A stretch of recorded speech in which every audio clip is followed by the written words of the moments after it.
Hey Johnny, yeah, sorry, everything dropped out of me. I'm afraid I lost the game. I lost Streamlabs. Lost everything. It's really strange.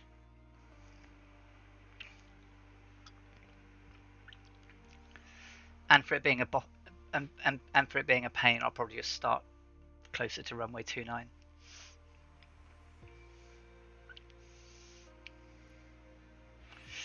Okie dokie. So there we go. Mooney. Select my flight plan.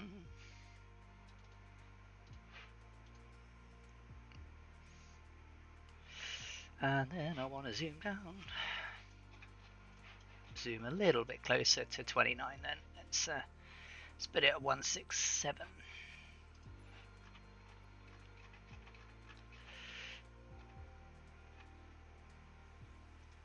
168. That will do. Make sure everything's level so it doesn't auto start for me. Time's about right because they took off at 7:08, so hopefully I can get into the air before that. Oh, and the last thing I need to do, of course, is crank up the fuel because it was a full fuel flight. Try again.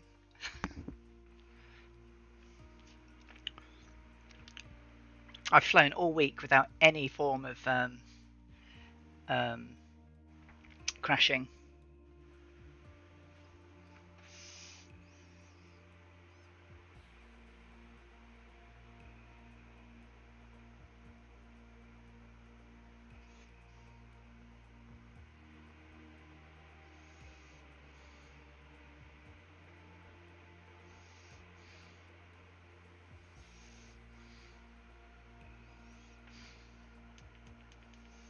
Hopefully my voice is not too quiet and the game's not too loud.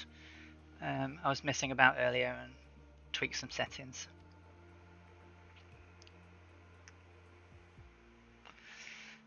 Okay, ready to fly. So let's boot everything up, get back into position. On it, enough lights. Let's get that set to 8,000. Let's get the lights back on again so I can see where I'm going when I'm in the air. Make sure I've got everything I need. Get out to GPS.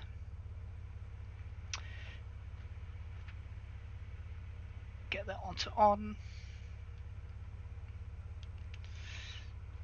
Just check where I am now. So I want to go to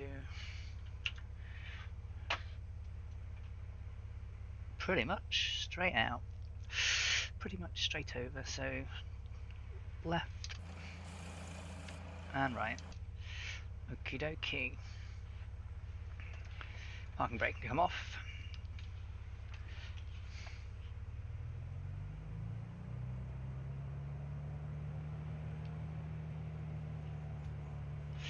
And then I need to change my weather, don't I, to sandstorm. WP sandstorm. WP sandstorm. Lightning.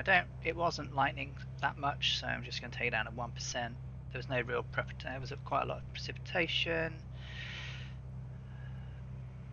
Particulates were quite high. Aerial density, that'll do. Yeah.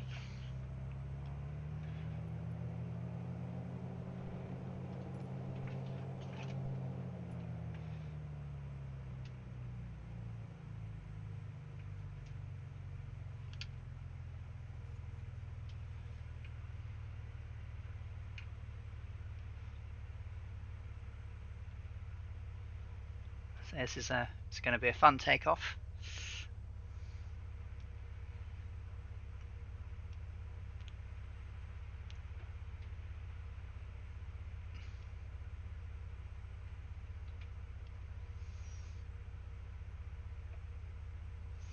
Okay, let's get onto the hold short. Let's get one set of flaps down. Take the landing lights off. Strobe lights can come on. Taxi light can come off. Looking good.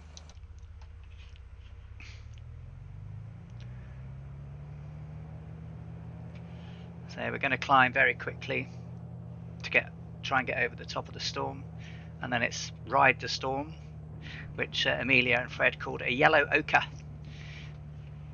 below them. Okay, so let's line up 29 right. Okie dokie. Let's change to force tank, and let's get a rolling.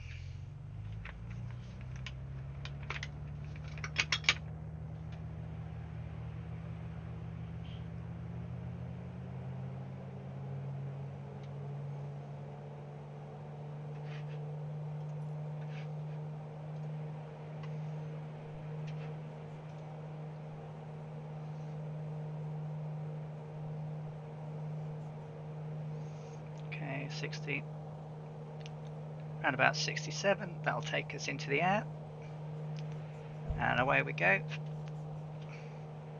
Positive rate, gear can come up. We're already at 2,000 odd feet, so follow the airport along, the runway along. We want to get up quite high. Flaps can come up.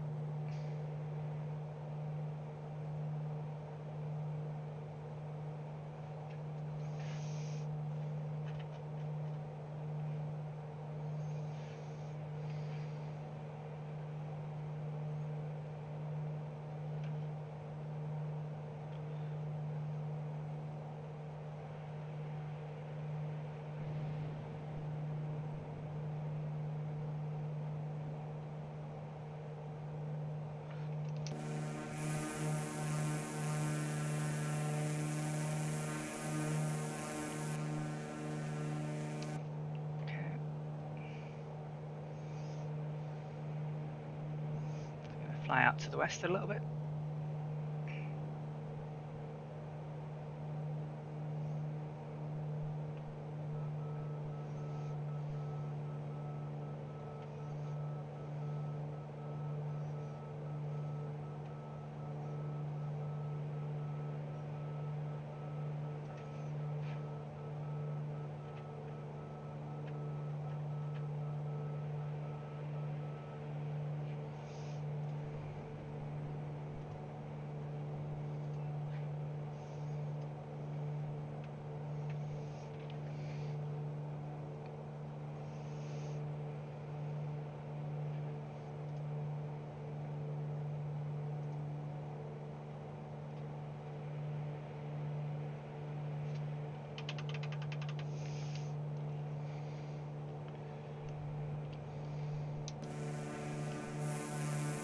Lovely weather that Fred and Amelia had on this day.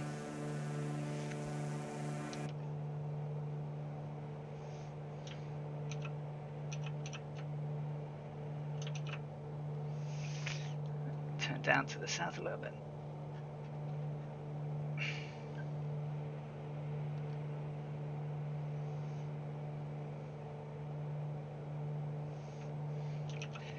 And then I think we can get rid of me for a little bit and concentrate on the flying.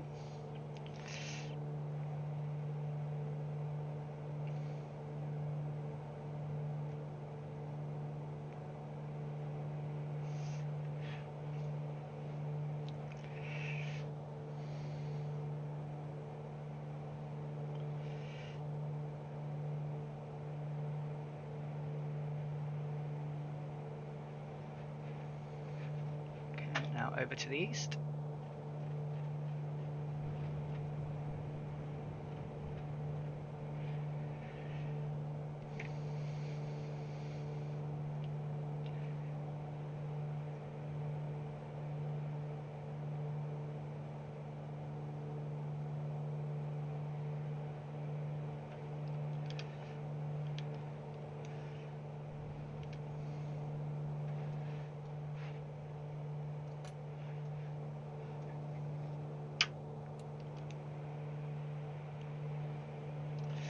Looks like we're starting to see some way through the sandstorm.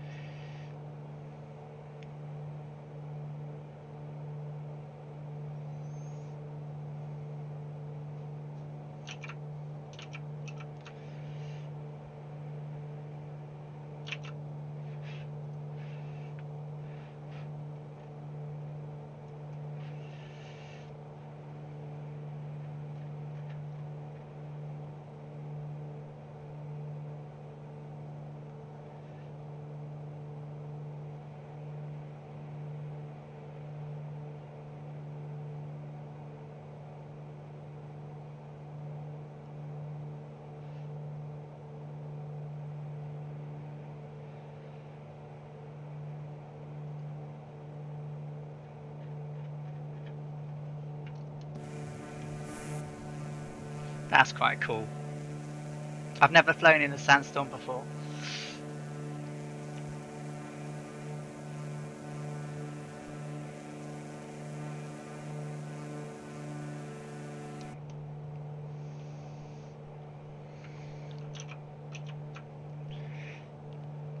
Still not quite high enough yet, so I'm just going to circle to gain some height.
As we head into the early morning sun. Quite blinding. I doubt that's going to do anything. Nope.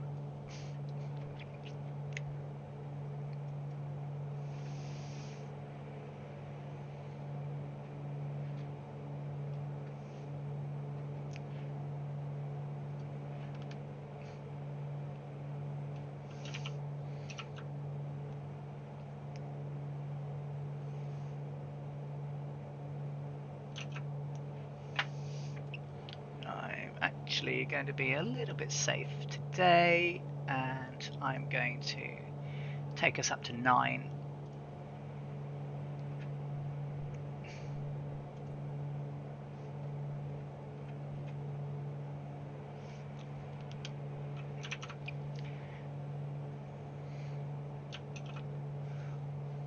A little bit of a peak just ahead, and then it's pretty much okay for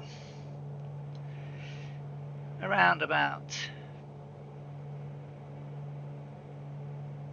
300 miles, I think, and then it's we can come down a bit below El Paso. So it's not going to be much to see on this leg, I'm afraid. It's pretty much sandstorm for quite some miles, as it was on the day. And there's the peak I thought was going to be in the way, so just peaking itself over the clouds there, which would have been very hard to see below the clouds.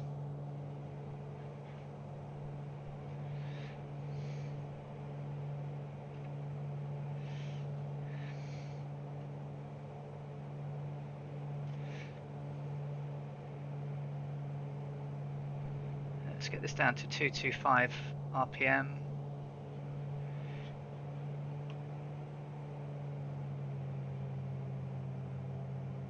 around about 19 manifold pressure. And keep that into the green. The peaking peak, yeah, look at it. You can just see it there. I think I'd have gone slap into that if I hadn't readjusted.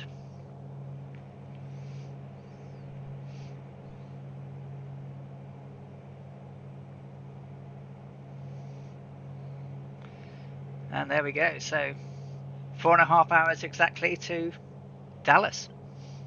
So because Amelia Earhart and Fred Noonan hadn't intended on stopping at Tucson overnight on the 21st of May, because of course they had that left engine fire, they were going to end up in El Paso. So today's flight doesn't stop at El Paso.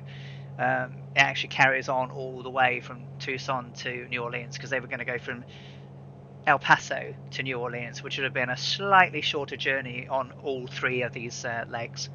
But this was the first one where they really got to try out the altitude, the full mixture rich. I think it was 60% past peak, and gave it a good run out, especially after the fire. It must have been quite intimidating, I think, to get back into an aircraft that caught fire the day before. From the, it had a good old clean, was repaired overnight, and wouldn't get another really good repair and look over until they got down into Miami, where they used lots of Pan American and Trans World Airlines staff at Miami to help get ready for the final long journey.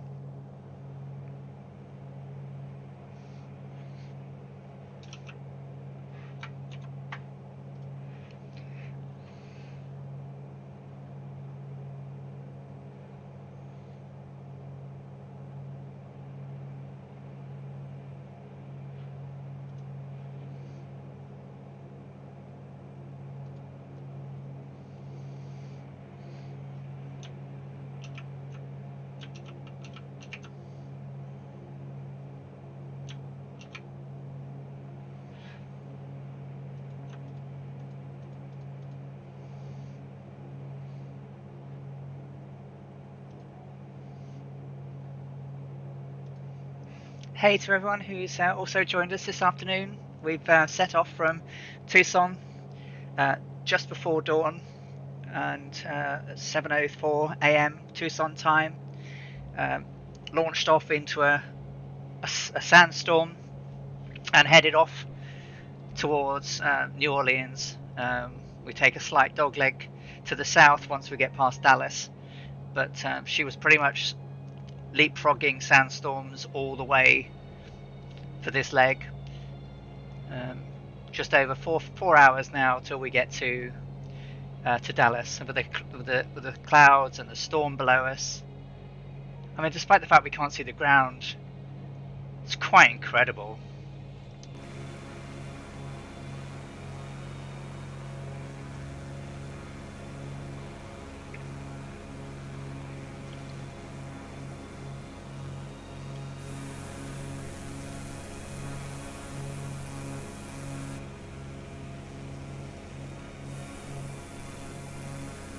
And as you can see, I've still got the number on of NR 16020, which was the flight number of the Electra 10E.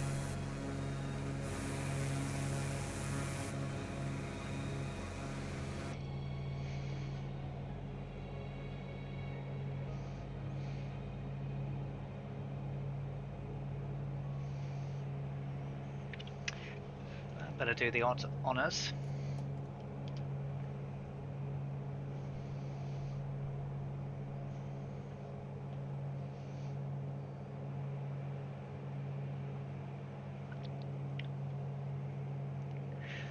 I think actually in all my flight simming, I think this is going to be the longest single flight sim flight I've ever done.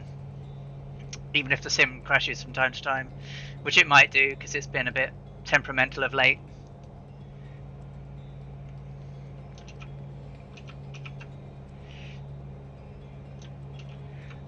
The highest part of my journey should be coming up to us soon on this leg. very good reason for us to get up high very quickly and rather not take off on runway 11, because we would have soon been into those.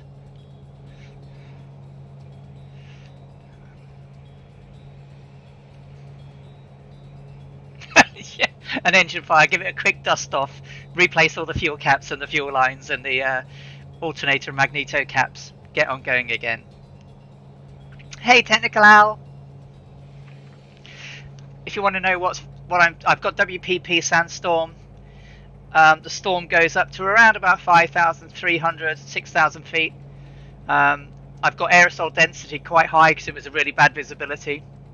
I've turned the lightning down, but it seems to like lightning whatever we do. Temperature was quite high on the 22nd of May 1937. I couldn't go back. I did try and change it, but it won't let me, which is a shame. It'll let me go forward, but it's not quite the same. Good of you to join. Lovely to see you, Technical Al. It's going to be a long old flight, so, you know, don't expect anyone to come all the way, but anyone to join at any point, lovely to have you along. So it's not going to be the most visual of flights because of the circumstances, but I'm trying to recreate it as much as I can. Obviously it's a Mooney, it's not an Electra, but still.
I set off at 7:04, and I think it's now 07:24 local or 14:24 UK time or Zulu time. She took off at 4 minutes past 7 on the 22nd of May 1937.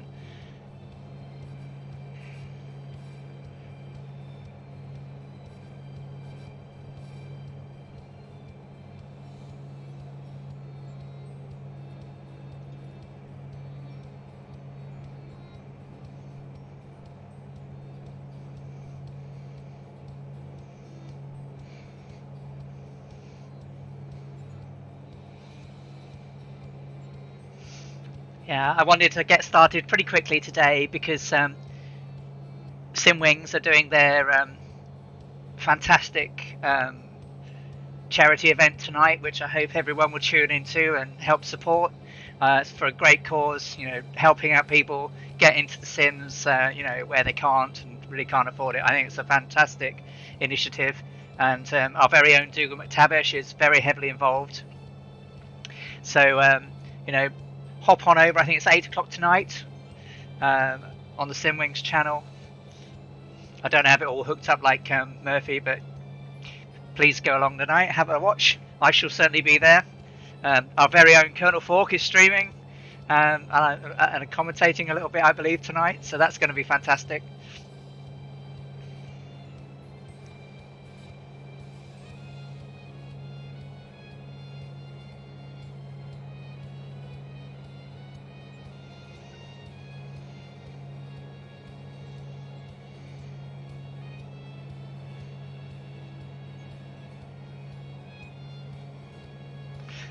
I've picked some eclectic music today, guys. So from orchestral, adventurous, epic. I think there's even some dodgy rock stuff in there. God knows what it's going to be when it comes up. So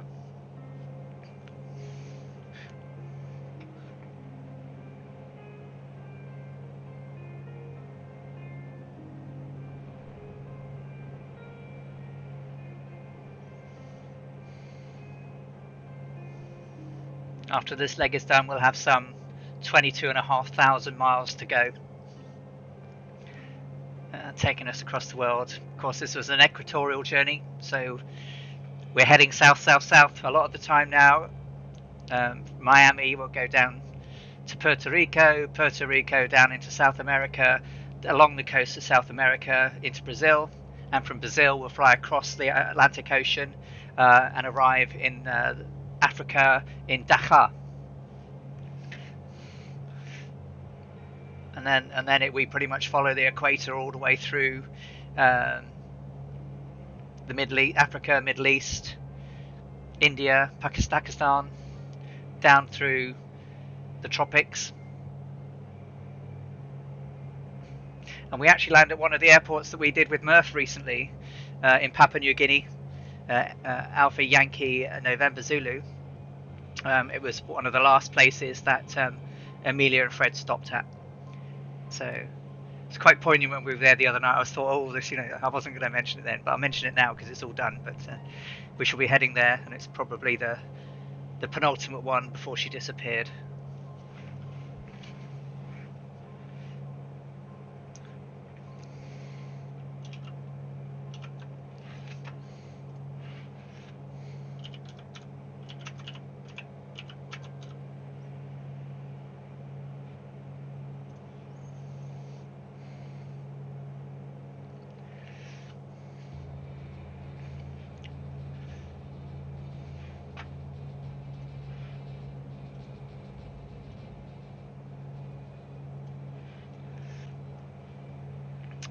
In the Honolulu Advertiser on Sunday, the 23rd of May 1937, on page 3, column 5, there was Amelia just flying anywhere, she says, which was distributed by the United Press over radio, which read, Tucson, Arizona, May 2 to 22.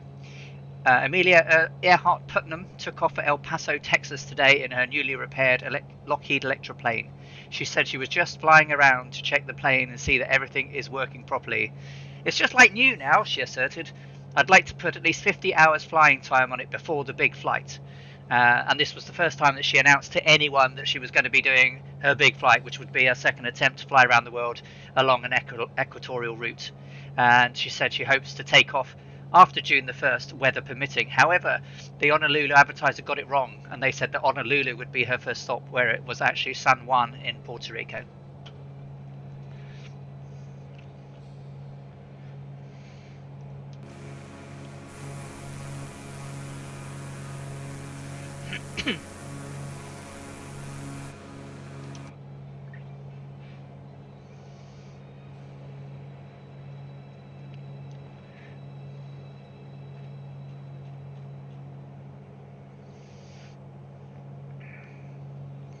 Okay, so we should get about 8 hours of fuel out of this at this height, this speed, manifold pressure and EGT, which is good.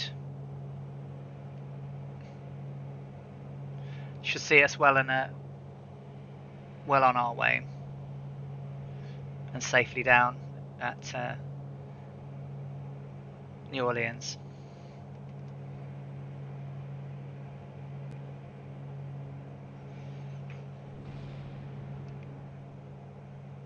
I'm glad we're above that storm.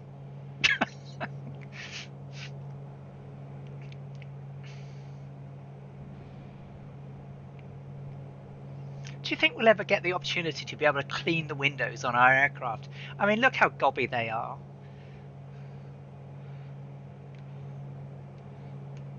In particular, the Mooney's got a dirty mark on its windshield here, just on the right side, and it makes me think that my monitor's got lost pixels, but it's not. It's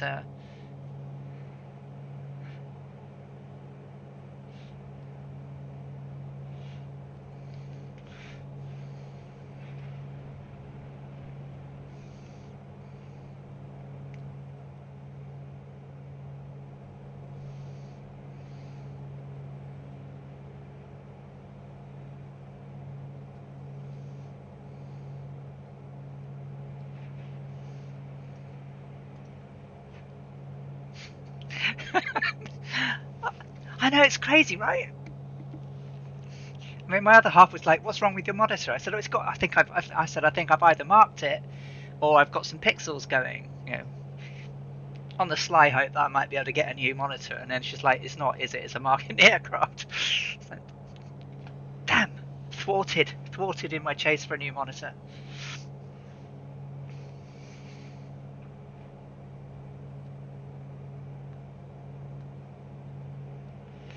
Right, I'm going to switch over to right, get that down to 40 gallons, and then switch back to left.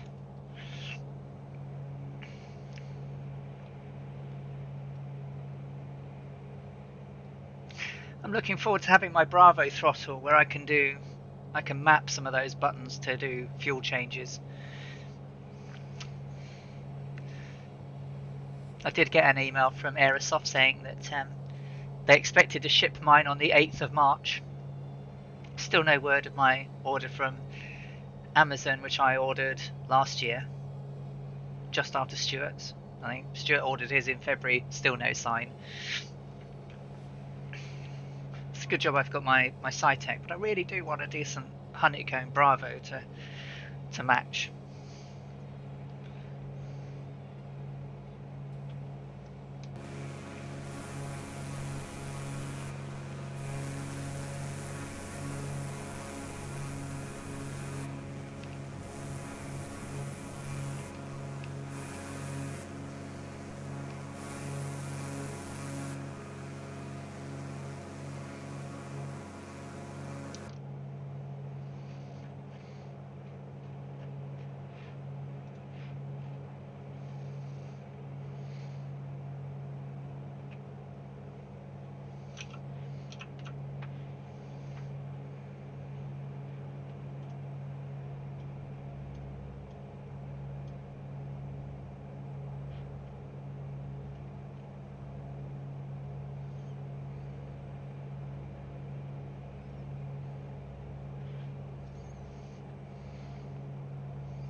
It's like flying over a sort of yellowy orange ocean, isn't it?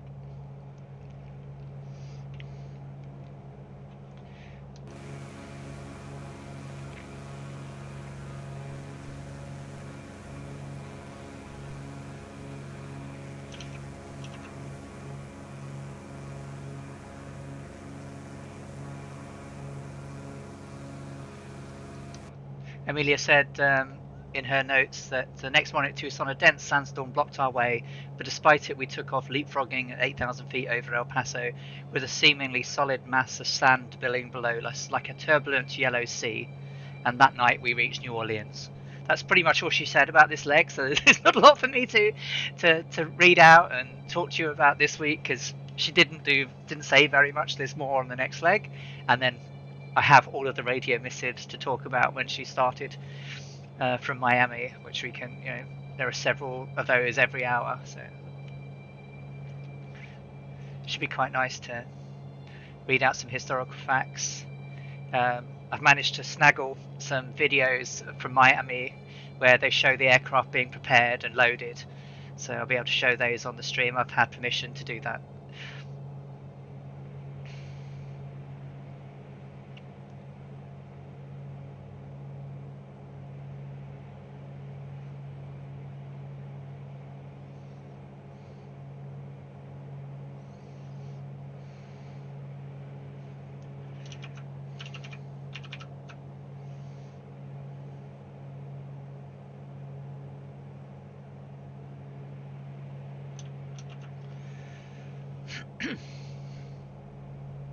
I love these little hills and everything. You just keep poking up over the sand and the clouds. It's quite different.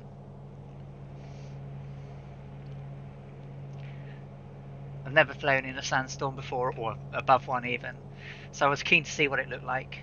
I didn't practice or anything beforehand. I literally zoned in this morning, set it to sandstorm, and there we go.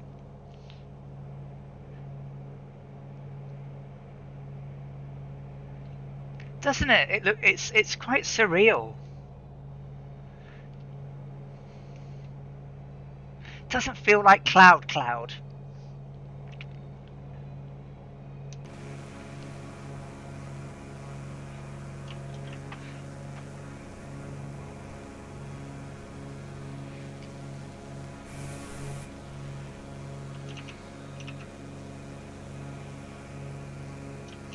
This is the tallest bit now for quite some time.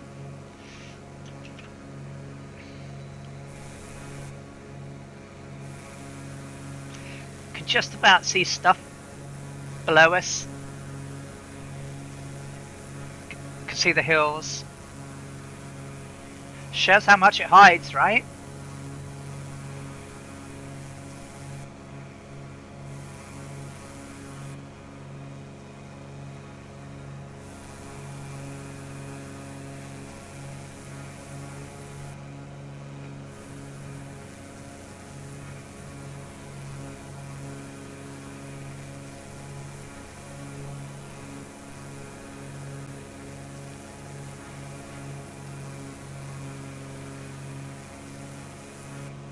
As we watch the mountains sink beneath the sea.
3 hours 40 minutes till we get to just beyond Dallas.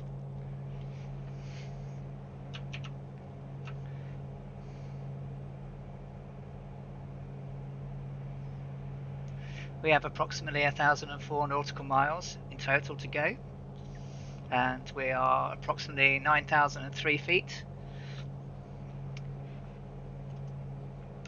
I'm doing just shy of 150 indicated and 188 ground speed, and we're heading approximately 070 degrees.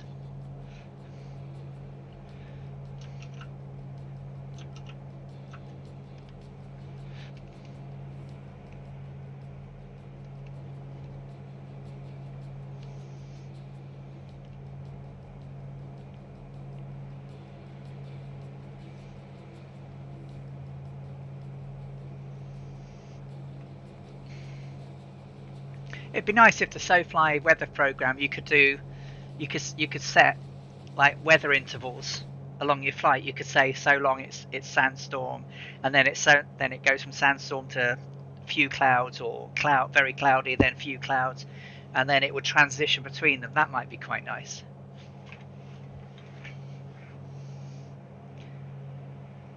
Because otherwise, when we get to around Dallas, we're going to need to change from sandstorm into few clouds.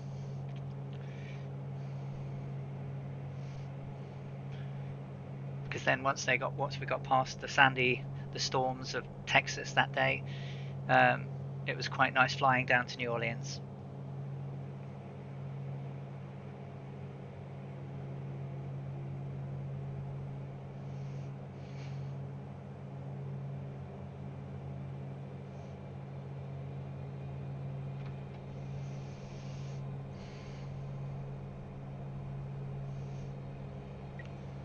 So this is the third leg of 26. Got some very big journeys ahead of us. Some big long legs.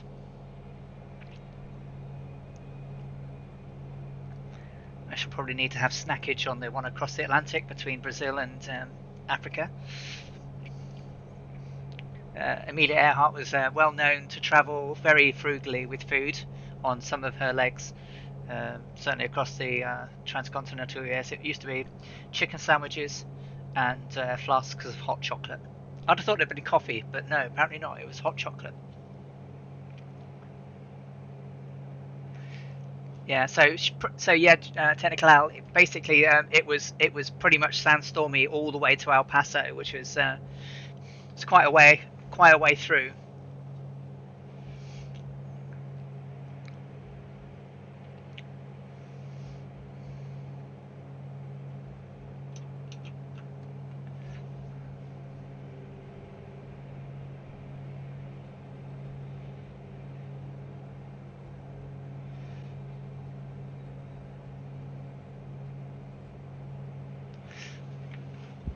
Have sort of been working ahead of each flight and trying to get the levels of the clouds and everything to roughly meet what they need to be on each session. So I'll start posting those on Discord to say what settings I'm going to be using to start with, and I'll probably put a screenshot of my weather settings so people can get set up in advance, because some of them are going to be like flying very low, very close to the sea to keep under the clouds.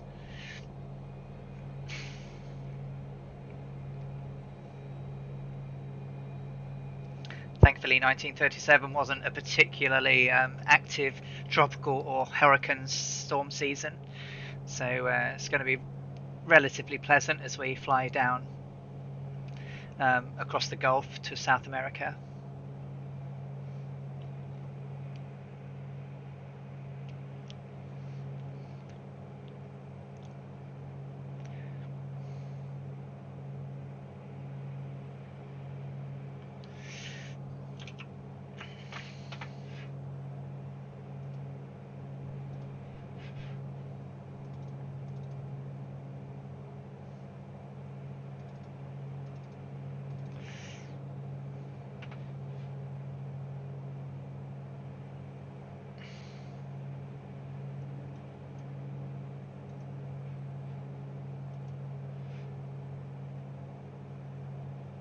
So from Brazil, which was going to be Pinto Martins.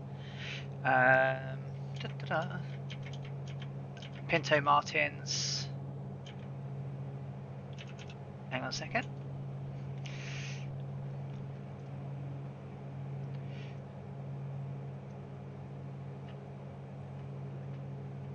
Just trying to find the leg.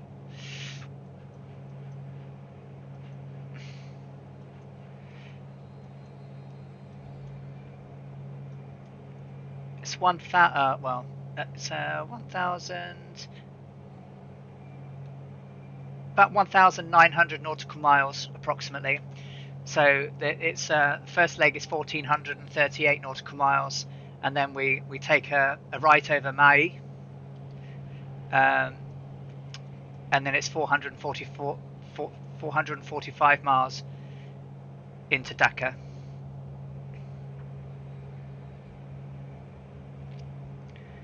So that's going to take some time. That's not the longest leg. The longest leg is 2,240 miles.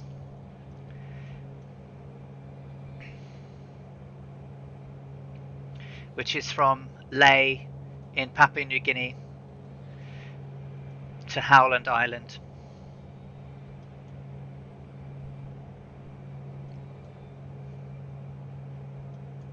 So some of these I'm going to have to start really early in the morning so that people can join sometime in the afternoon. You know, some are very short, and there's quite a lot of there's the hops across the Caribbean are quite small. Panama to Brazil is quite long.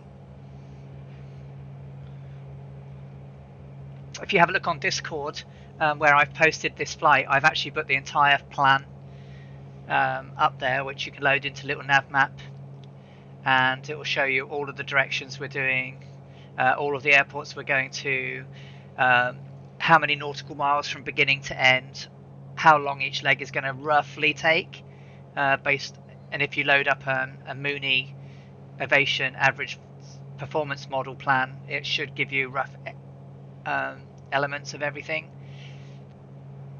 So in total we've got 24,827 nautical miles. When we started today, remaining flights nautical miles we had was 24,148. So by the time we get to New Orleans tonight, we will have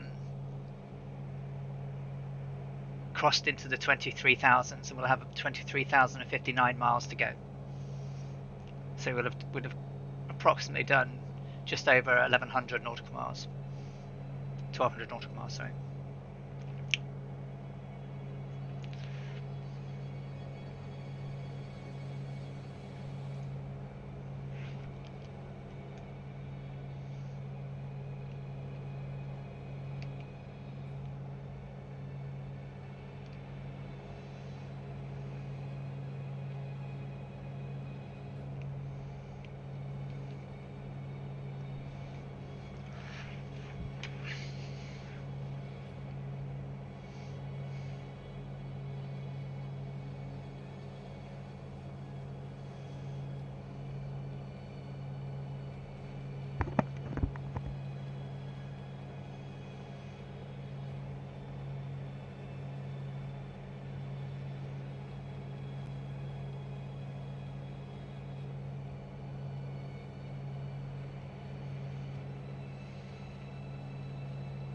Time to change tanks.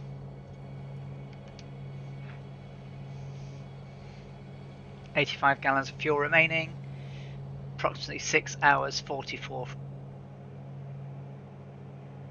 flying time available to us. 3 hours 28 estimated time en route to just south of Dallas.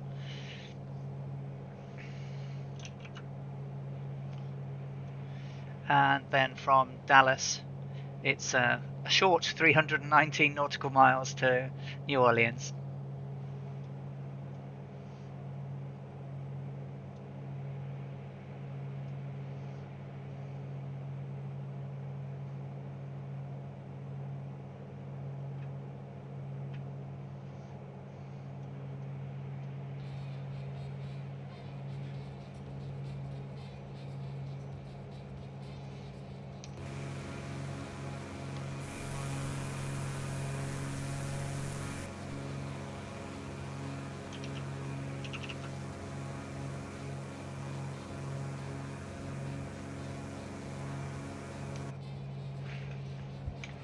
Somehow snuck my Rio piece of music in somehow. Oops.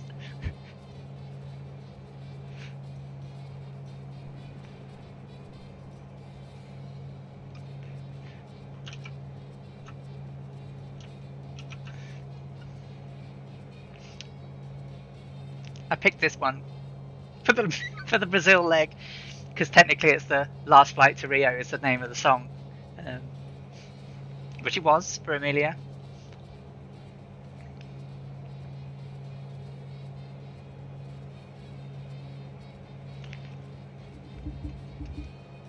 Taking a leaf out of Murph's book, all the music that I'm playing along on the streams is licensed by Epidemic Sound. They have quite a good mix of stuff over there, actually.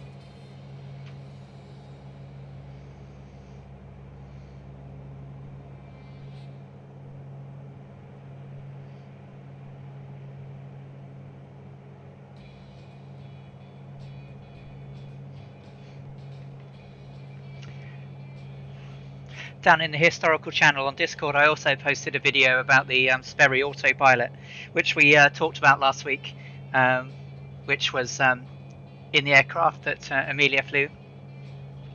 And it also included a little piece about how Sperry and Shashin demonstrated the autopilot by flying around with no hands and walking out on the wings over in Paris. I thought it was quite an interesting documentary about how it worked and how Sperry came to sort of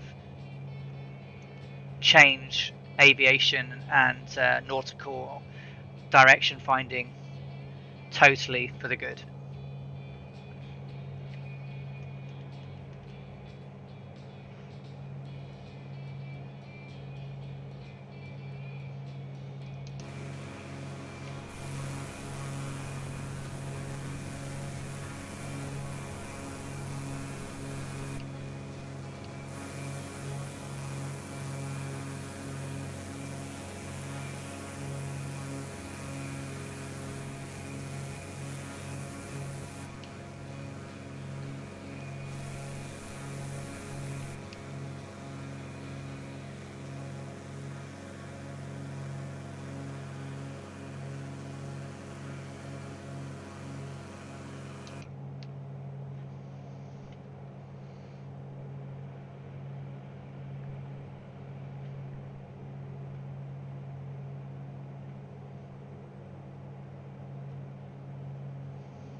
Okay, everything's still in the green. 2,200 RPM, 20 manifold pressure. Cylinder heat 397's come down a bit, it was a little bit higher. EGT 1402. Oil pressure 55 psi and oil temperature 201 Fahrenheit. 9,000 feet, doing just shy 150 knots, indicated 188 grounds, so nicely stable.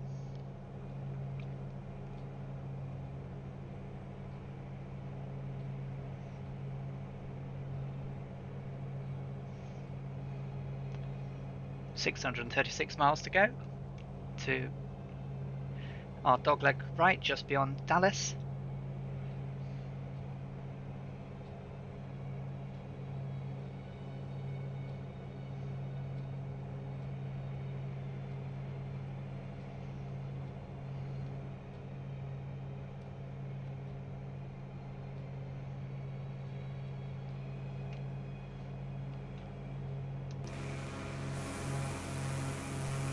Nope, still can't see much down there.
So got a little nav map up on the screen so that you can see where we started up in Oakland, flew down to Burbank, then from Burbank over to Tucson, and then Tucson we're flying all the way down to New Orleans today.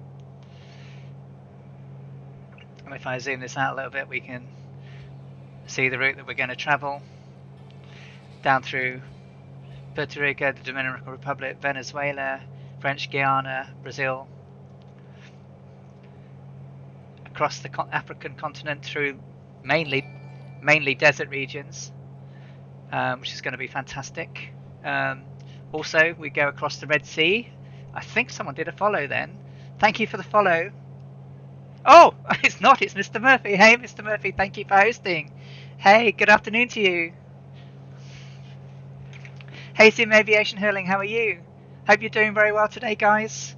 You join us above some very cloudy skies here on our way down from Tucson to New Orleans. We took off at 7:04 a.m. in a really bad sandstorm, which we've tried to emulate because that happened on the 22nd of May 1937, and it was pretty dense all the way up to about 5,600 feet. So we've kept it the way it is, and we do all this until we get just near Dallas in Texas, where it finally cleared up, and then we'll change our skies and move down. So we'll get some scenery going, but right now it's a yellow sandy sea that we have below us. It's quite incredible in terms of the cloudage the storm that's going on and the colours. It sort of emulates quite nicely what Amelia Earhart did, which was fantastic. She said it was like a voluminous yellow sea below them, and we're currently about what time are we now? We're approximately 8:04 in the morning, so we've been going just over an hour, and we've got 3 hours 18 minutes until we get to Dallas, which is approximately 618 nautical miles away. At which point we'll bear southeast to New Orleans, which is another 300 odd miles away. So quite some journey to go right now.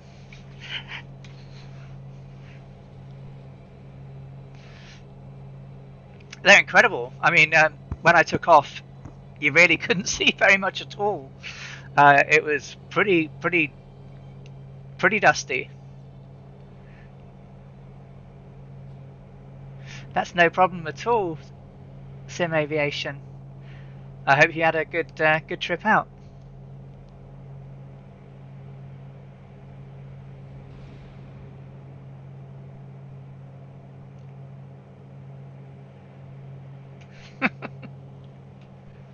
Yeah, there was a lot going on the stream last night, wasn't it? It was very cool to see them having a crack at the Join FS. I think it was good to see. You know, perhaps there's a little way for some people to go, but you got to start somewhere, and I think that was great. Um, as I mentioned earlier, Sim Wings are on tonight.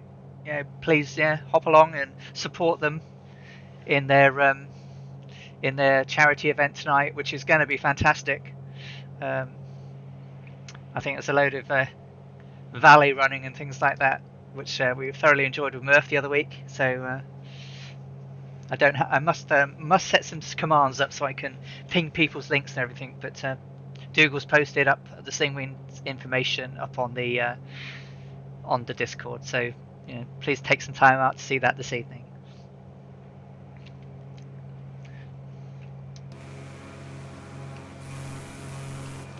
I definitely need some aviation sunglasses. That sun is very bright.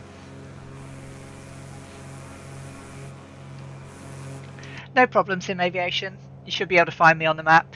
I'm somewhere between Tucson and Dallas.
Those clouds and mountains ahead look like rolling sea waves, don't they?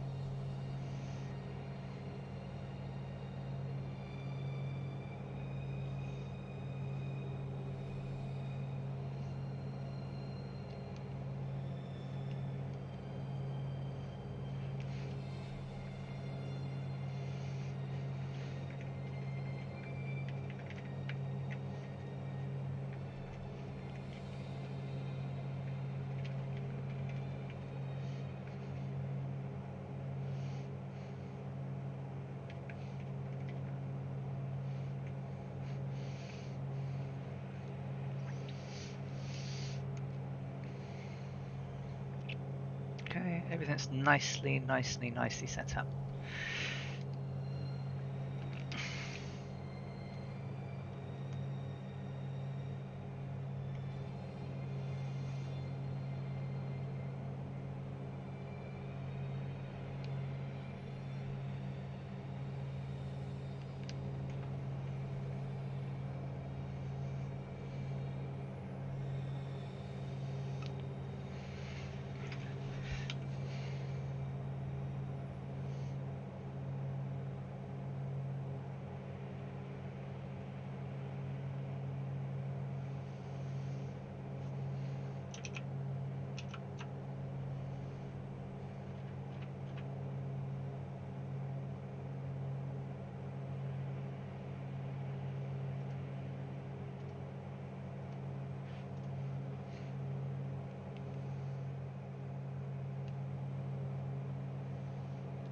Any chance to change tank again?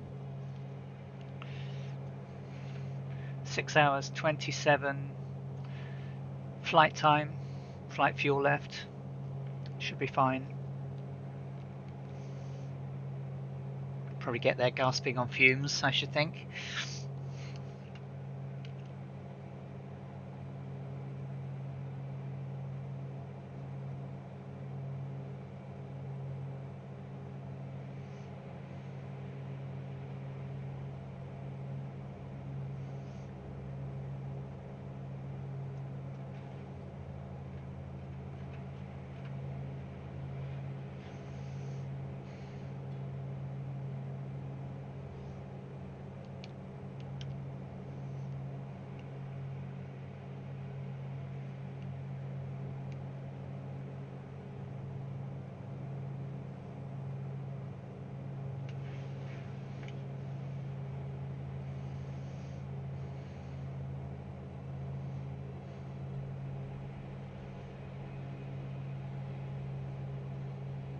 Ah, nice one. Yeah, Cyber. It's not Cyberman Drew. It's one of the other lads from the States. They sound very similar. He uses Air Manager, and he's got a Mooney flight panel set up for Air Manager, and he's going to share that with me because I couldn't get it working recently because I use the iPad version, and it was crashing. But they've made a fix of the beta, and it's now working. So as I already have that, and I paid for it a long time ago, I might as well make use of it. So he's going to send me the Mooney portal, and you can change fuel on that too. But until I get my Bravo, when I'll have a button nicely set up to do all of that.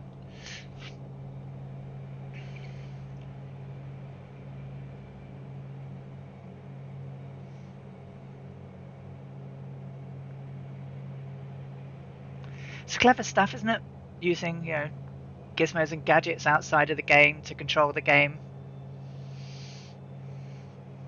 I love technology.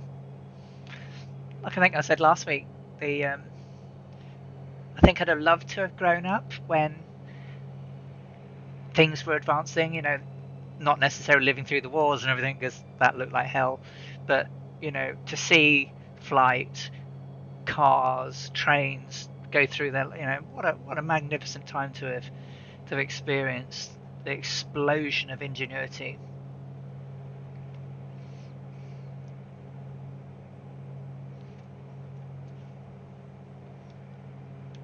But even now, we're seeing still, advances and advances. Robotics, some of that stuff's incredible.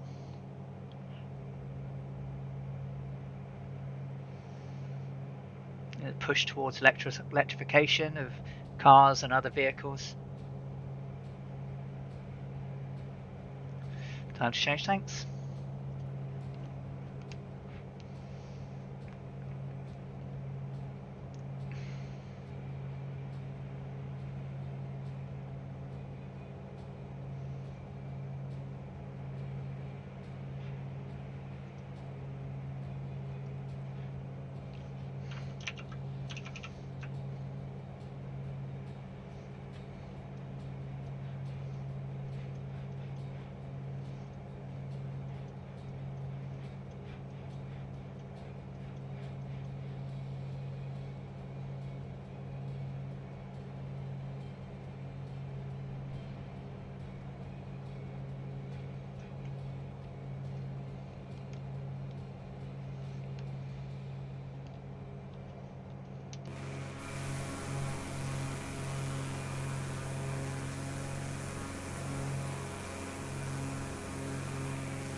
So we've got sub 900 miles now to destination.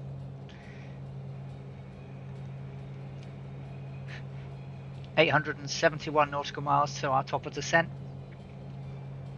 which is approximately 28 miles north of New Orleans. Should probably bring it down a little bit earlier than that.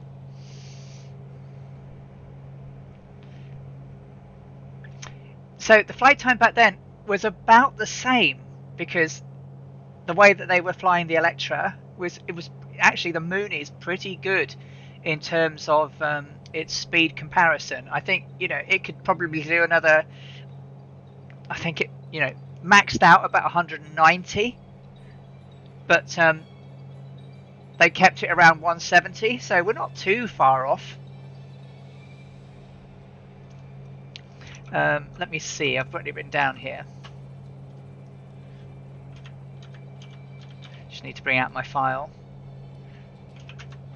Which is why the 80th anniversary flight picked a Mooney, because it was really similar in other than the capacity to fly that distance.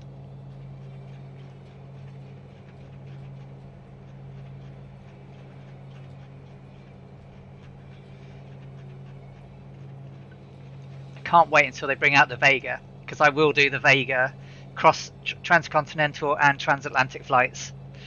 I do hope they make it a beautiful red colour.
So yeah, the cruise speed of the Electra 10E was 161 knots at 5,000 or 169 at 9,600. So I'm doing 150.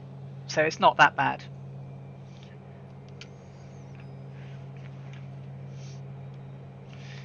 I'm doing 150 to conserve fuel. They ran it at slightly higher RPM than I am.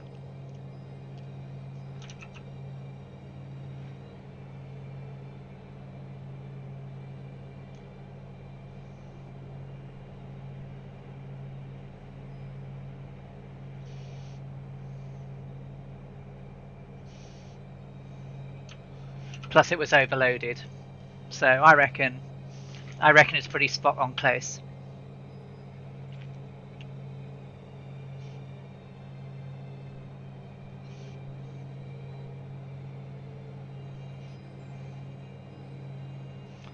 I couldn't find any documentary evidence on the total hours each leg took. I just know what the legs were and when they took place.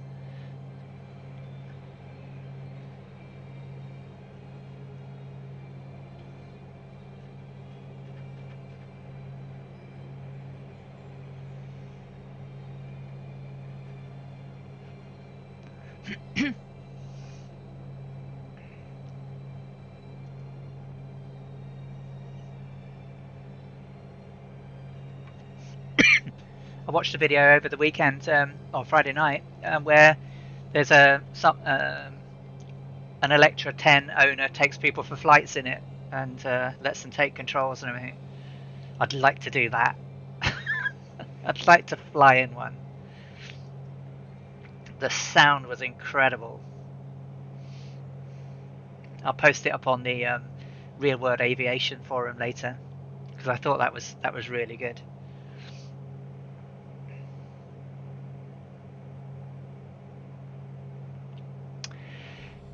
So, sub 3 hours to Dallas, 561 nautical miles to go.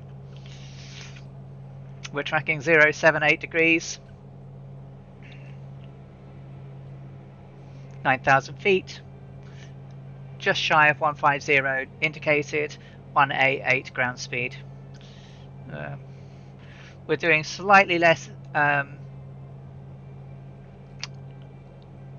gallons per hour than they did. They did 13.8. We're doing 12.6.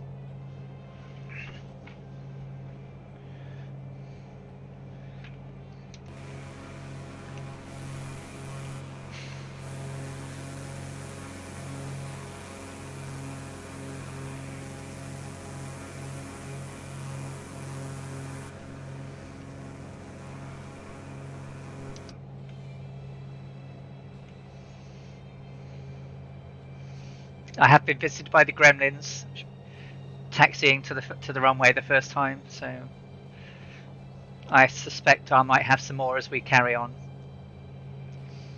I'm not sure I've ever done a flight over more than 5 hours since I got the game, so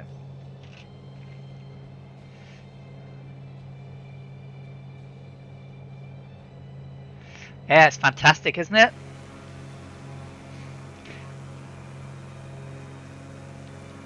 I know we can't see much of the ground, but that day they couldn't either.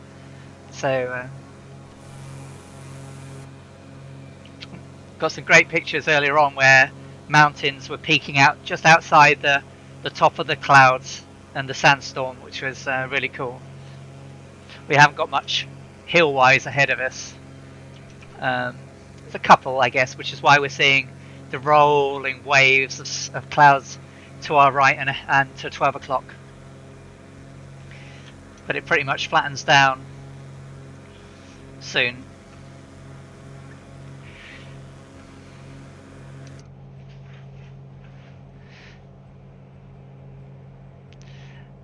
Yeah, I took a leaf out of your book, Murph. I've got an Epidemic Sound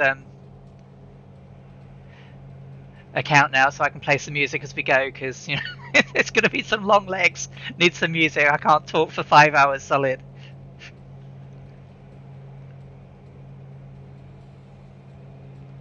Certainly not 13 hours when I get to that one.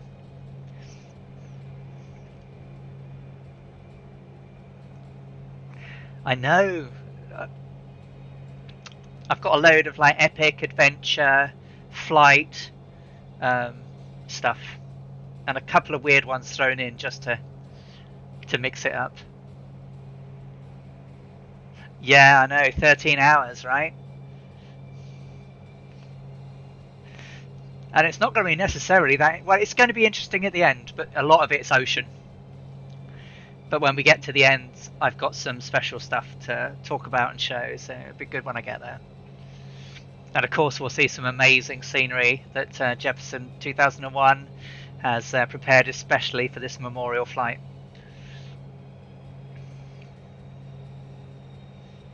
It'll also be quite poignant when we get there.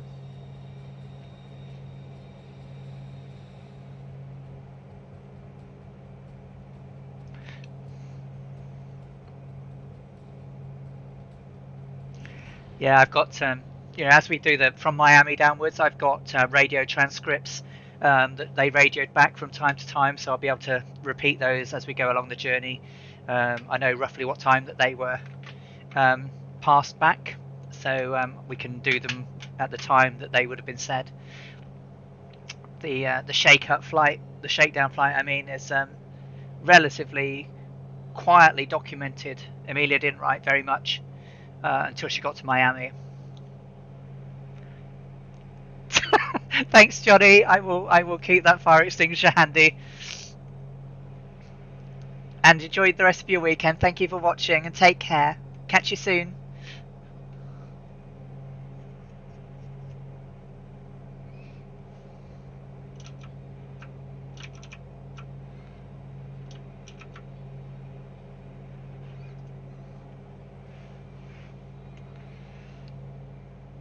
Oh, and there we go, Murph. Look out the window. We got some clouds peeking through the snowstorm, the sandstorm wave. They're almost like whales, aren't they? Cresting the ocean waves.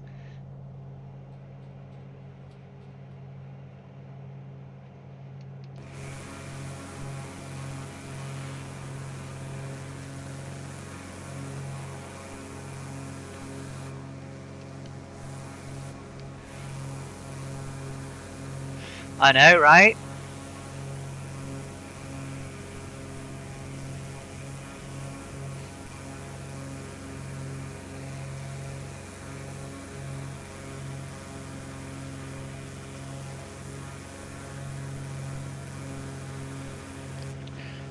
Still can't quite see very much below us. There is some terrain, I think, but very hard to see.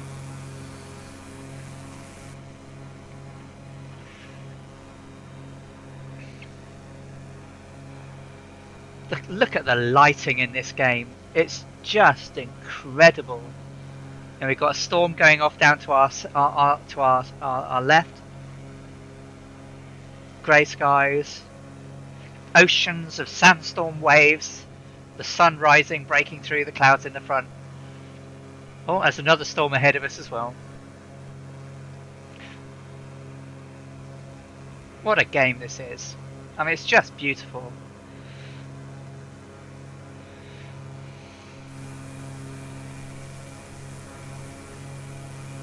Oh, ahoy! We have someone coming up behind. Look, I don't know who you are, but lovely to have you with us.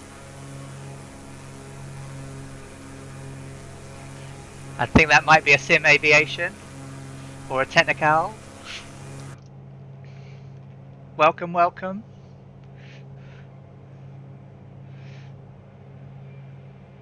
Two hours 52 to Dallas. Approximately 539 miles. Hey, Technical, I thought it might be. I wasn't quite sure.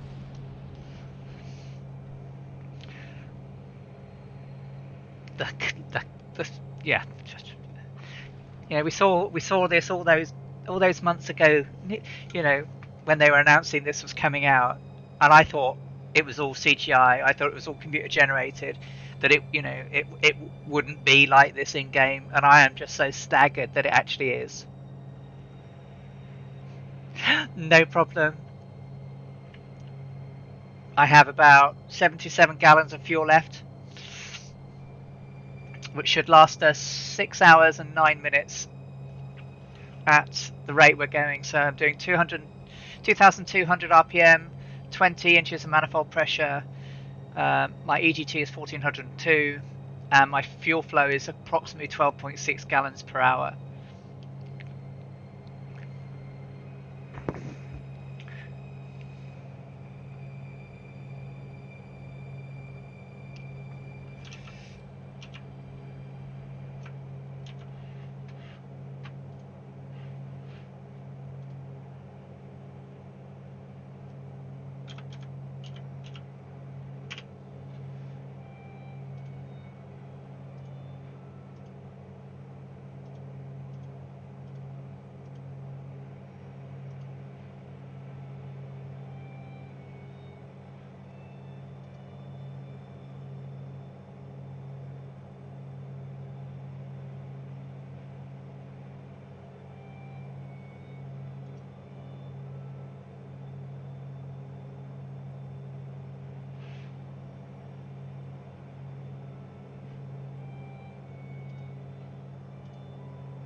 But yeah, when we left Tucson this morning, it was quite dark, couldn't really see anything, so we went out to the north to avoid the mountains to the south, and we did a circling climb to the northwest of the airport before we then got on track, so we could safely climb without clambering into anything.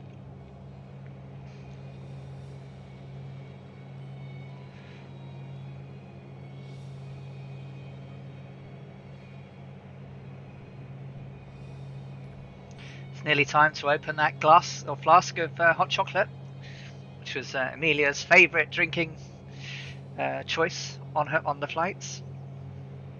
I would have sworn it had been coffee. I know I've said this several times, but I would have sworn it had been coffee, but it's not. Hot chocolate.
Hey Velbro, lovely to have you here.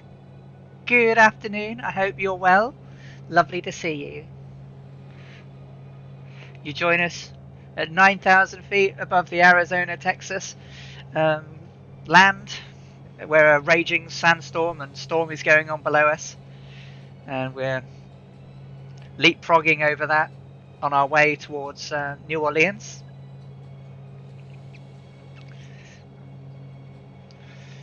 Got some way to go, yeah. Got 500 miles until we're at Dallas, and that'll take us about 2 hours 46 minutes.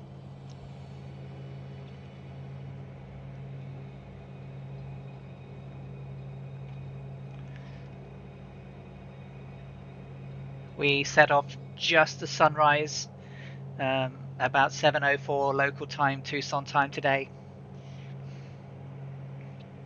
And we're merrily making our way along now. So you can see on the screen how we're doing.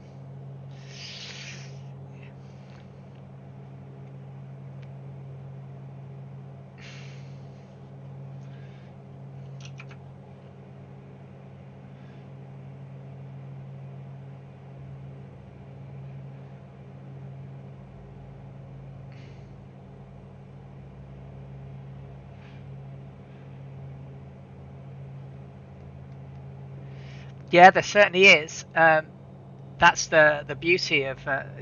I'm using the SoFly weather add-on, and I've set it to sandstorm, um, and I set it with particularly high aerosol density, so it really does look sandy. And they had to leapfrog around about 8,000 feet to keep out of it all. So I've set it all like that, so that it's as close as I could get it. But as you see, looking down, it's like it's not really. It's a mixture of sand and cloud, and it looks like rolling waves. And Amelia Earhart said basically that the next morning at Tucson, a dense sandstorm blocked our way, but despite it, we took off, leapfrogging at 8,000 feet over El Paso with a seemingly solid mass of sand billowing below, like a turbulent yellow sea. And it pretty is a turbulent yellow sea, so it's I'm really pleased that we managed to get it quite as close as it is.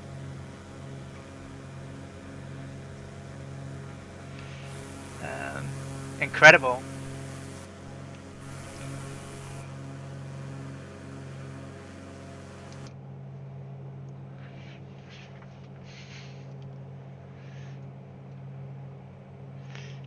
And every now and again we see hills rise out of the sandstorm. They're almost like rock whales.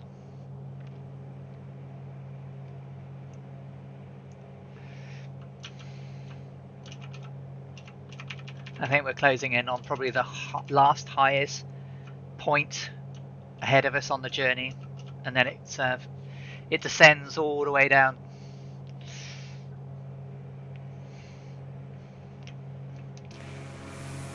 I think as we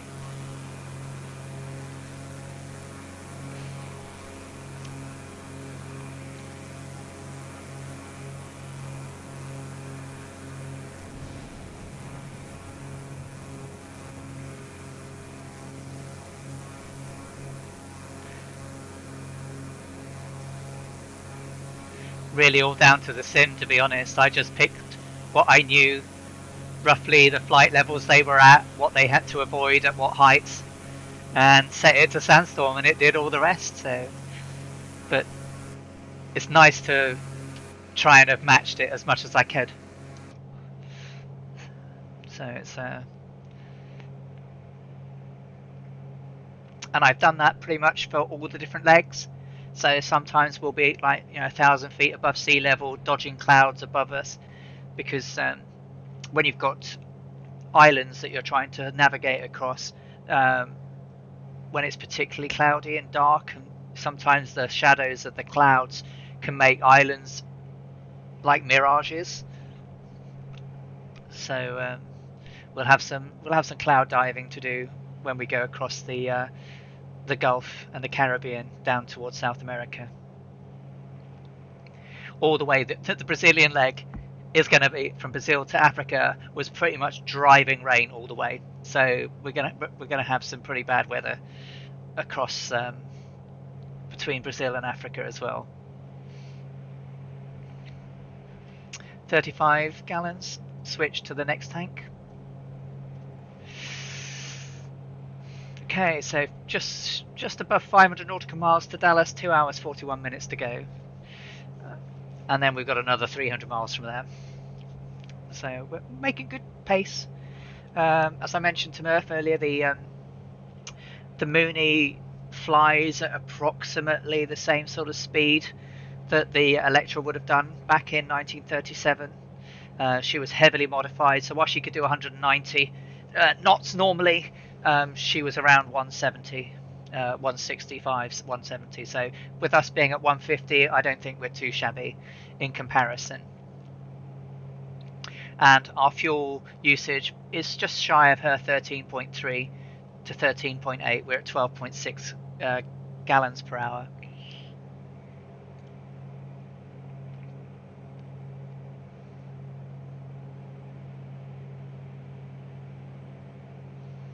Unlike Amelia, we're using an autopilot to sort of get us to where we're going. But this leg, she used the RDF and the Sperry Autopilot to keep the aircraft's flight and level and on a heading, which was what these shakedown legs were all about, testing the systems. An interesting thing to note was that on the previous flights, they had a different navigator that joined them who was very proficient in Morse code. But because of the delay and the accident at Ford runway at Pearl Harbor on the first fated event, he didn't join the second flight. So it was just Amelia and Fred, and neither of them knew Morse code. So they could only ever use voice radio comms for the entire journey, which I think probably would have been a contributing factor at the end of the flight, because if no one was in voice range, they wouldn't have been heard. Whereas if they could have, sent distress signals or messages out of Morse code, it might have gone further.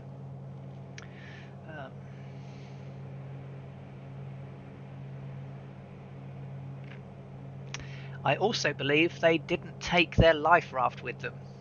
I think they threw that out for weight when they got to Miami.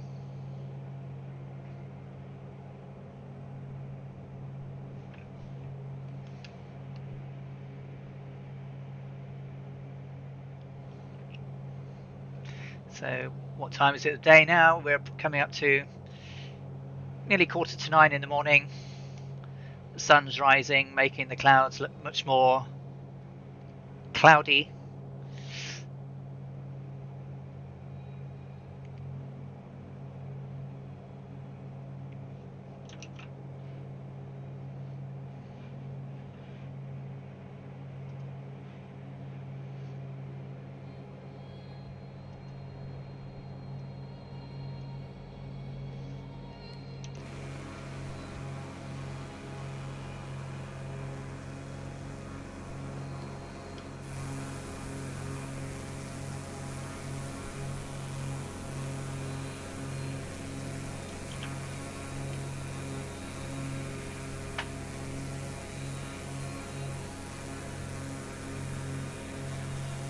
I get a screenshot there of Technical Al and I flying through above the sandstorm.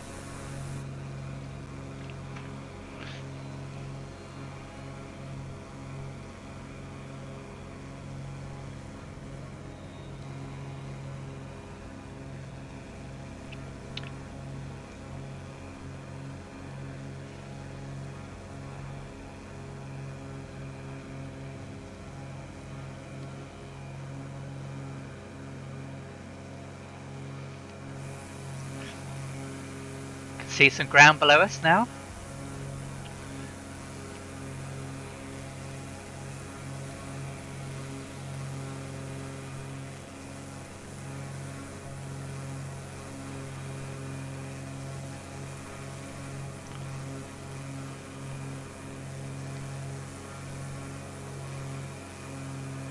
As it all starts to slip away under the sand and the dust and the cloud.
487 miles now to Dallas.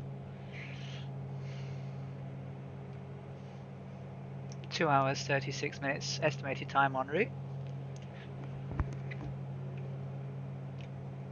Hopefully I'll get done by the time Sing Wings is done. Definitely want to watch that tonight.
Thank you for the follow, Sim Aviation. Welcome back. Hey, Seamus, lovely to see you. How are you doing today? Good to see you. Hope you're doing well.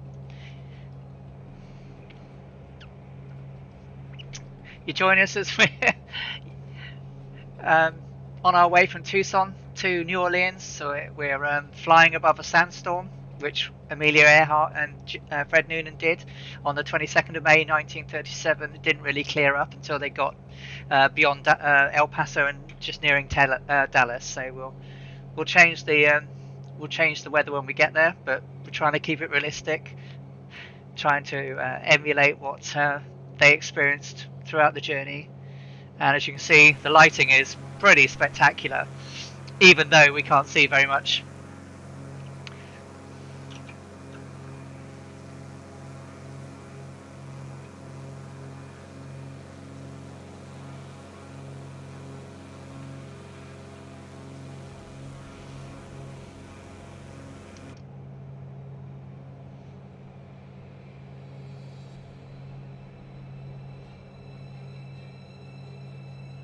I did a lot of research, which it took me a little while just to, once I'd done all the route planning, I then investigated I read her book, The Last Flight, which had her documents in, and her radio messages, which included some of the things she said. So, like you said, like today, basically shared that, the next morning at Tucson, a dense sandstorm blocked our way, but despite it, we took off, leapfrogging 8,000 feet over El Paso with a seemingly solid mass of sand billowing below us like a turbulent yellow sea. So, and that's what we have. We have pretty much a turbulent yellow sea below us, as well as a bit of storm going on. And we have Technical here with me in the skies on our way down to New Orleans. It's incredible, this sim, I tell you. I mean, even though we can't see the level of details and would you look at that? Yeah, she will be remembered for that. Well, she's pretty much remembered for a couple of them, right? Her flight across the Atlantic, making her Lady Lindbergh, or Lady Lindy as they used to call her. But I definitely will do, when the Vega comes out for my flight sim, which is being worked on, I will do the transatlantic journeys and her transcontinental flights, where she was the first woman to fly from east to west and west to east, in a pretty much a circuitous journey from New York out to down the south states, back into Los Angeles, and then from Los Angeles over Colorado, Chicago, and down back into New York. Yeah, she was incredible for women, president of the 99s. The 99s are the first 99 women members of the Civil Aviation Women's Flying Corps. And the 99s still manage today her birth home, which is now the Amelia Earhart Museum. The Mooney is an incredible aircraft, sim aviation. If I could recommend a general aviation aircraft right now, it's the Mooney. It's just incredible. It's got speed, it's got maneuverability, distance and range. Very good.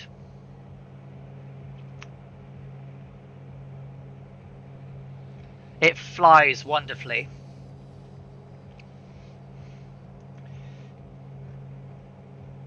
I've got the Seminole, but I much prefer the Mooney. And of course, for these flights, the Mooney was the aircraft that was flown on this very route on the 80th anniversary of Amelia Earhart's round the world flight attempt. So, well, something to keep up with the Mooney. So I'm doing what, 150 knots, so a Beechcraft is a good one, I guess.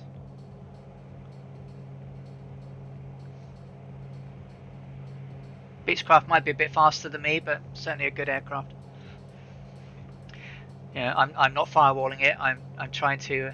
Hey, Cope and Pete, lovely to see you. Welcome to the to joining me on my journey around the world, following the Amelia Earhart route. Lovely to see you. So I'm going to be here a while. This is a long old journey. It's quite hard to talk for 5 hours, so I haven't been doing too much. And sadly, the documentary evidence on this particular leg and in the next leg, she didn't say very much, and she didn't write very much. She was a very prolific writer. But I have it all from once we get to Miami. I have loads we can read, so and learn a bit more about her as we go. But she should have been flying from El Paso to New Orleans today, but when they arrived at Tucson on the 21st of May, they stopped, checked in, and then went to take the aircraft to the fueling pit. I might be dressing up at some point. I may have an aviator's jacket, and I may have an aviator cap. Maybe.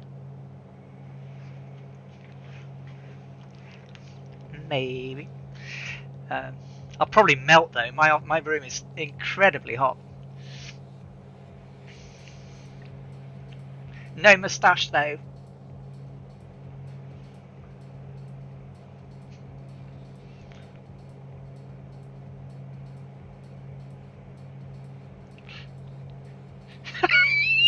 Do it, Murph! Do it! You know you want to.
So, Seamus, I am approximately... Ooh, just need to quickly do some mental arithmetic. I have 776 nautical miles to go out of 1,090. So I'm not halfway yet.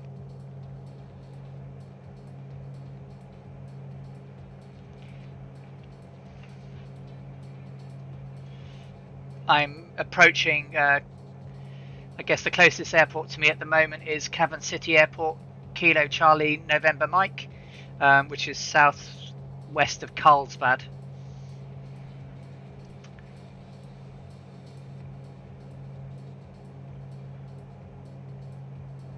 I have about 776 miles to go until top of descent.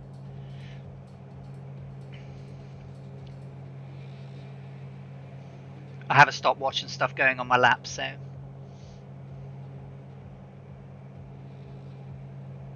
should use the plain one, but I prefer my own stopwatch.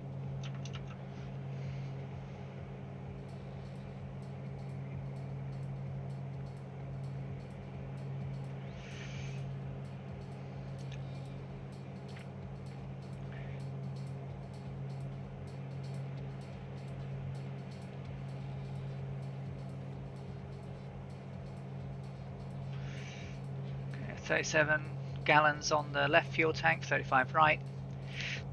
Still 2,200 RPM, 20 inches of manifold pressure. Cylinder heat temperature is staying roughly 390, 3912. EGT at 1402 degrees Fahrenheit, 55 psi for the oil pressure, and 201 degrees Fahrenheit on the oil temperature, which is, yeah, staying pretty even.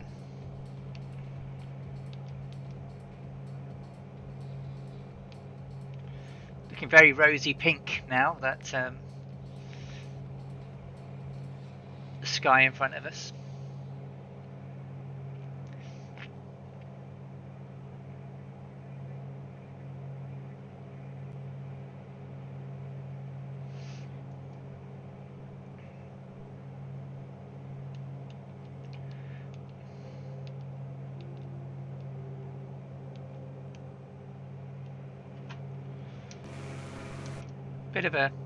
Bit of a cross tailwind coming in. See, we're tracking slightly off.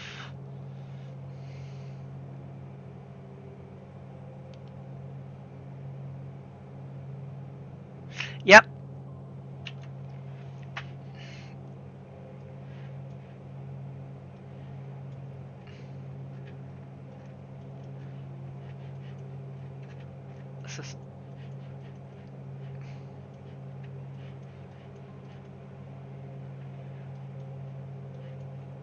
So that airport there will be the one I talked about, I think.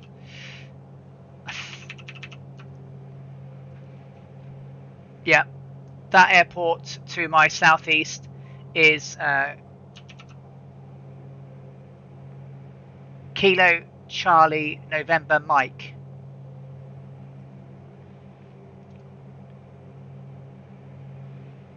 Kilo Charlie November Mike. That's the closest airport to me. I'm at 9,000 feet, and I'm doing approximately 150 knots indicated, and 189 ground speed. Is that okay? Did you get that? Yep. Missile incoming. Yeah.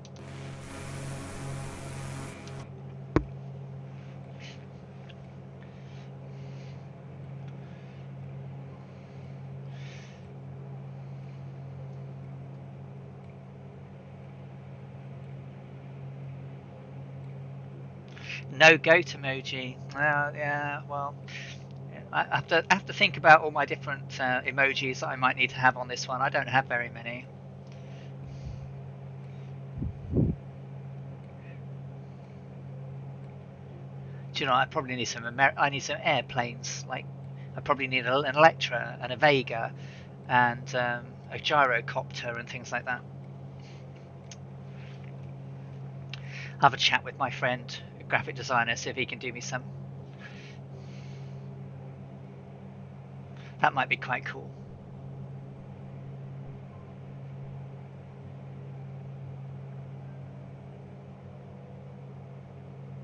Um, 9,000 feet cruise altitude.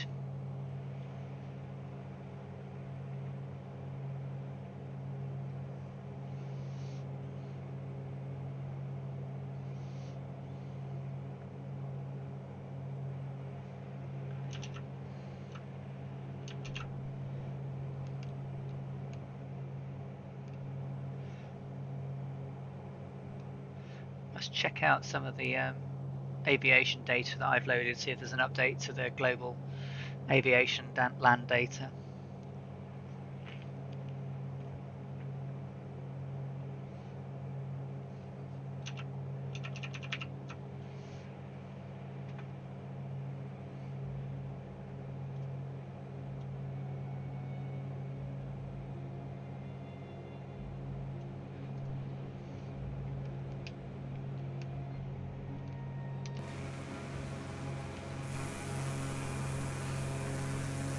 Missile spotted.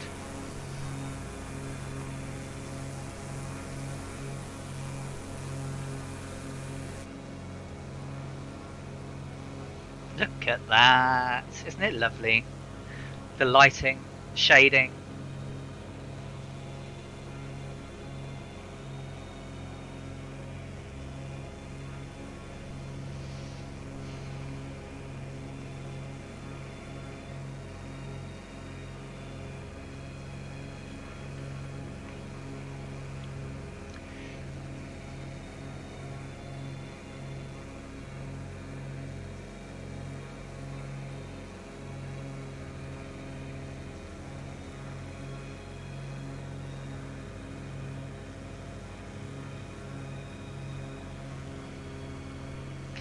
I'd never heard that saying. A goat looking at a thunderstorm. And then Murphy used it. And then somebody else used it almost the next stream. And I think it was Kian that used it. So is it an Irish thing?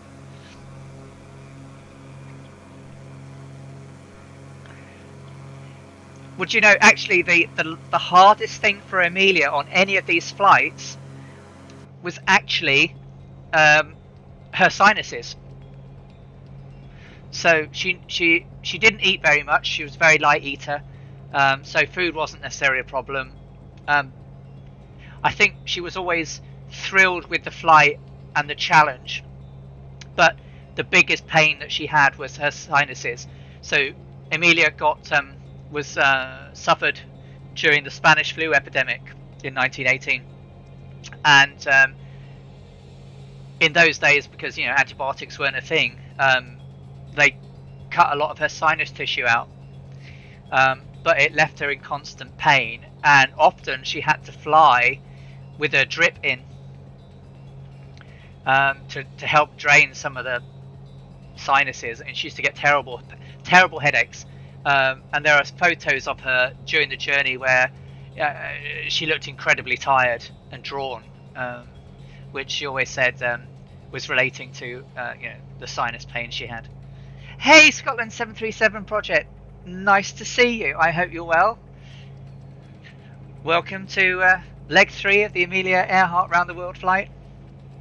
We're on our way from Tucson to New Orleans via Dallas, and we've got about 2 hours 16 until we get to Dallas, and then we hang a south turn towards New Orleans. We've got another probably 300 miles from there, so got some way to go. 1,090 nautical miles in total. And she never seemed to be intimidated, Seamus. Literally, the plane she's flying, she wrecked in Hawaii, had to be rebuilt, and she had to go home by boat. Literally, on the second leg of this journey, the left engine caught fire, literally the day before this leg that she was doing. So, but she said she never let it worry her. She was never worried. I always get worried if my car makes a sound, let alone a creak or something. So, not quite sure how I would have felt as her, but obviously I never have the bravery that she had.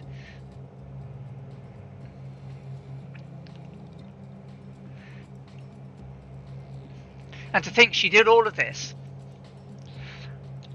and had a really, really, really high reputation as one of the world's most greatest women aviatrix, but amongst her peers, she wasn't that great a flyer compared to people around her of her time. What she had that they didn't was George Putnam, her publicist. After all, you know, I'm not going to say it's like a girl band, but it is like a girl band, really. He picked her for the sack of potatoes journey across the Atlantic, and from there on, she always wanted to do it herself. But he then arranged all the press releases. He published her books. She was a very prolific author writer. Her book, For the Fun of It, she wrote after she returned. She did her transatlantic journey. It's well worth a read, as is The Last Flight. The Last Flight was finished by George Putnam because she never got to finish it herself, and contains a lot of the information that I'll be reading and relaying to you on this flight.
How are you doing, Darren? What epic journeys and flights are you doing at the moment? Because I know you finished the Groom and Goose one recently, right?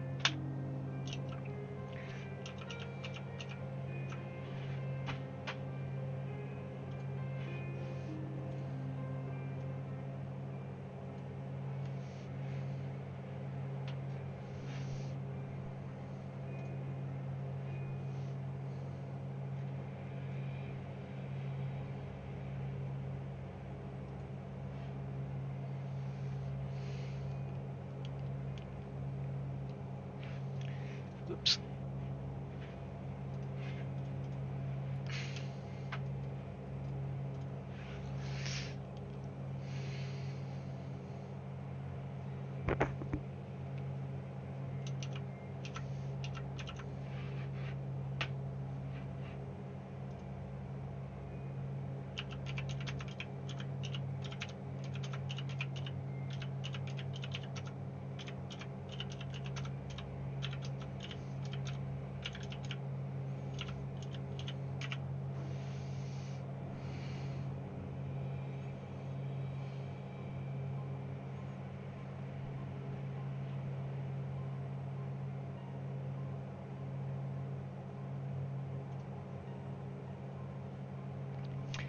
I said, Darren, I asked what epic journeys you were taking part in. You recently did the delivery of the Groom and Goose right to Turkey. What are you doing next?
Oh, ace.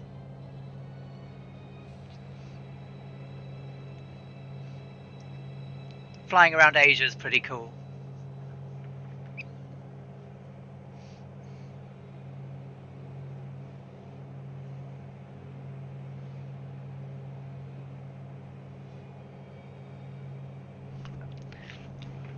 I hope you have great fun on those. They sound really good.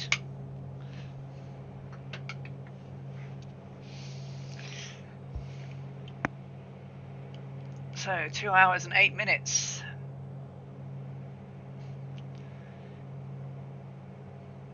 It's just shy of Dallas, 403.7 nautical miles. We have 68 gallons of fuel. Fuel flow is 12.5 gallons per hour. Still pretty much on the numbers. Still just shy of 150 knots. We started today with a completely full tank.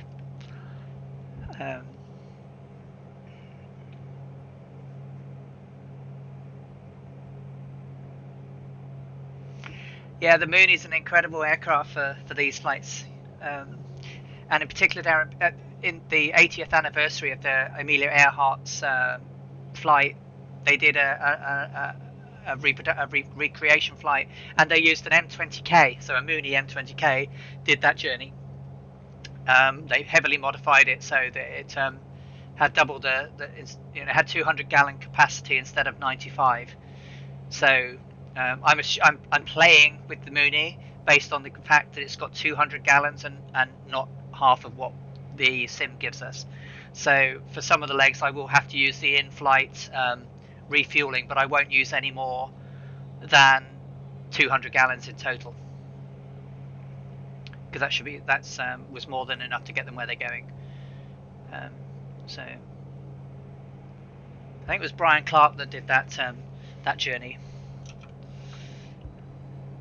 if I remember rightly.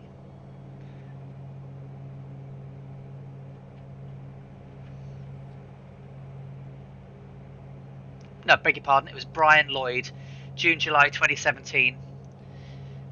Flew his Mooney M20K 231 around the world to commemorate the flight, and followed a route very similar to Earhart and very similar to the one that I'm flying.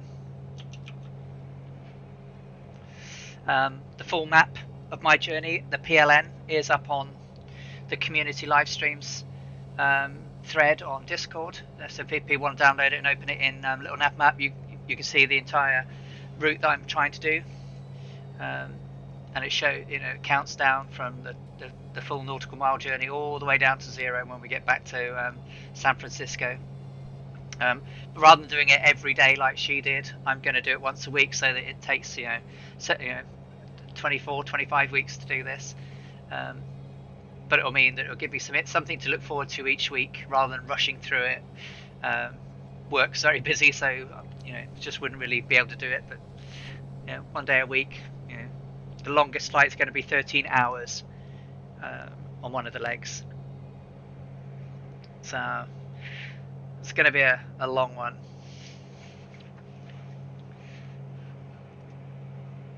Yeah, it also means I can run around and do some looking for imagery and videos and news of the day. It was very light for this leg, so I don't have much to share.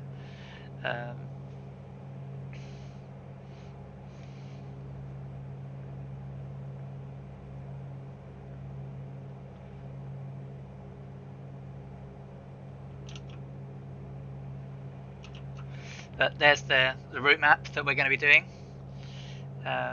across all the journey.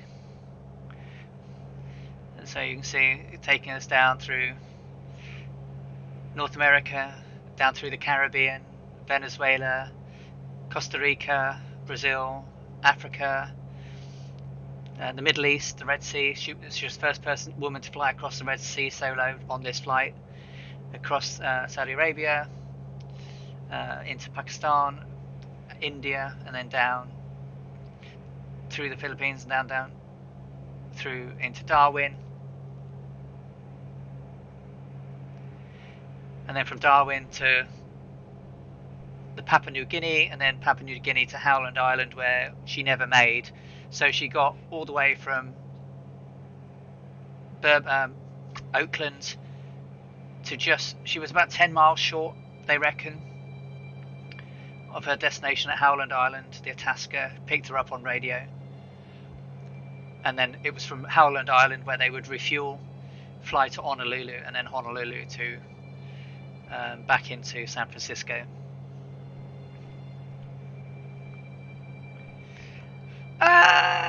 No, I don't get rest. I don't like rest, Seamus. You know, I find it hard to sit still.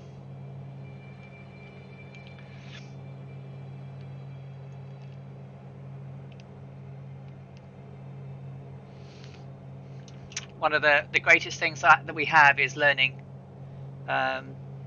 these flight preparations, the flight preparations and plans that we do for the Two-Toe Murphy Flying Circus on Two-Toe Murphy streams. They keep me occupied. They keep me learning, looking for new things, new ways to do things. So yeah, I get incredibly bored if I'm sat still too long. A bored alley is not a nice thing. I get very restless.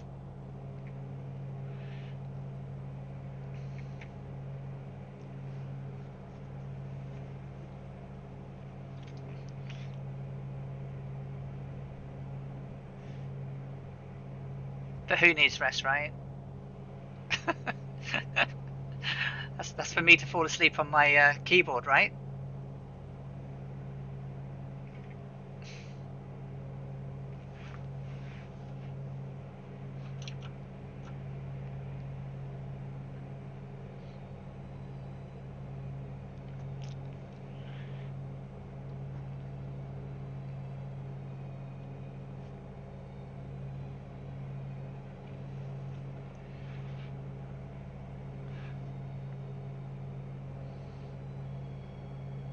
Could you think what mischief I could get up to if I was bored? Crikey.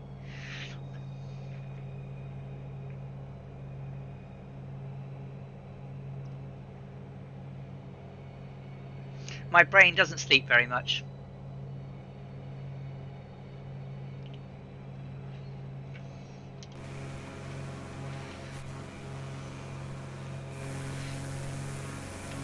Still have a couple of fireflies behind us in the distance, which I'm very welcome to have some company along.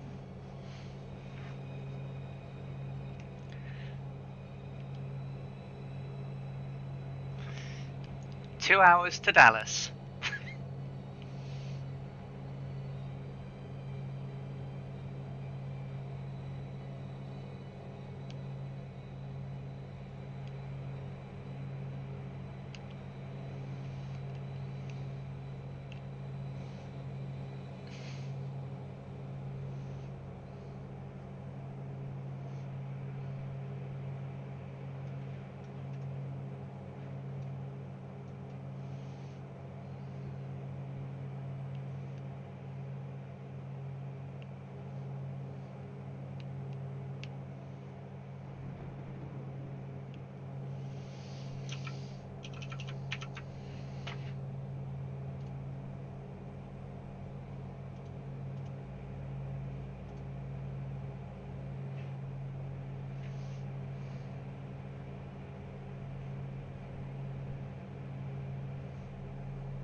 So about 9:22 in the morning.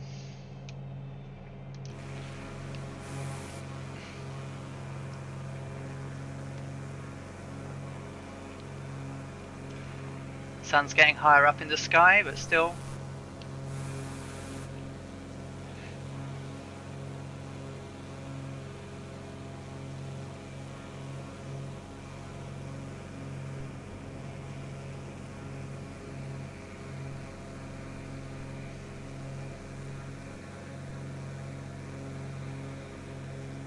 I had set the lightning at 1%, but it does seem to light lightning this game.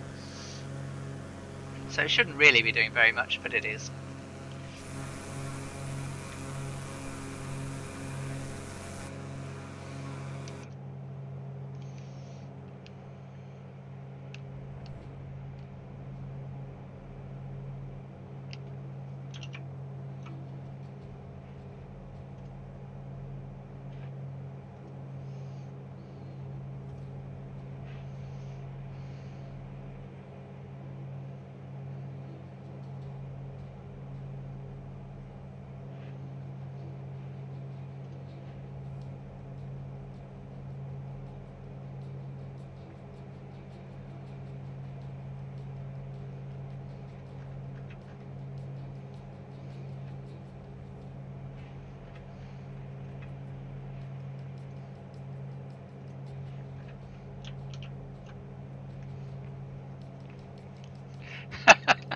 Yeah, I know, right?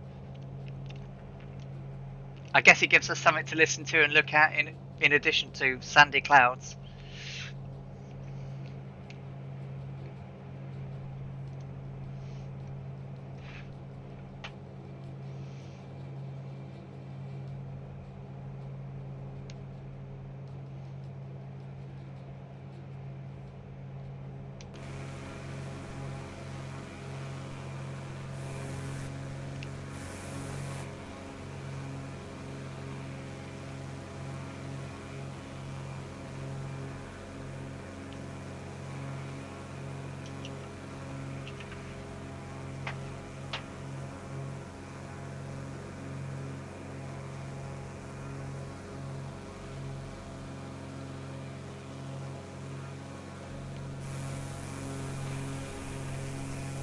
Two Fireflies, Technical and Sim Aviation.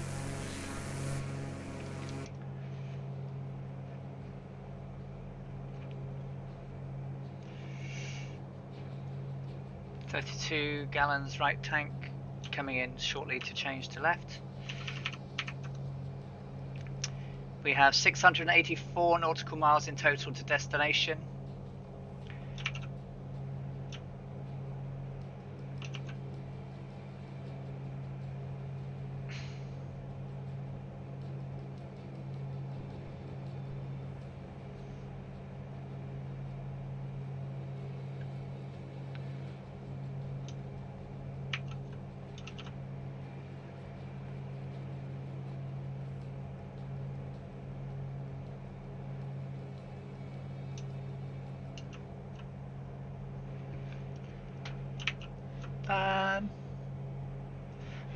I was trying not to make it too loud, to be honest, but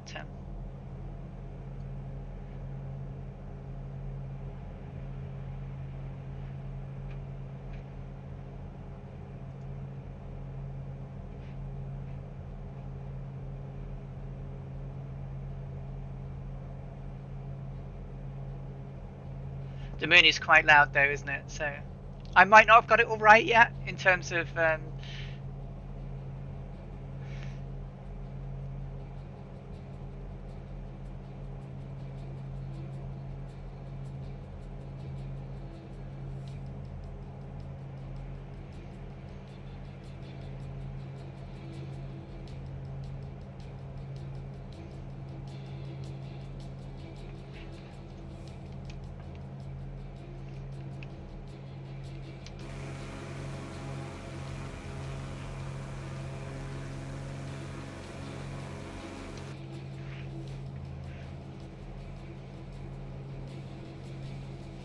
I know, right, Belbro? I know.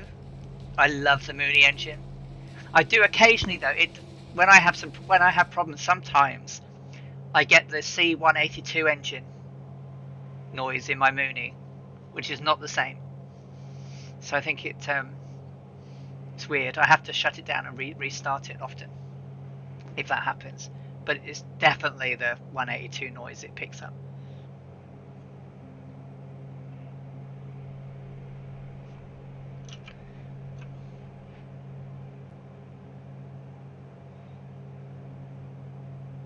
Yeah, it's weird. One day we'll hear it when we're streaming, and you'll need to see it. It's weird. It's not that grumble that the Mooney has.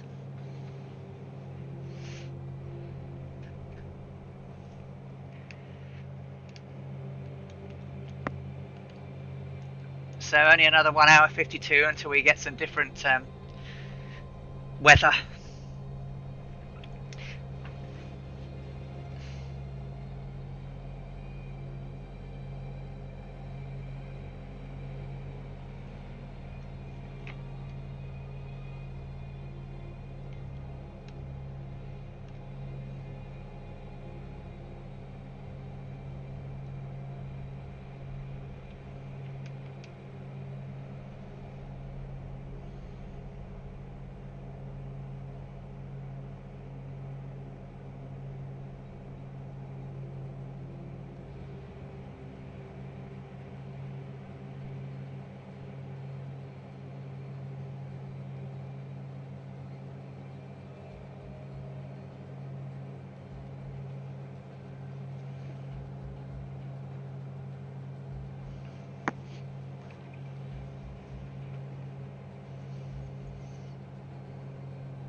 One more gallon.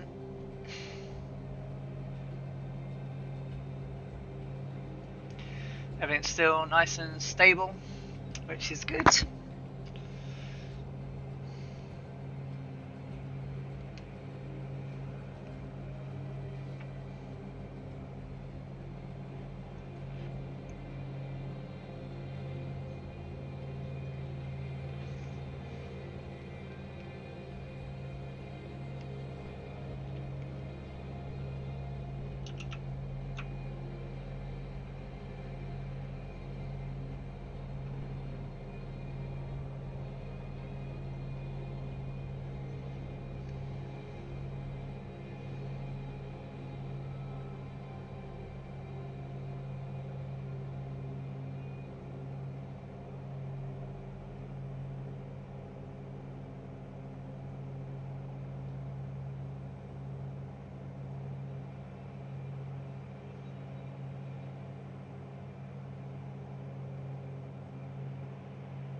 So we've done about 430 nautical miles now, 659 nautical miles to go.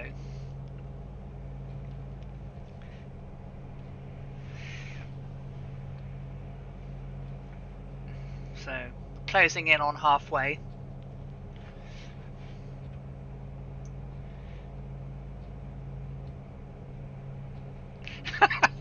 Welcome, Colonel Falk. Lovely to see you, and good morning. I hope it's not too hideously cold and snowy in sunny Michigan today. I started early today, so because it's a long flight, 1,090 nautical miles from Tucson to New Orleans, and you catch us flying over a over a sandstorm, which we had started at 7:04 in the morning down on the ground at Tucson, which is what happened on the 22nd of May 1937 when Amelia and Fred headed off towards New Orleans. So trying to emulate it as much as possible. We're sort of cloud hopping at 8 to 9,000 feet, which is what they did on the day. And just as we get towards Dallas, I'll change it because the skies change from sandstorm into nice fine-ish weather with few clouds. I'd like it. It'd be really nice if the SoFly tool, you could set it up to say, right, for so long it's this weather setting, and then transition it from this weather setting to this weather setting for this period of time. So say an hour at this, an hour at that, and an hour at that. So you could actually set it up so it would seamlessly transition from one weather to another, rather than it being so direct, like instant sandstorm to instant clear skies. That would be lovely.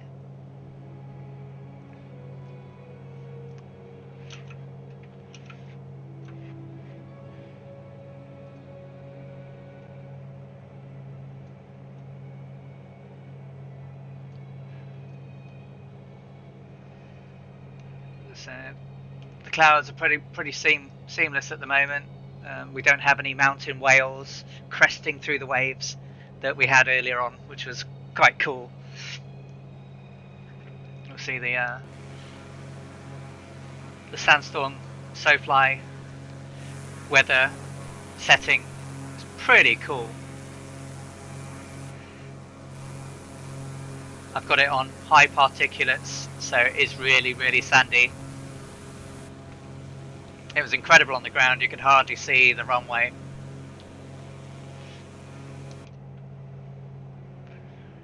But it was like that on the day, and they took off regardless. So we did exactly the same.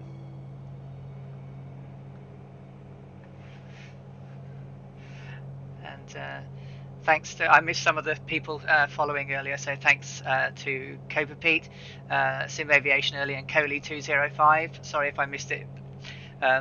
My alerts don't seem to be bingling as much as they should be. Yeah, very much like flying in a sandblaster.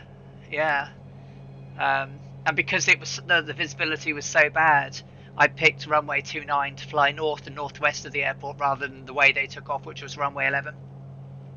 And then did a circling climb up to 8,000 to then get back onto course, so that we didn't hit the mountains that were quite close and quite high the other side of Tucson's airport.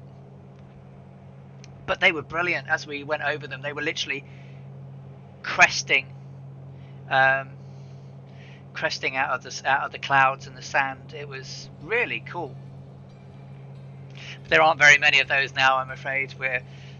I think the highest ground is literally where we are at the moment, which is, how high is that?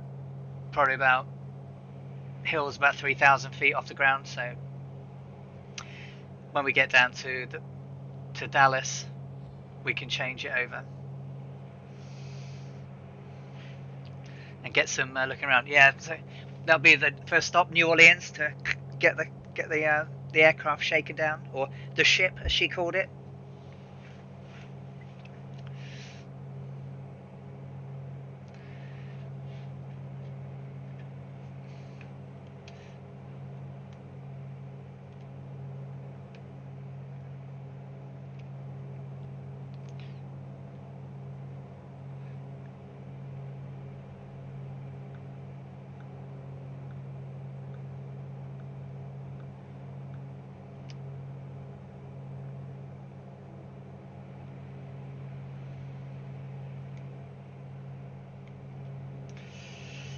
missed it again because I'm yakking.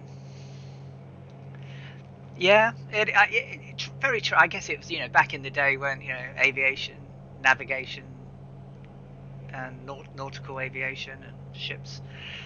Yeah. She always called it her ship.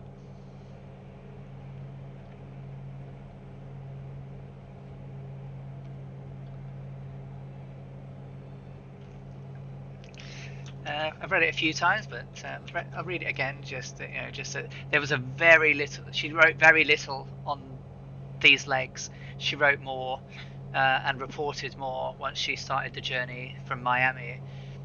But there was a newspaper article that's published in the Honolulu Advertiser on the Sunday, the 23rd of May, 1937. Appeared on page 3, column 5. That said Tucson, Arizona, May 22nd.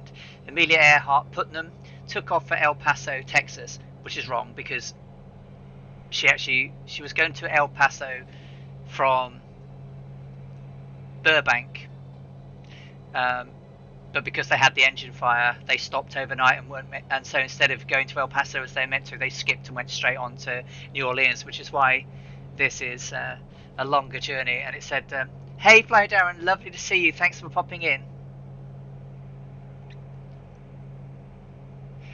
And she said,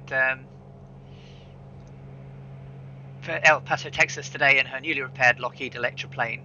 She said she was just flying anywhere to check the plane and see that everything was working properly. It's just like new now, she asserted. I'd like to put at least 50 flying hours time in before we do the big flight. And then they wrote, the big flight will be her second attempt to fly around the world along an equatorial route. She hopes to take off soon after June the 1st, weather permitting, with Honolulu being her first stop, which of course was wrong because she decided with the trade winds changing direction that she would go the different way round than her first flight, which she started off at San Francisco and went to Honolulu. Welcome down. Yes, so it's sandstorm. We're about 10 o'clock in the morning nearly, I guess. Well, crikey, 10:41 in the morning. Having set off from Tucson at 7:04 a.m. This is SoFly's weather prefix, sandstorm. And because it was a sandstorm on the day, and as you can see, we've got some clouds, and they look like whales humping, cresting through the sea as we go ahead.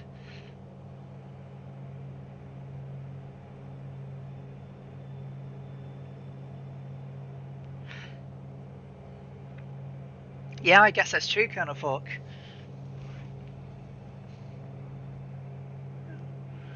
Back in the day, I actually never was in any service or anything, but I was I used to regularly pilot a 27-foot Seamaster cabin cruiser on the Thames. Used to come home from work on a Friday, drop the car off, hop on the boat, take it down the Thames, find an island somewhere, moor up, and have a rest out in the islands in the quiet.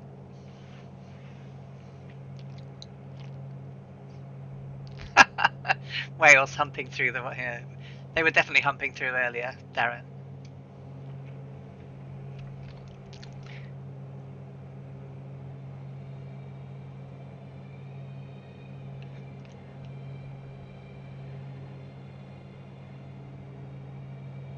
Welcome, Goblin Zeus. Greetings to you in France. Thank you for coming along and watching. Yes, she was amazing. As I mentioned earlier, she wasn't as renowned as some of her other, or as capable a flyer as some of her contemporaries in her time, but she had great publicity.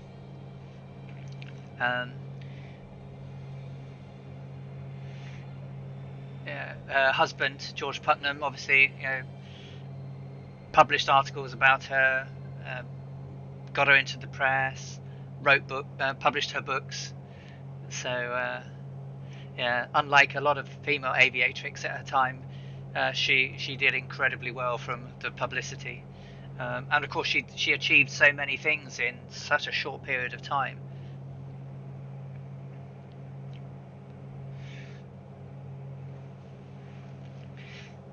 So we're currently 9,000 feet above the clouds over Texas. We're approximately 1 hour 37 from Dallas. When we swing to the south, and a further 339 miles down to New Orleans. We're flying above a sandstorm. We're using the SoFly weather prefix, which is showing as it was on the day. Provence, what a lovely place to live.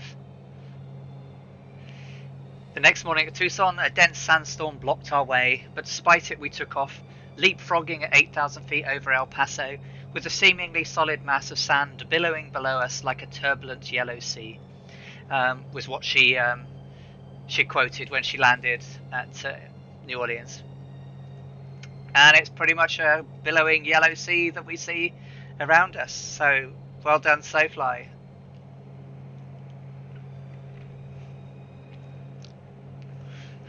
Well, I'm up in the northeast of England, Goblinsies, and it's -1 at the moment, and it's really windy, so I would hate to think what it's like out there. They were saying it's going to be about -7 with wind chill.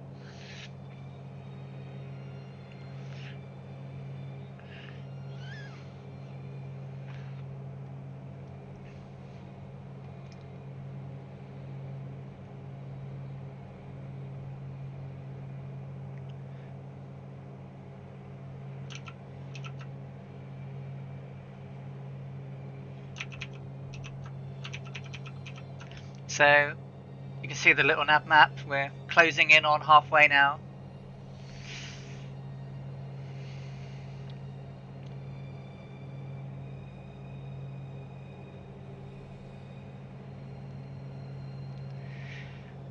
Obviously, we're not flying the Electra, but we're flying the Mooney. In terms of range, we don't quite have what she has, but the Mooney was used back in 1987, the 80th anniversary of her. Sorry, not 1987. The 80th anniversary flight was done in a Mooney, and it was modified to hold 200 gallons of fuel, not 95. So we're doing that, and then obviously we've got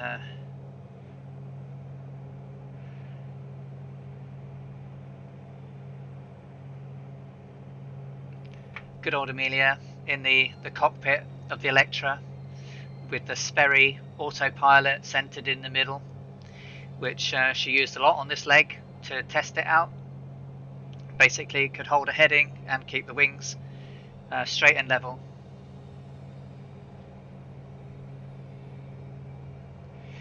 And like the Mooney that we're flying, Amelia Earhart flew a very heavily modified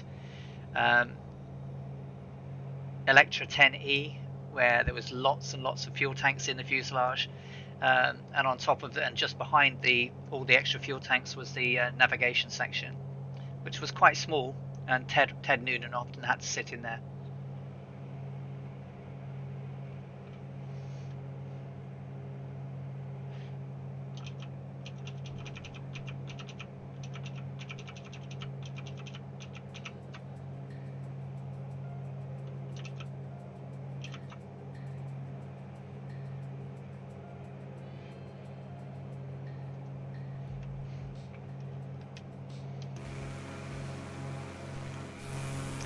We have a couple of fireflies with us still in the background. Lovely to have you along and joining the journey, keeping me company on some of these long legs. Greatly appreciated. Love having you along.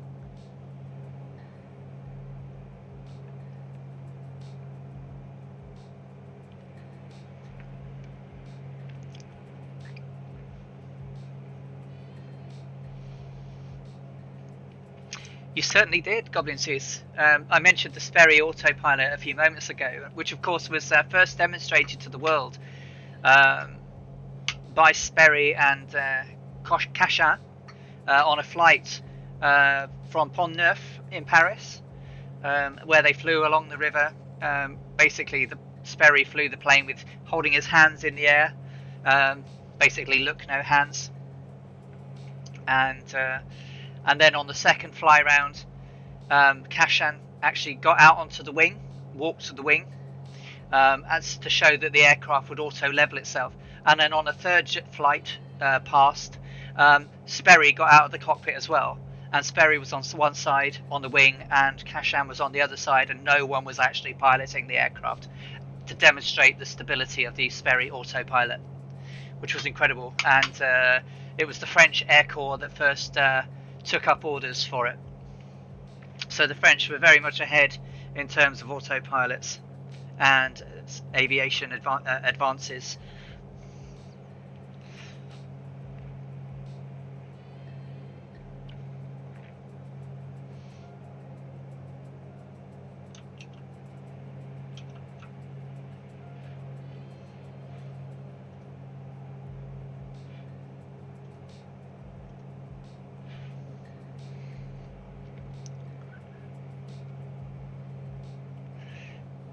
You're very welcome, Goblin Zeus. Over on the Two-Tone Murphy's Discord, I put a video up of the Sperry Autopilot, and it doesn't mention the bit about them walking on the wing, but that's well documented. But it does mention the fact that they flew through Paris with no hands on any of the controls along the Seine.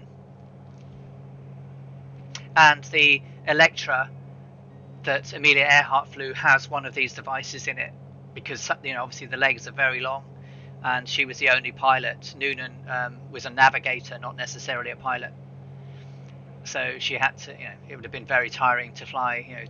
Some of the legs which are over 2,000 nautical miles. I mean, this one's 1,090.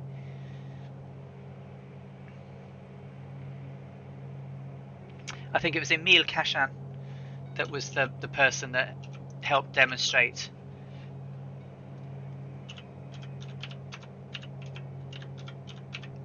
the autopilot with Sperry. Yeah, Emile Kashan.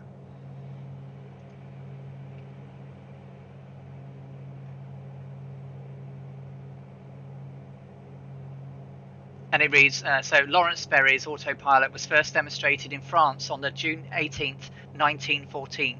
Sperry was participating in an exhibition in which 57 planes were fitted with new improvements of innovations.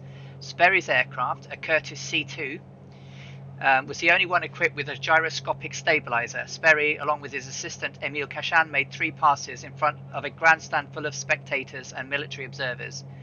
His first pass, he engaged the autopilot and flew past the grandstand with his held high off the controls. On the second pass, Kashan climbed out onto the starboard wing 7 feet away from the fuselage, with Sperry's hands still off of the controls. When the aircraft banked due to the shift in weight, the autopilot immediately stabilized the wing. On the final pass, Sperry climbed out onto the opposite wing, leaving the pilot seat empty. The observers were amazed at the aircraft's ability to maintain level flight without a pilot manually controlling it. Sperry also gave Joseph Barré, the commandant of the French Army Air Corps, a ride to demonstrate the ability to perform an unassisted takeoff and landing. So, incredible feat that day back in 1914. When you think about 1914, who'd have thought it, right?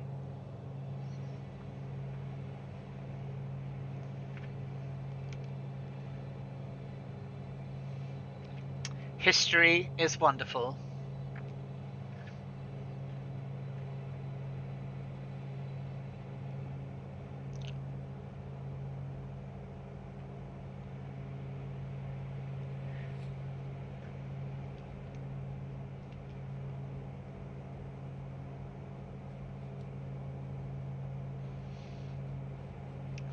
Yeah, absolutely. And of course, the Sperry Auto Gyro basically is the attitude gauges now. Pitch and attitude gauges.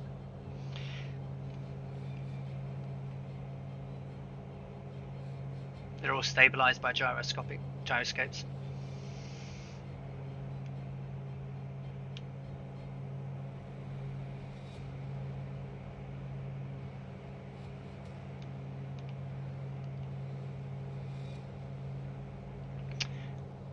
One hour 27 and 276 nautical miles to go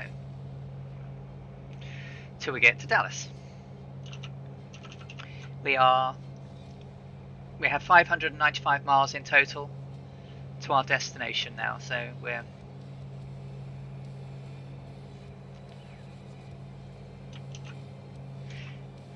Get in there.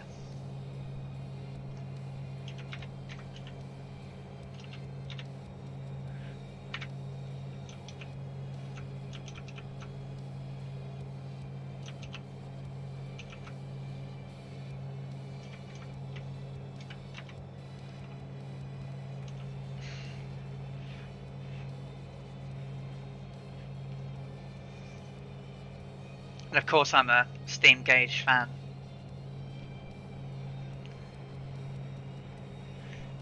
I picked the Mooney because the Mooney's got comparable speed to the Electra.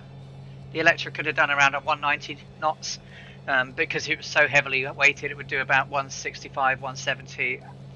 I'm massaging the fuel economy at the moment, so I'm doing about 150. So we're not going to be too far out in how long it took the Electra to go the journey.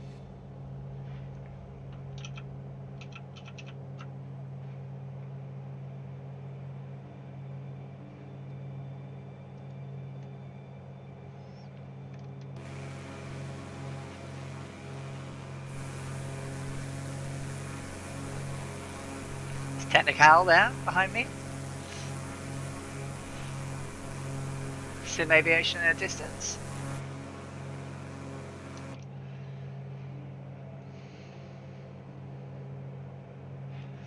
Should have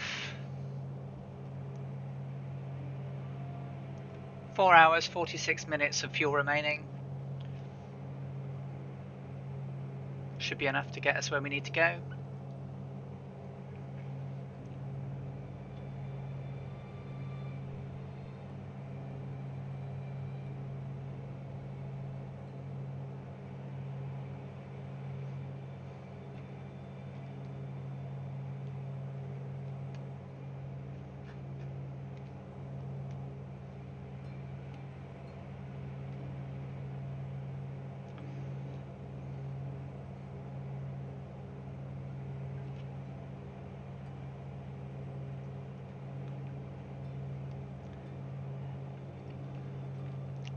Remember tonight, Simwings are doing their latest Simwings live event.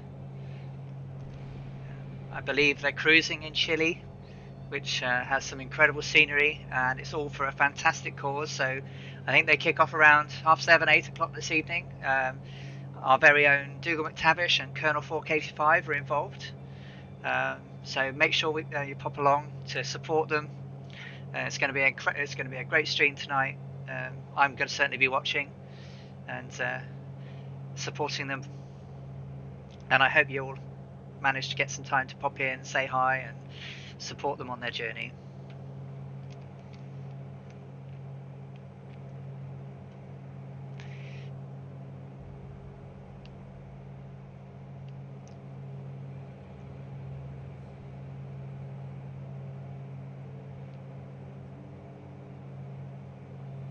Yes, that's right.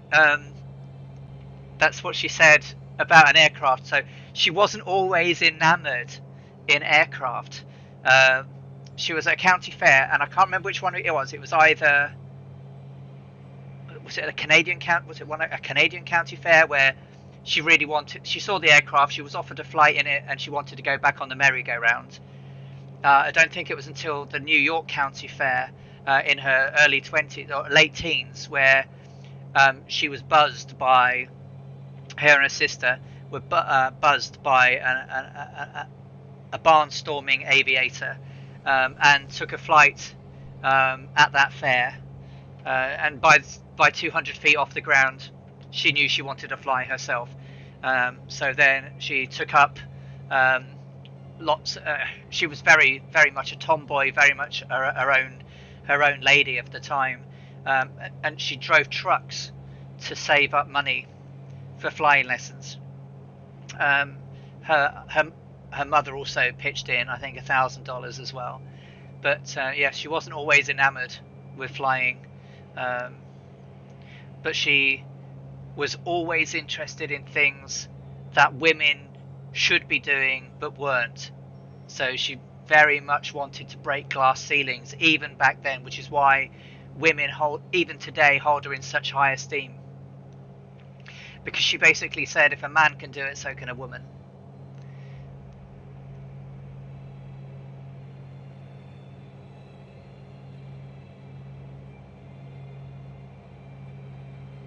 The Last Flight book is incredible. It's a really good read.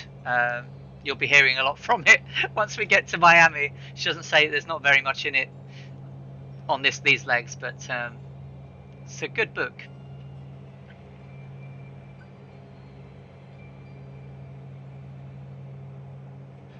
Right, time to switch tanks.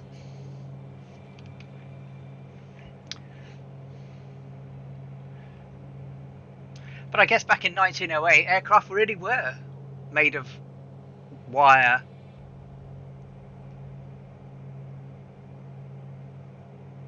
Yes, the Canary, the Kinner.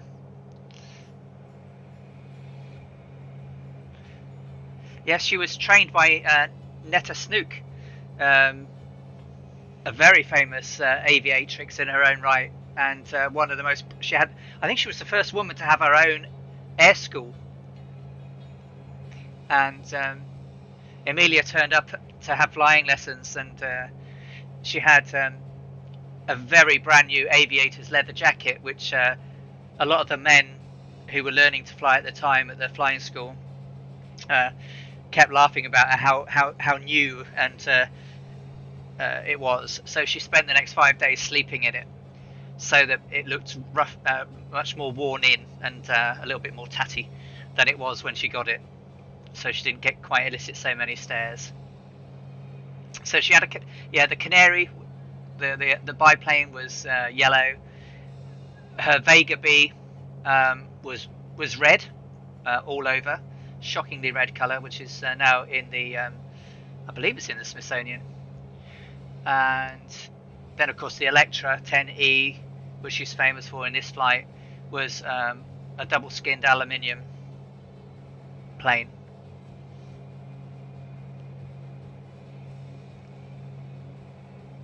She flew that Canary everywhere. But back then, $2,000 was a lot of money.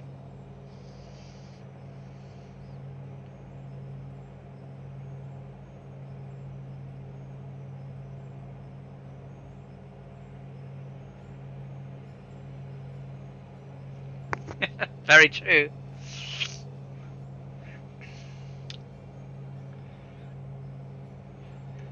Yeah, their inheritance. Yeah, their father wasn't very. The inheritance money came from the grandfather. Amelia's father wasn't very successful in business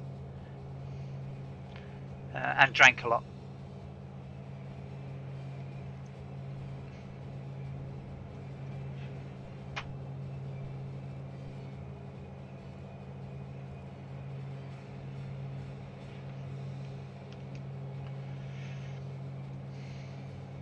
Okay, 1 hour 18.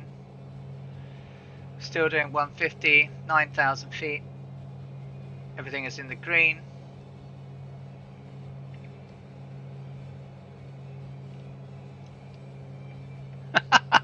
No problem at all. You can cut and paste away. I can fill in the bits afterwards.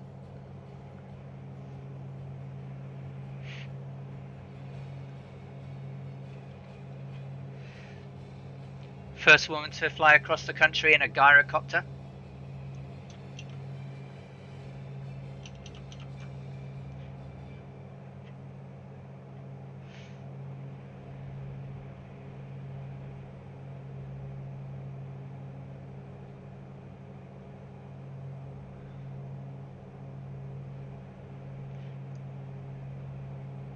Yep, absolutely. Yeah, she was the Cosmopolitan's aviation editor. She was also the president of the women's flying organisations.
Yeah, she had quite the resemblance to Charles Lindbergh. Um,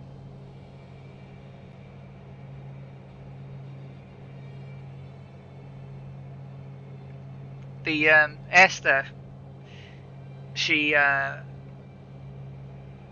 set a world record for female pilots back in May 1923, where she took it up to 14,000 feet, which is actually 4,000 odd feet less than she took a gyrocopter up to. She held the women's um, altitude record for a gyrocopter, which was 18,415 feet or something like that. It was definitely over 18,000 feet. It was incredible.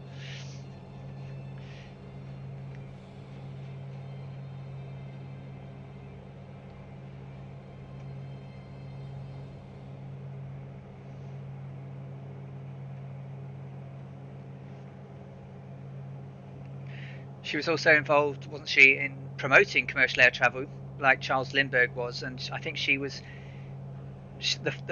They became TWA, Transcontinental Air Transport. She invested time and money in that, and they set up regional shuttles. I think the first were between like New York and Washington, and she was also a president of National Airways, which was Boston, and now went on to become Northeast Airlines. She also took part in competitive racing, but like I said, whilst she did win some stuff, she wasn't quite as good as some of the other ladies at the time.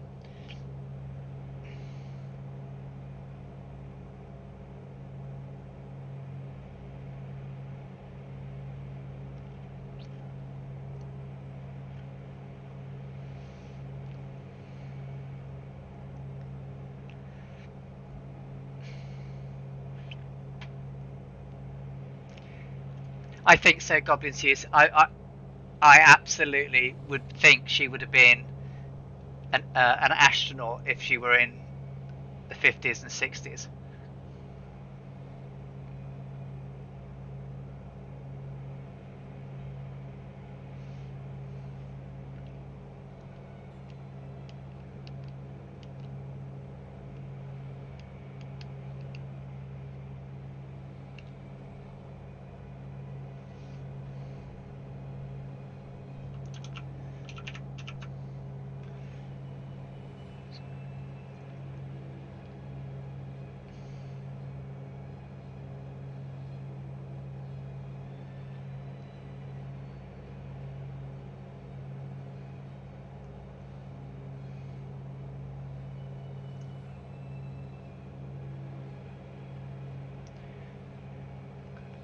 So 550 miles to go.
And there's Amelia with her Pitcairn gyrocopter that she took up to over 18,000 feet. Incredible. No worries, Technical. Thank you so much for joining us, and hope the chores aren't too terrible, and we'll see you soon. Thank you so much. Have a great rest of your day.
Yeah, the other Amelia that flew the flight and completed it, she flew a Pilatus, didn't she?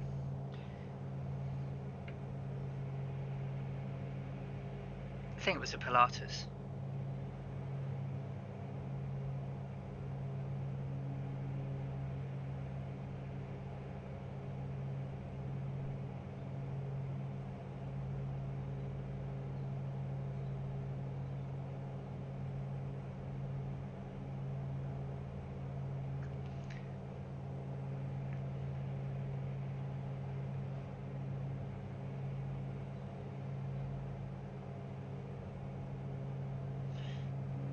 I think the Electra's completed it twice. Was it twice or 3 times? Twice. Right, so yeah, Pilatus PC-12, right. So there was Anne Deering, and that was a Lockheed 10A. Then there was Linda Finch, who also did it, but she actually used a restored 1935 10E. Took a, I think, yeah, so they did exactly the same stuff. Anne Deering Pellegrino dropped a wreath over Howland Island when she flew over it, which we will land on. We will land on Howland Island. Many weeks to come, but we will land on there, where Jefferson 2001 has done some special sim work for us to see when we get there, which will be incredible.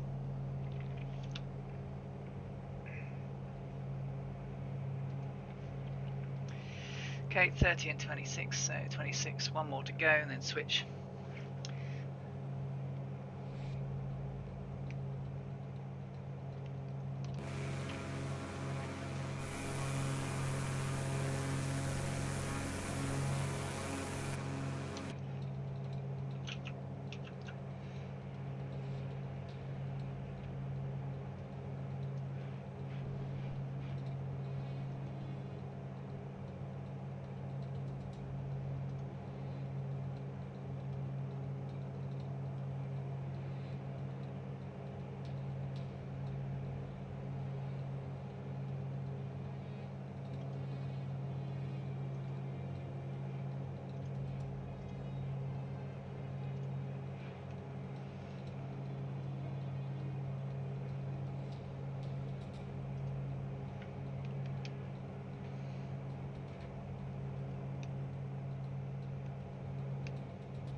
Unlike my plane cockpit, my room is getting desperately dark as the sun has gone down over here in the UK.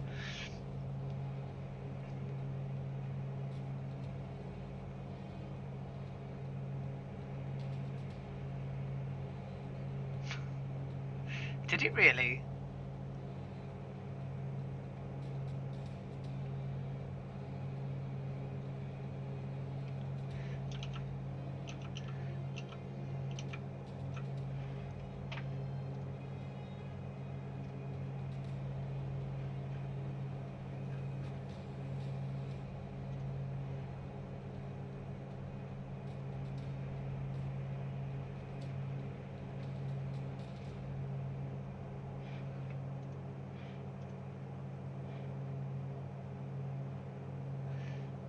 Oh, was there a big ears out here too?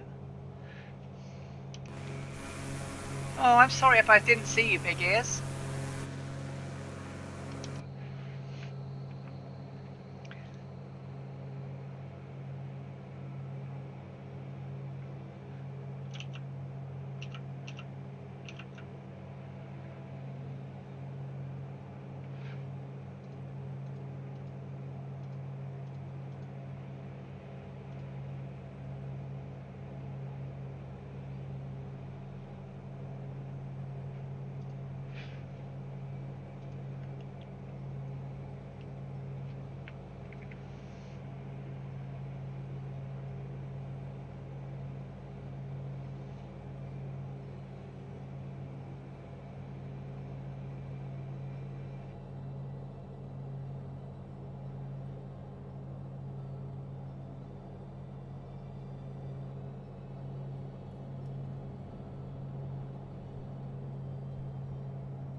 No worries, Colonel Pork.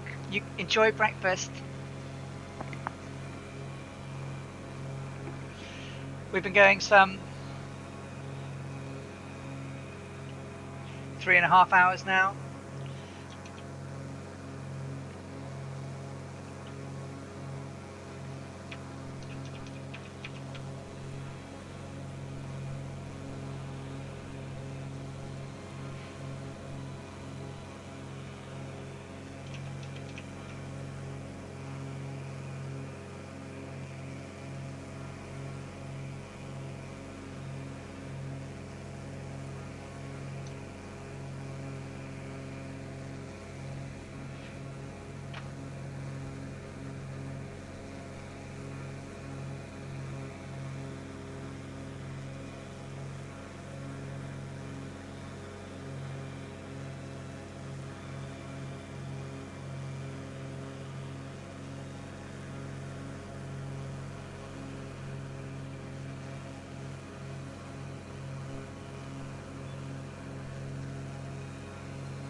See, I might overrun the start of the Simwings event, but I will hop over to watch them as soon as I've landed.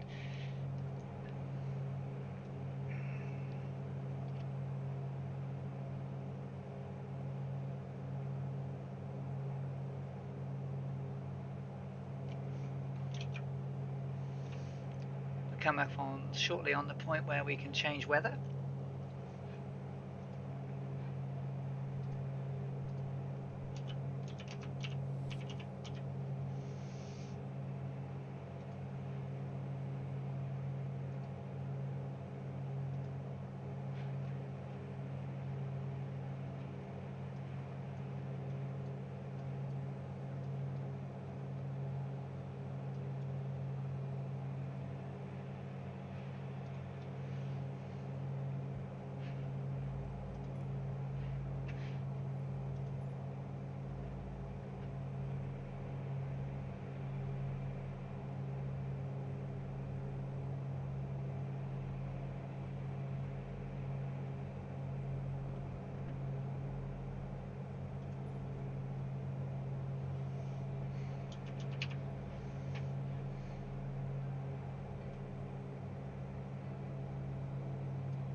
Might as well do that now. We're very close to where we needed to do that. As I say, I wish it had been a nice transition.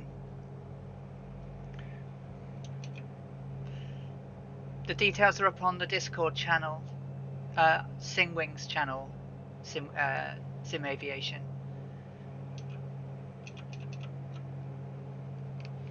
And we're over Texas now.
Incredible clouds.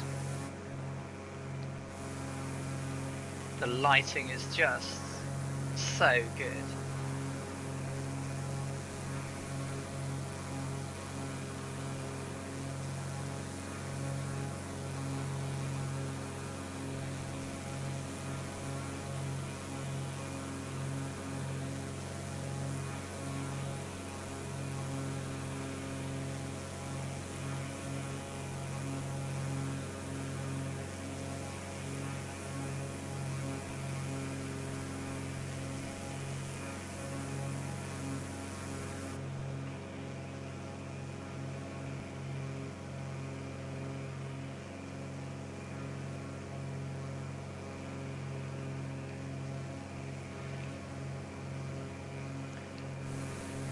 Isn't it just? Look at it.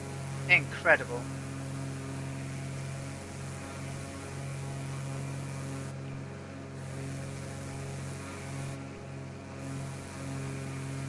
The shadow on the ground. The clouds volumetrically changing as you come through them.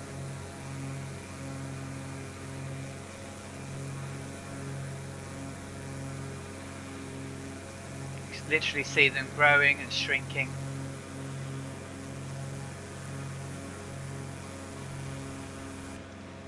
I don't think I've managed to see a decent animal in them yet though.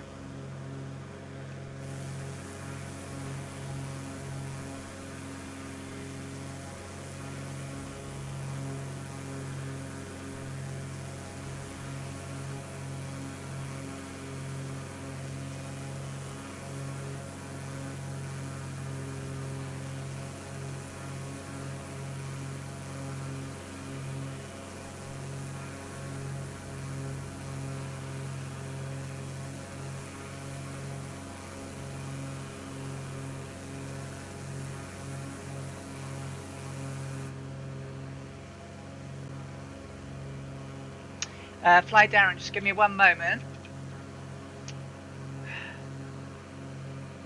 I am not.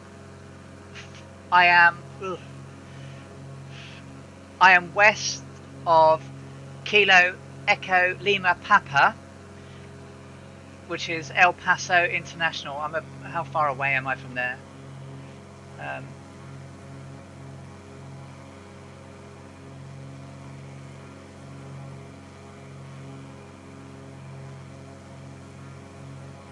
I'm about 24 nautical miles west of Kilo Echo Lima Papa, or 10.2 nautical miles northwest of Cisco Municipal,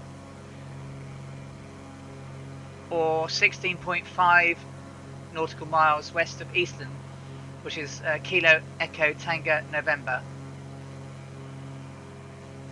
But I guess the closest one, sort of as the crow flies, is El Paso, and I'm 23 nautical miles from that.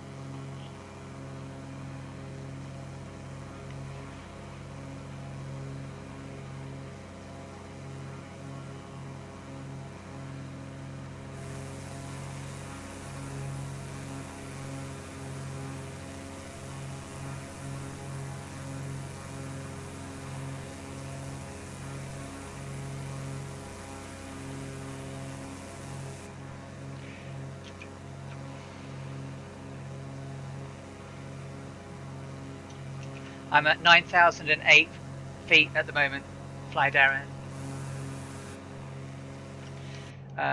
Still not going incredibly fast. Doing about 145.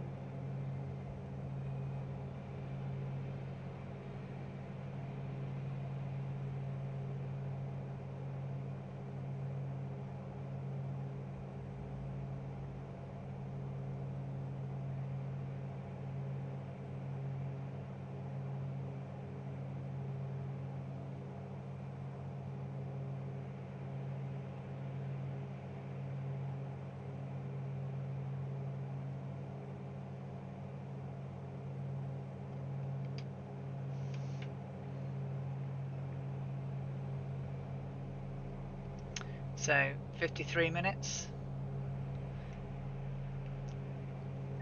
until we make a turn south. We are west of Dallas, just coming up to El Paso.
I know, right? Look at it. Isn't it amazing?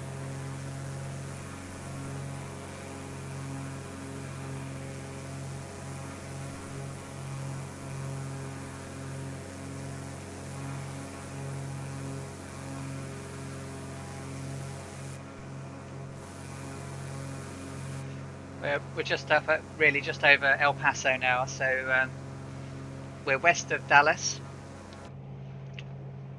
and we've got 474 miles to go, so we're way over half now.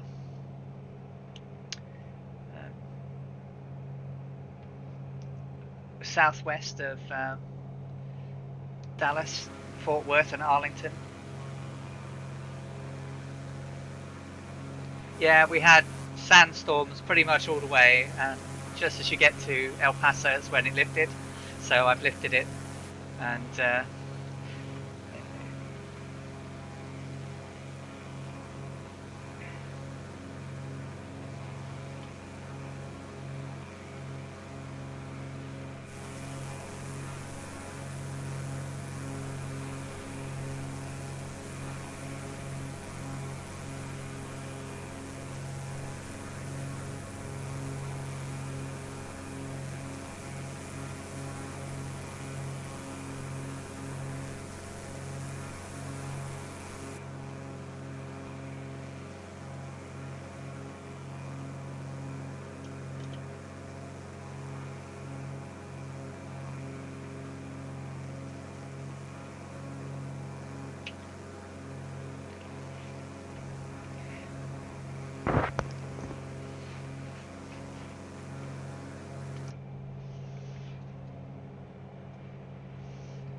$47 miles till we swing south.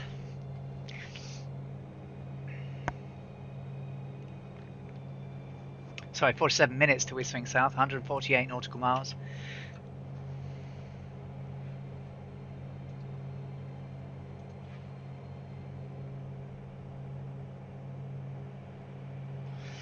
And then when we swing south, we've got a further 319 nautical miles to go.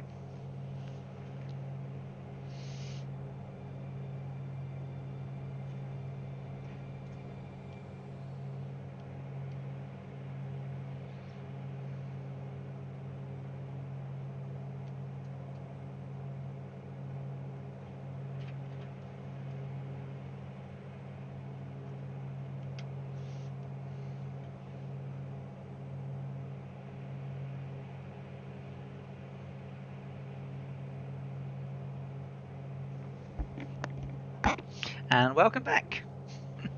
Murph.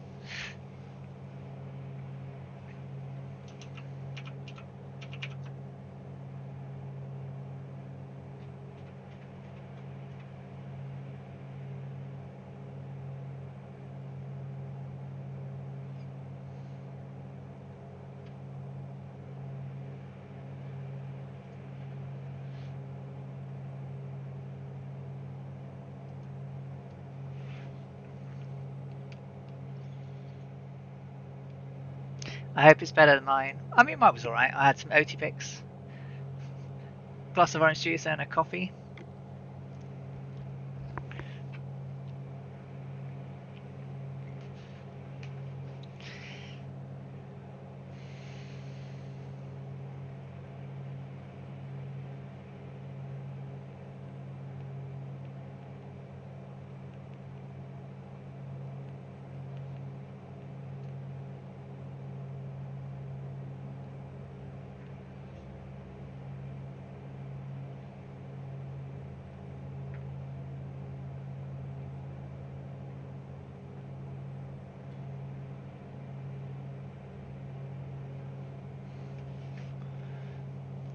Ooh, poached eggs.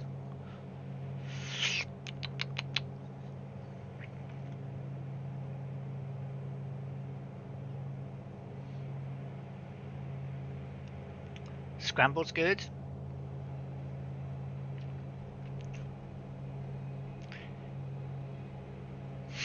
I don't think so.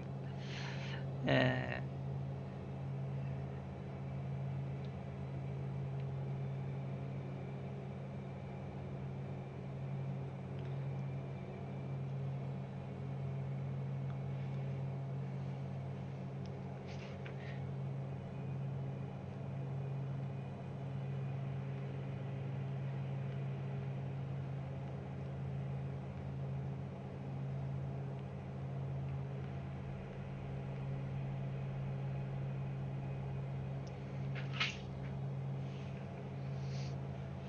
you. Thank you.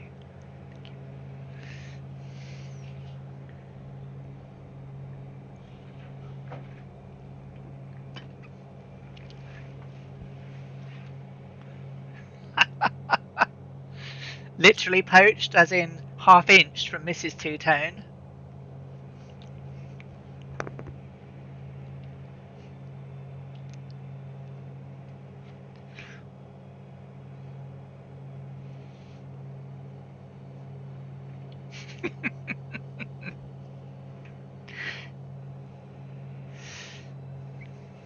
Well, once I've landed, I have a woo-woo waiting for me, ready to go.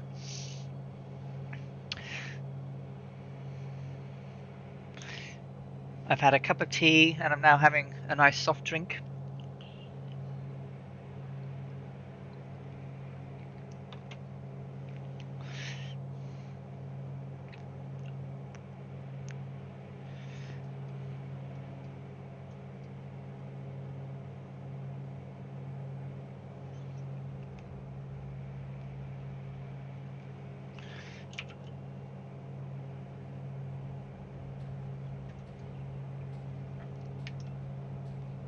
Oh, apparently Alt-Tab is turn off autopilot. Who knew?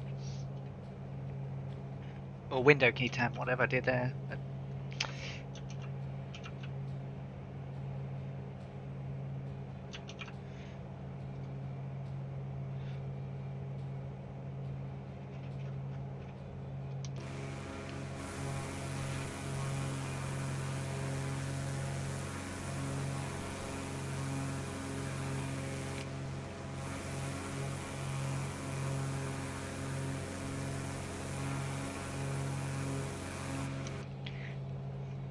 'I must confess I have an absolute penchant for eggs Benedict. Could really do with some eggs Benedict on lightly toasted muffins.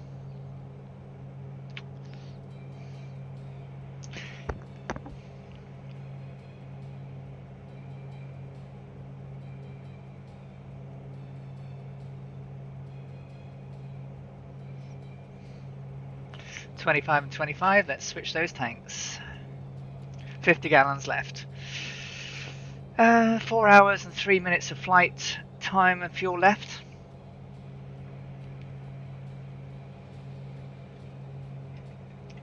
Release the dogs of war, more like, I would have thought. And let loose the dogs of war. Another Star Trek reference. Is it Richard V as well?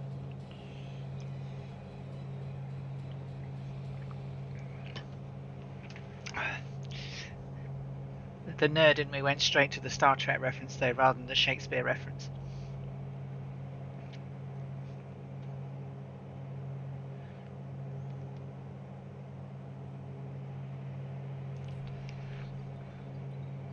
He was good, wasn't he? The Clang actor. He played it well. Eggs Benedict. Oh. My favourite.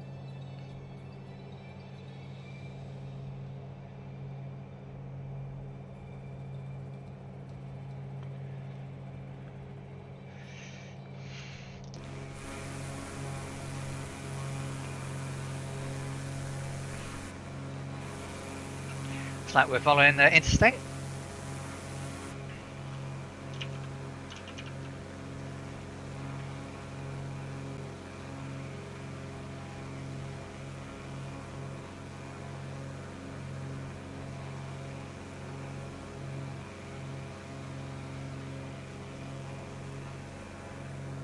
That's the Interstate 20.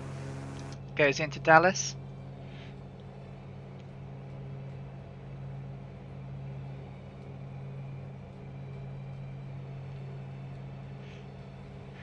Oh, you mean Benedict Cucumber Patch. Hello, hello, Sim Aviation, welcome back.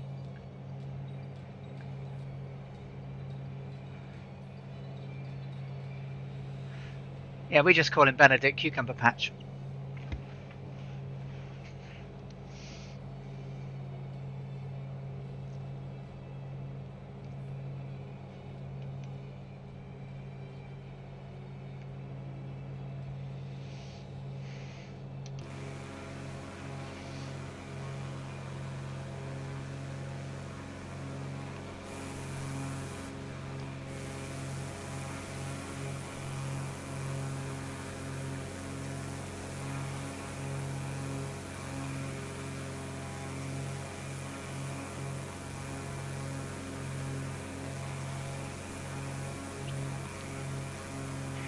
Definitely like Wings McGinty.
Take care, Belbro. Lovely to see you. Thank you so much for joining. Hope have a lovely dinner. Take care. See you soon.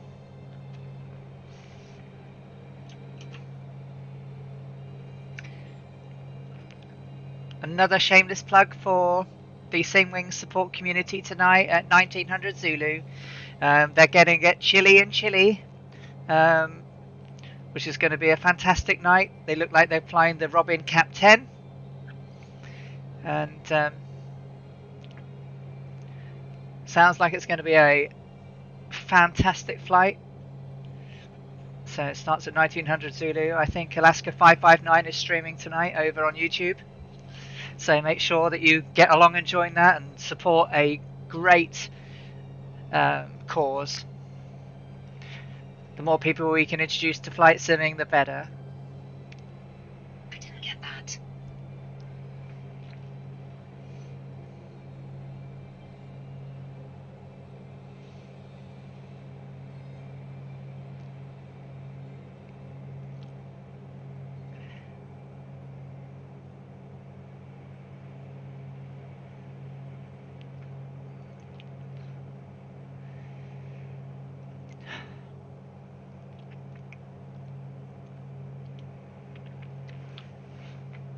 It was part of the original Microsoft Flight Simulator Sim Aviation, but I don't know if it was in the deluxe or the premium deluxe, to be honest.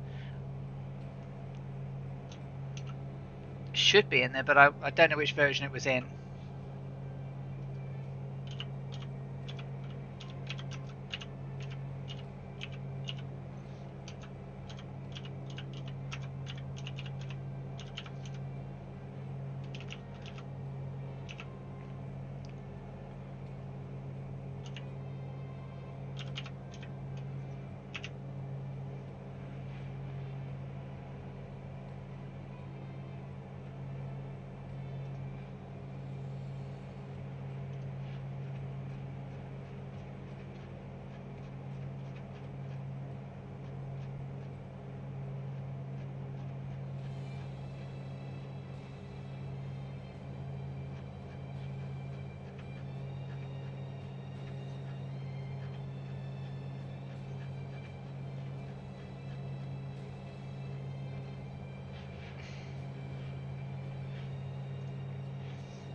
says Cap 10 on their page. In this epic flight, we should be flying the Simwings liveried Robin Cap 10.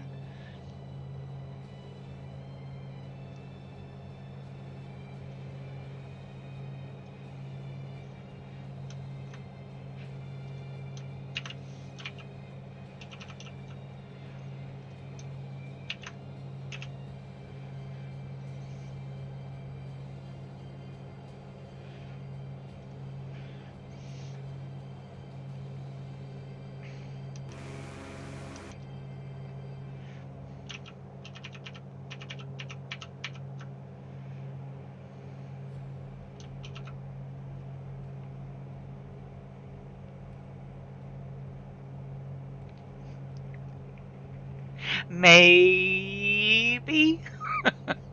Quite clearly says Cap 10.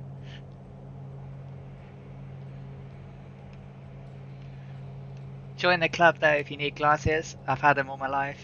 Still get things wrong. Oh, it's a bit cloudy.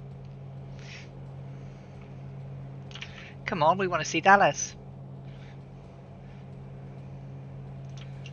We're going to be off to our north soon.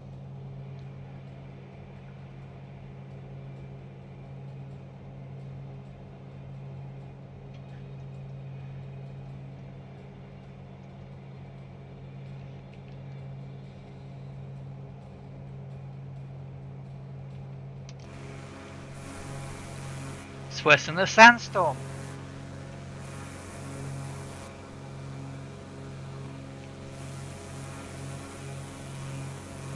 I love how it breaks though. That is super.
Hello, LK2 PRGM.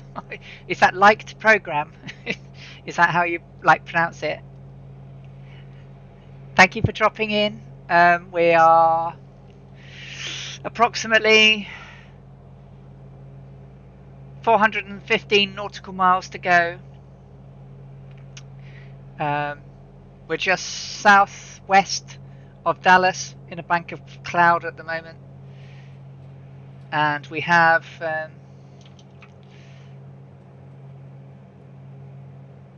about 95 nautical miles till we head south. Coming out of the clouds a little bit now.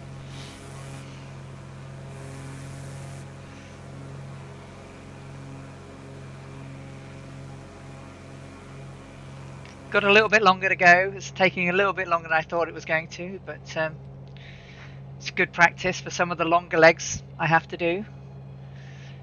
Yeah, some of them are going to be 13 hours plus.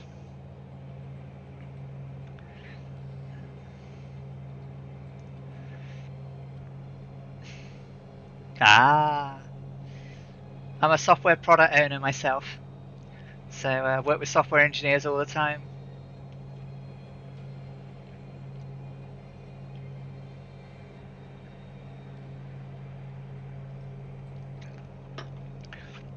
I write acceptance criteria they don't like. They code what they think they want. And then I say whether I like it or not. That's how it goes, right?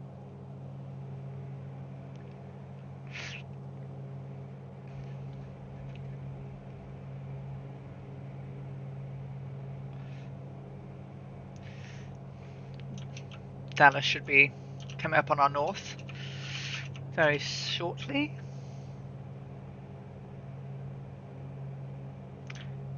We're just southish of Fort Worth and Arlington.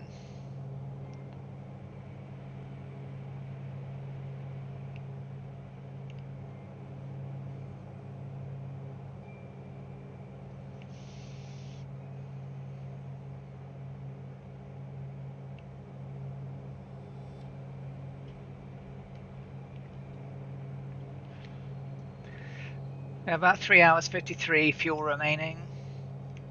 Plenty of fuel to get us there. Been nice and stable for over 500 odd miles now.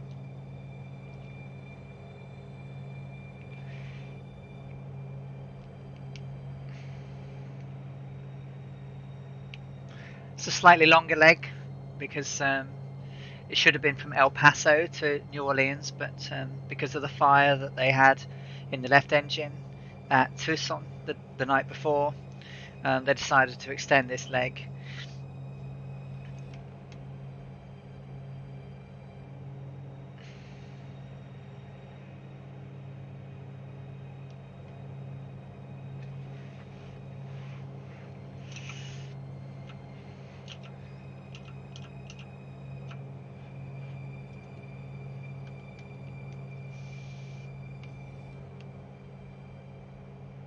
I'm pretty much the same for Colonel Fork, unless it has coriander in it, then in which case the only thing that's good for coriander is to go into the bin.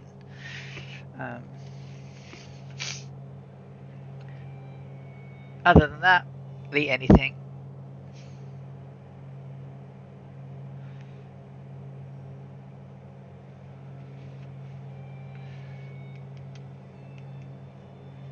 It wasn't quite as cloudy on the day. I wonder if I should change it so we can have a good old see. We've seen lots of stuff.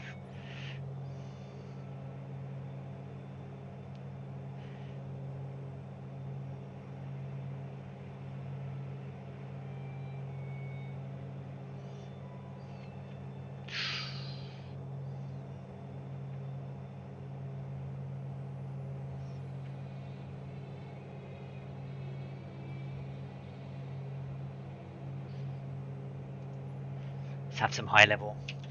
Change it around a bit so we can actually see what's going on here.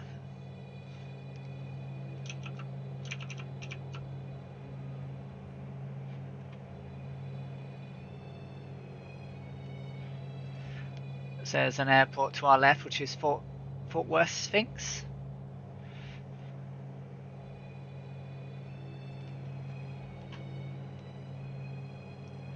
Just coming over it now, I think.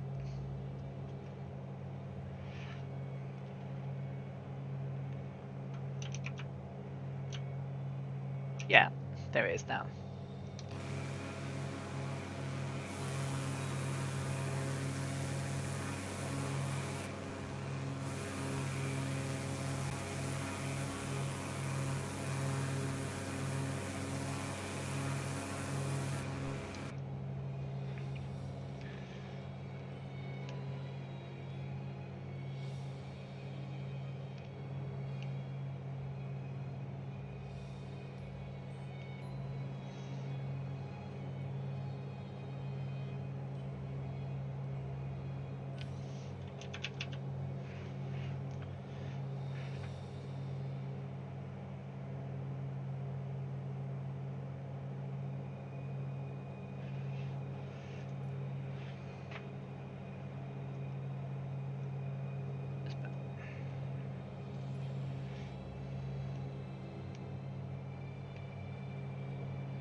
Just making sure that it's the temperature of the day, even though it's February.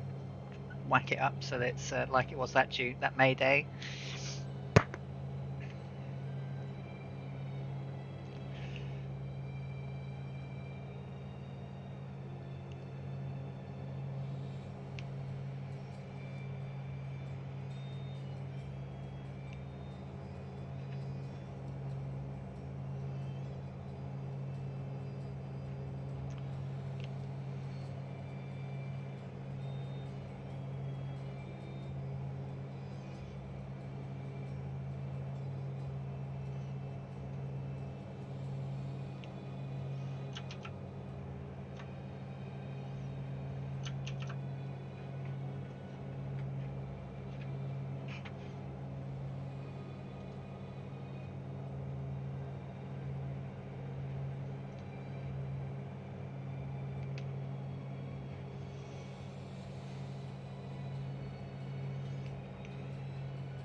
taking it down now to 8,000 feet,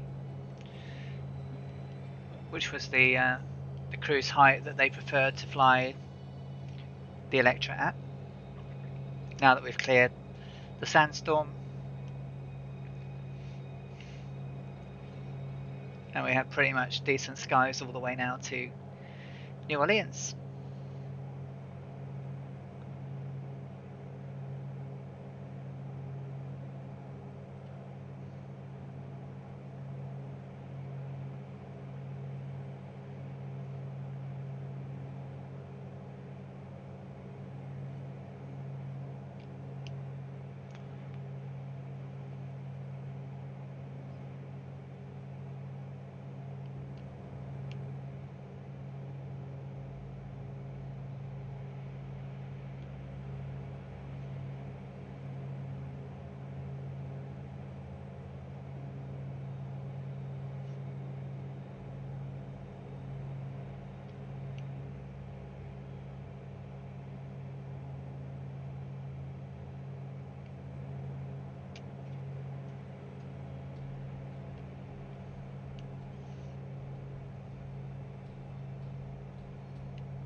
Haven't seen much of the ground this flight, have we?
It's another interstate coming up, which I think is I-45, running north to south, according to my map.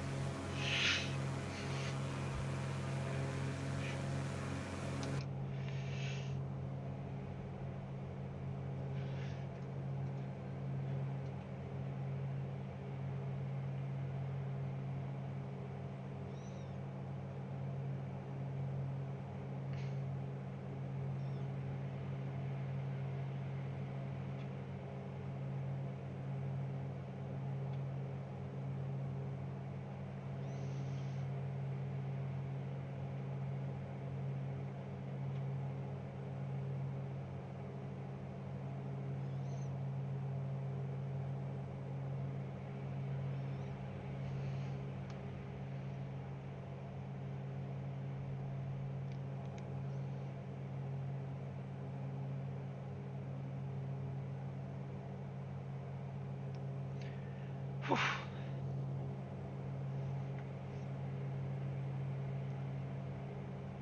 Must confess, I'm starting to feel it in the eyes.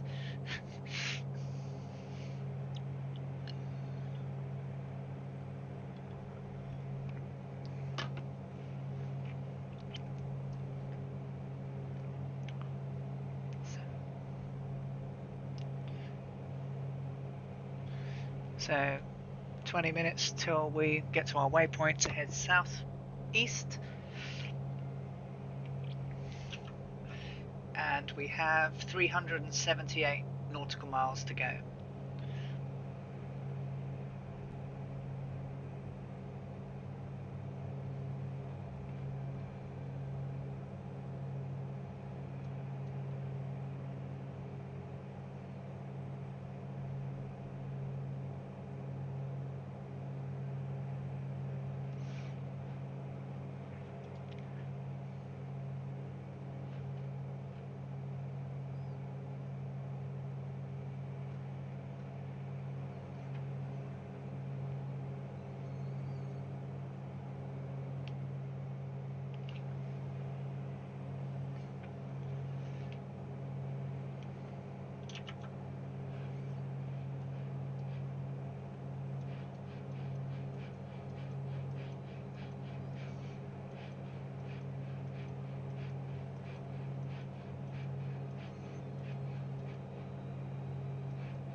Take care, Lights Programme. Thank you so much for dropping in. Enjoy your long weekend and President's Day on Monday. I hope you have a great weekend and we'll catch you soon. Thank you.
Yeah, I'm just having a look at stuff on the way, making sure I'm well prepared.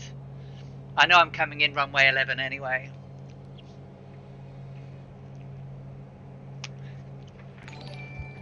Oh my word! Oh my crikey! Flying Fabio. Well, thank you and welcome to everyone that's raiding. Wow! Oh my God! Thank you. This is crazy. Thank you so much. Thank you. Hey, well, how did your raid go, Flying Fabio? Crikey. That's completely taken me by surprise. Oh my God, thank you so much for joining us. Well, here you are. We're on my third leg of the Amelia Earhart journey. Well, thank you so much, Flying Fabio. I'm so grateful for you to bring your crew over. You're very welcome. I'm just a very casual streamer. I'm streaming the Amelia Earhart memorial journey around the globe, doing her equatorial flight that she took off on in 1937. Keep breathing, yeah, I know, it really surprised me. And on my third leg, we're flying from Tucson, Arizona to New Orleans, and it's about 1,090 nautical miles this leg, so it's one of the bigger ones to get me ready as we head down towards Miami and then onto the round the world trip. So as we go, we'll be reading articles and radio messages that she sent back to try and reproduce the flight. And I'm doing it in a Mooney M20 Ovation, which they did with Brian Lloyd on the 80th anniversary of her flight. They did it in a modified Mooney, which had 200 gallons of fuel capacity, very modified. And whilst this one can only hold 95 gallons, I will obviously change the fuel as I go, but not use any more than 200 gallons of fuel for the journey. So doing this once every week, every Saturday, 2 to 3 p.m. If you hop in, say hello, see how I'm getting on. Yes, they do. The Wing 42 has the Vega B in development, and I hope they include a bright red livery, because then I can do her transatlantic flights as well as her transcontinental flights and her first east to west to east flight that she did. So I'm going to try and replicate as many of her little flights as I can. And if they can bring in a gyrocopter at some point, we'll end up at 18,415 feet flying a gyrocopter to see and achieve what she did. So I'm a great fan of hers. She had and did so much for women in her time, and I think we were talking earlier, if she'd been around in the 50s and 60s, I bet she'd have been an astronaut. She had that type of get up and go. So yeah, the Vega B, love to have that, and I'd love an Electra 10E, but sadly they don't have it. But I do feel that using the Mooney, which they flew around at on the 80th anniversary, is okay, and the speed it does is roughly approximate to what the Electra 10E could do at the time with its heavily modified fuel. So, but thank you so much for hopping in. That was completely unexpected, and I hope you all had a great stream with Fabio, and that you're all having a great weekend, and for joining us on our little journey that we're taking across the globe. To make sure I've got the fuel tanks on, I was so shocked. We're now some 354 nautical miles to go, and we're just about to very shortly turn southeast towards New Orleans, where we're aiming to arrive at Kilo Mike Sierra Yankee. That's Louis Armstrong Airport. I probably won't get there until before the Simwings event kicks off, but obviously Simwings are running their Chile in Chile event tonight, which is for a great cause, and I hope many people in the sim aviation community will join them, cheer them on, or perhaps even join in on their flights. And I think Alaska 559 is involved, and our very own Colonel Falk is doing something. So that should be a great evening's entertainment tonight.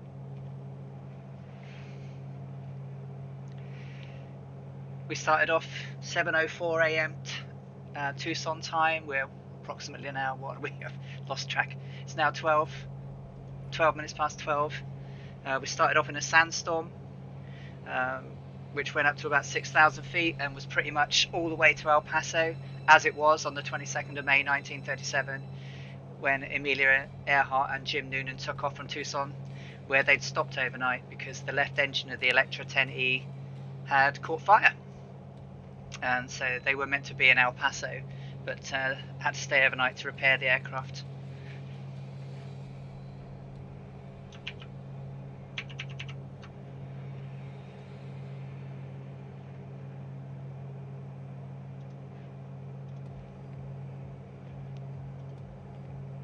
So where were you all flying earlier?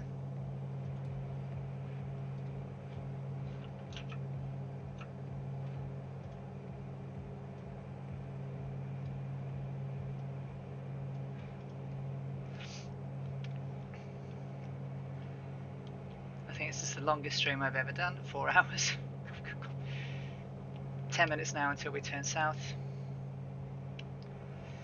Everything's in the green. Up to 13 gallons of fuel flow. Should still be good. 3 hours 21 of flight time remaining. Dubai to Berlin, wow.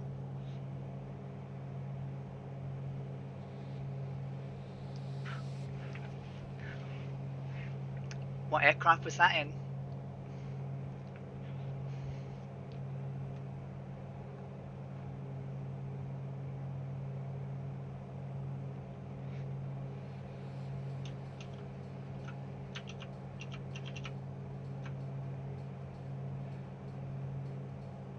Was that the new? And was that the new Berlin airport?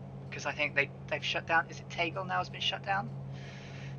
It's been a while since I flew into Berlin.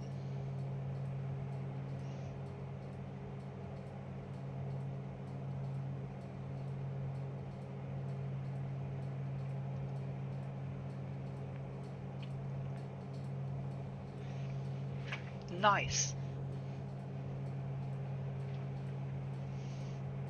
320NX. Yeah, Brandenburg, that's right.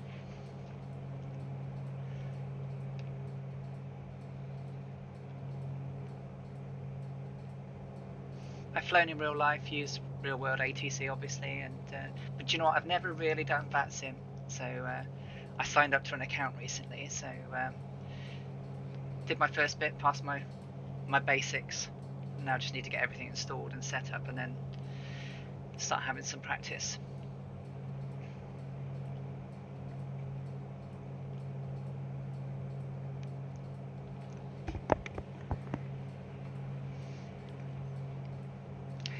I promise, Murphy, I'll have a very shorter flight name than I had the first time I tried ATC. I kept tripping over my teeth.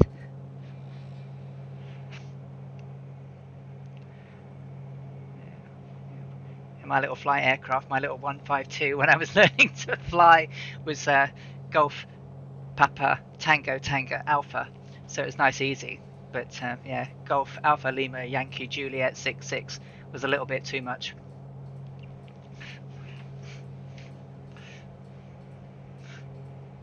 And today, of course, I'm flying with November Romeo 16020, which is the flight number and serial number that Amelia Earhart had on her Electra 10E, and the R stood for the restricted because it was heavily modified and was only really meant to carry flight crew, but she often ignored that, and certainly on this transcontinental flight down to Miami often had more passengers than she should have had.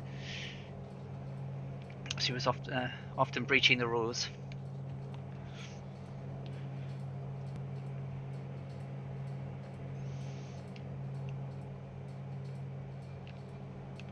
Six minutes now until we head down towards southeast in the last 300 odd miles. I'm definitely going to enjoy my woo-woo tonight. It's going to be a tasty beverage at the end of this flight.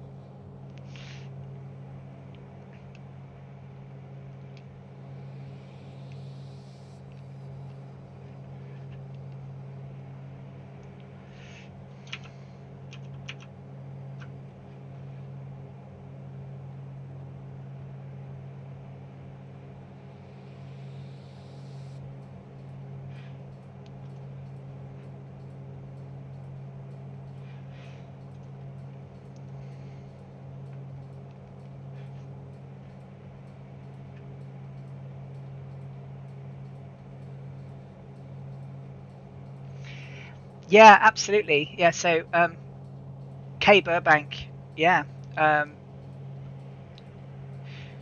was the second leg of this trip that we did, but that's where Lockheed were based for quite some time, and that's where the Electra was built. and was repaired after the first unsuccessful trip that she did, where she did a ground loop at Ford Airport at Pearl Harbor, and the plane was pretty badly wrecked and got shipped back to Burbank, where they repaired it. And so then she flew from Oakland to Burbank, on the grounds that, if anything went wrong, it could be repaired and looked after. And then she flew from Burbank to Tucson to New Orleans to Miami, and she pretty much flew it unannounced. She didn't really want to let people know that she was doing this journey, but it sort of let the cat out of the bag when she was at Tucson, because she mentioned the big flight again, and that was reported in the newspapers. But they reported that she would be going towards Honolulu again, which was where the first flight was aiming.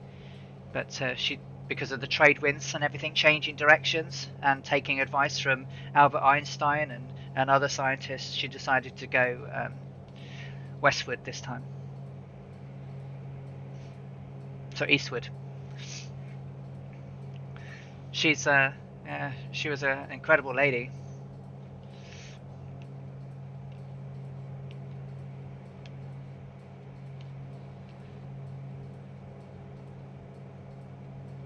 And okay.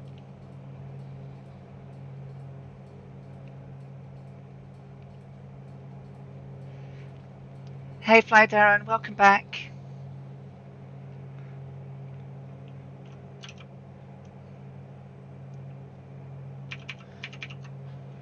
Have you done your chores? Or was that Johnny? I think it was Johnny who had chores.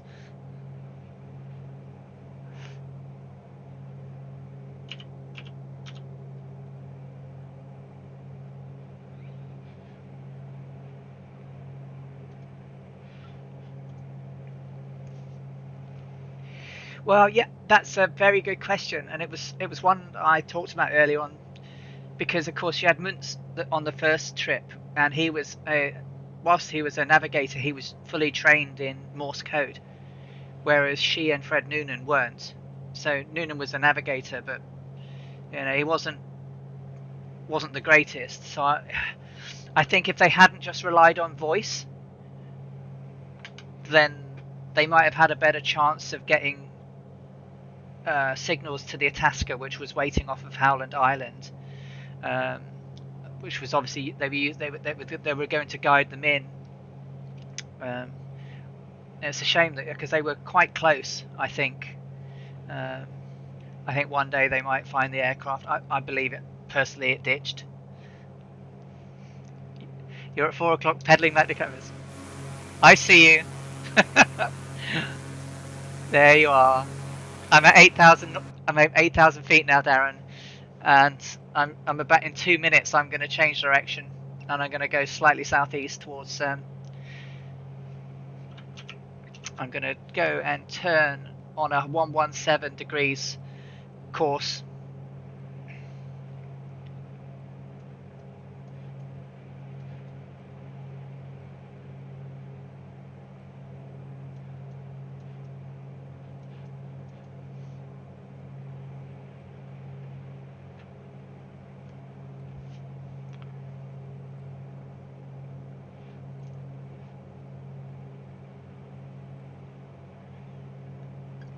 Yeah, so they also found bones, but they ruled out the bones weren't hers. But the trouble was they threw them away, and she has living relatives, so it could have been that with the technologies we have today with DNA testing and everything, that they could have proven definitively it was or wasn't. But it was bones of a European woman, but they were, she was what, 5'8", so she was quite tall for her time, and they said that they were too big. But I think they also found some leather shoes, but they were the wrong size. Been watching quite a lot recently on because her disappearance was at the time the largest funded search mission that the US had ever undertaken, out in the Pacific, combing, and I know that there are some teams working now on, you know, artificial intelligence software that they're using to try and narrow down where the search region should be. I'm changing direction, Darren.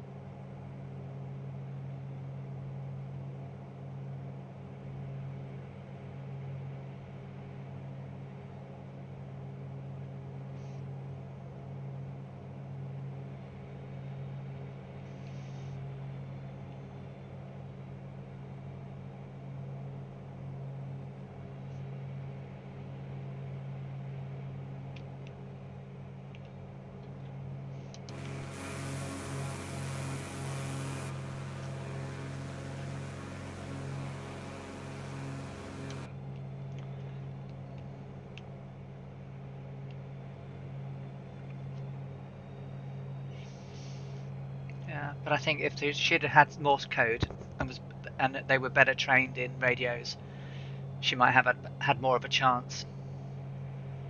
That leg from Ley in Papua New Guinea to Howland Island was an incredible long leg. It's over 2,400 miles. And Howland Island itself is literally a very flat atoll,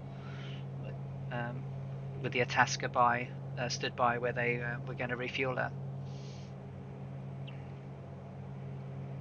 When I get there, in some legs to come, we've had there's a memorial on the Howland Island known as the Earhart Light, and Jefferson 2001 has provided some in-game scenery that recreates the Earhart Light as it was when it was constructed in her honour. So when we land on there, we'll park up the plane and next to it and take a few moments to remember that she never made it there.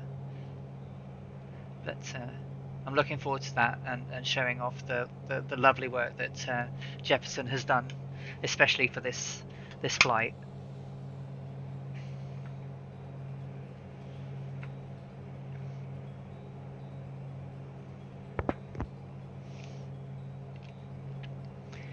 So 312 miles to go, 1 hour 47 minutes of this 5 hour 38 minute flight. It's just over 24 minutes till Seeing Wings kick off. They obviously can do with some great support, so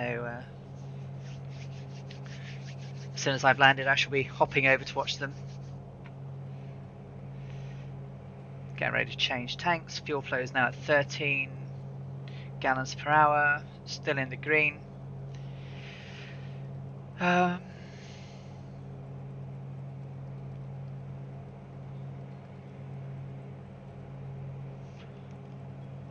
I keep chatting, keep missing the fuel tank switchovers.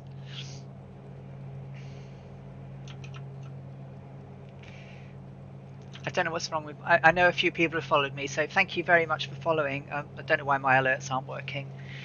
I shall have to speak to Mr. Murphy and see what he does to get his working. But thank you for hopping in and following. I do appreciate it.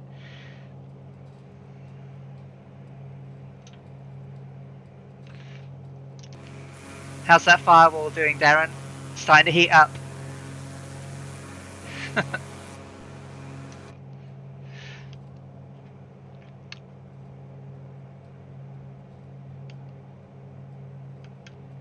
I'm doing approximately 150.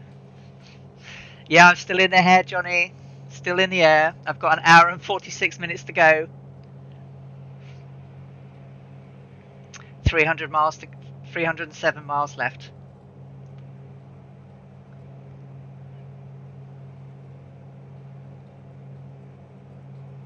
I say my longest leg is going to be over 13 hours.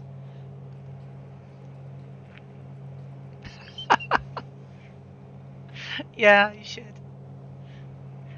I still love how the Moonies fly along with their doors open. When you see everybody else. The endurance of her, I know, right? I've got some pictures to show on later flights. You know, I've got pictures of how she started the flight, but I also have some later on, especially when she landed in Papua New Guinea, because they spent a little bit longer there than they were going to, where she explored the island. And the bags and darkness under her eyes was just incredibly telling. But thankfully, the Electra had the Sperry Autopilot, so you could aim it in a direction, it would fly straight and level, which was I would have thought was a great bonus. Hey Eyes, lovely to see you. Thank you for popping in and saying hello. Lovely to see you. Thank you for joining.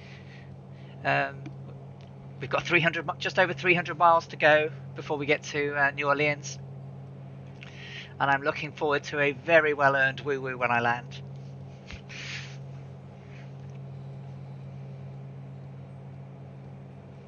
"13 hours.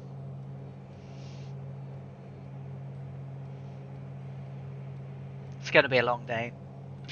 I shall have to start really early. Something like 7 in the morning or something, or 6 o'clock in the morning. Got a little while till I do that.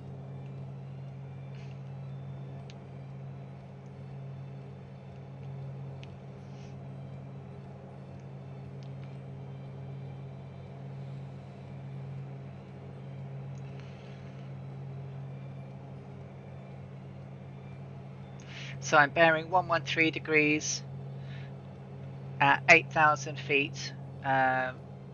Indicated airspeed 150, ground speed 173, Johnny.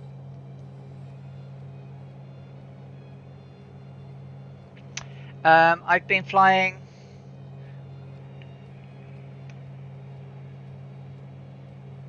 "4 hours 40 minutes so far.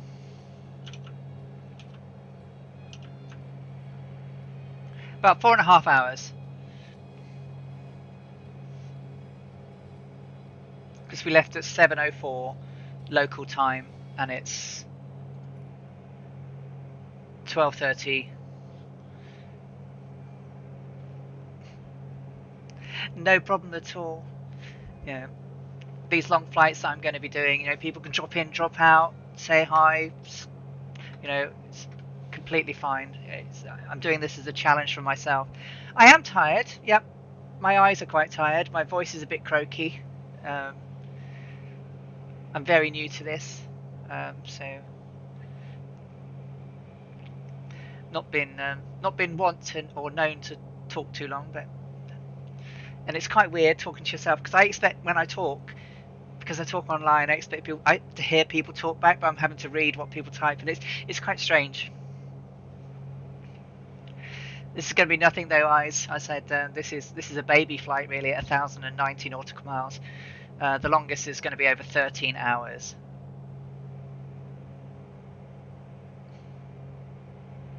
But I've got probably 22 legs before I get there.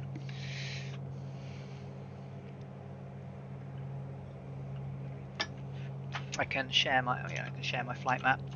Up on Two-Tone Murphy's Discord, I've got the full plan for this journey, which if anyone wants to go and download it to use, they're absolutely more than welcome to.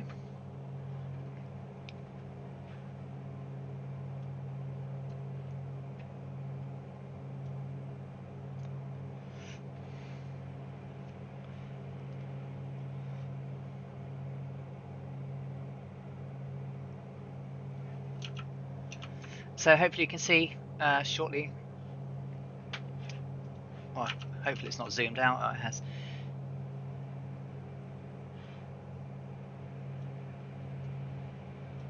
This is the journey I'm going to be doing around the world. So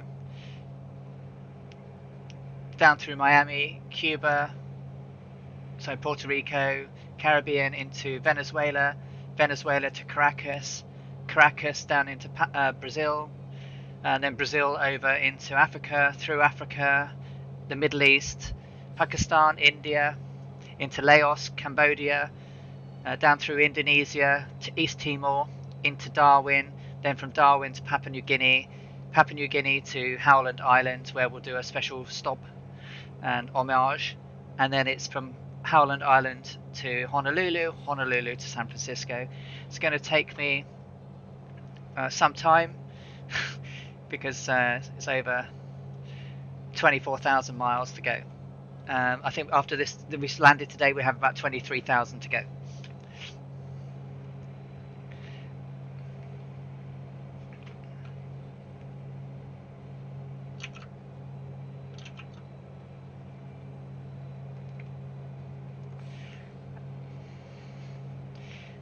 All planned out. I've planned out all the weather along the route to try and replicate what the flight had. I can't do it sort of date and time in the sim because it doesn't let me, but obviously I can try and replicate it as much as I can.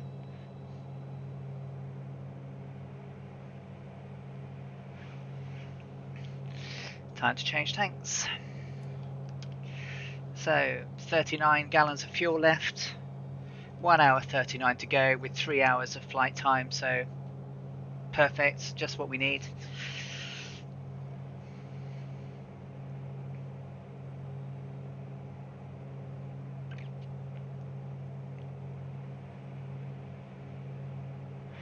Food, yeah, there will be a woo-woo and some food when I finally land.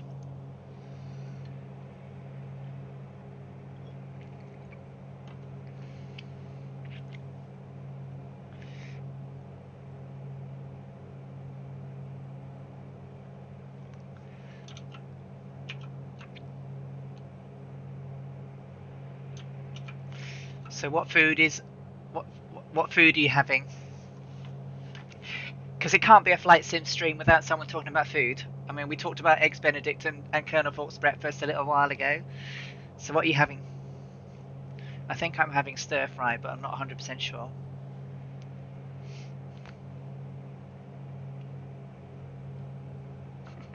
Can't type properly. Love it.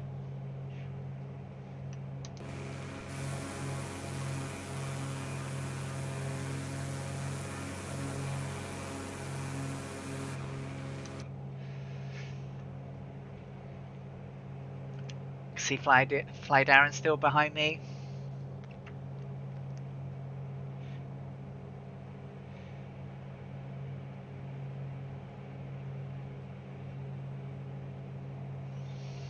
Oh. So fish and chips or sausage and chips with or without curry sauce. I can't have fish and chips now without curry sauce.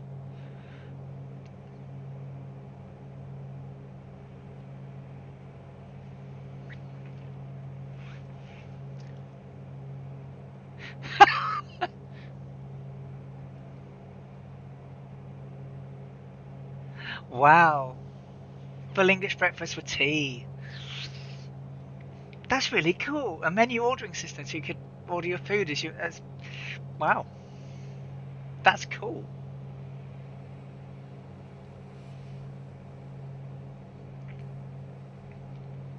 Yeah, you won't be allowed to make jokes about your curry, will you?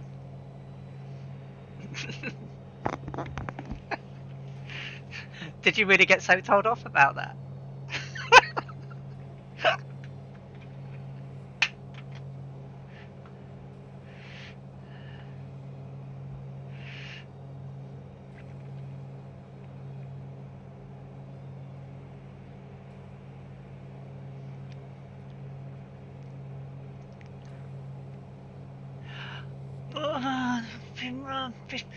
Fish fingers, yeah. Fish finger sarnie, yeah. Yeah, not quite a doctor, so I don't know if I could ever try fish fingers and custard. It might be all right. I love custard, but I'm not so sure. Have you tried it? You never said that, did you? Might have done.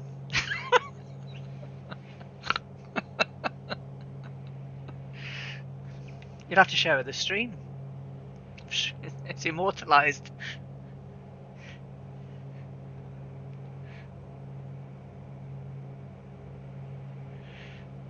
wonder what it was they gave. Because you know, television is television, right? And it's always you never quite know what they are eating or drinking, but it looked like custard. Oh, fish fingers. Oh, I know. Salad cream on fish fingers.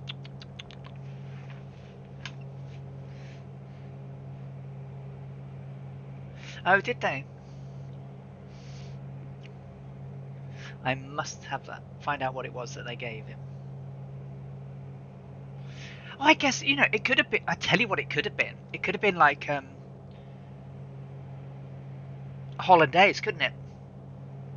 Hollandaise is yellow and goes with fish.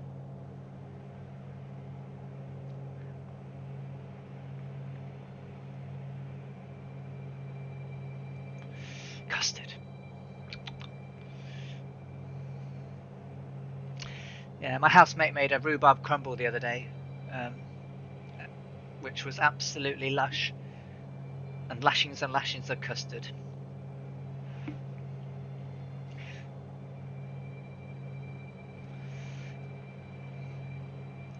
So 10 minutes now until the Sim Wings event starts.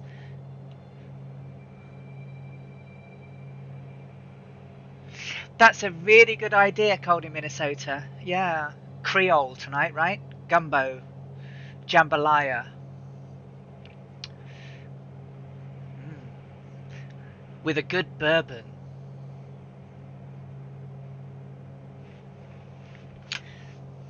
Hell yeah. I don't think I have anything in to do a jambalaya, but I'd love a jambalaya. I did blackened mackerel the other day. That was lovely. I think the only bourbon I've got in though is Woodford Double Oaked Reserve. Yeah, I've been to Lovejoy's in San Fran.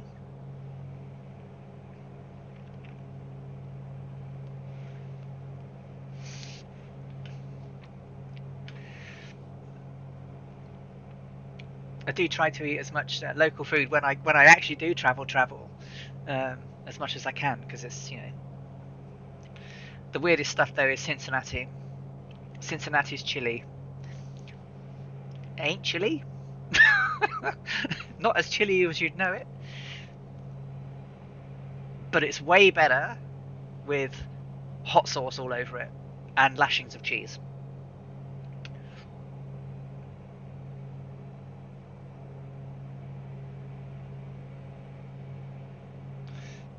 I'm trying to think, what's the best food I've ever had wherever I've been?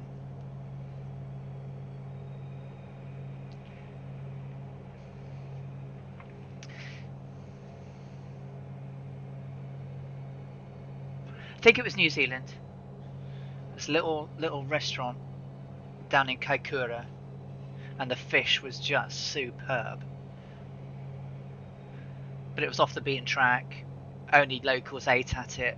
It was fabulous. I think that was pretty special. Although there've been some places in France. And then there's a lovely restaurant here in Newcastle upon Tyne in the northeast of England. Peace and Loaf. And it does very high cuisine. It's weird and wonderful stuff they experiment with. Not quite Heston Blumenthal experimentation, but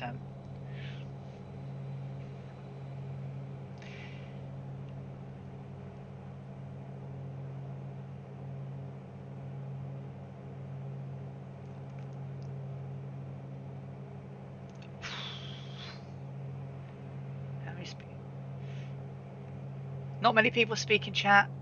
There's only typing, so but food. Oh, I love food. I'm hungry now. I only had a slice of toast for lunch. Amelia would have had her chicken sandwich.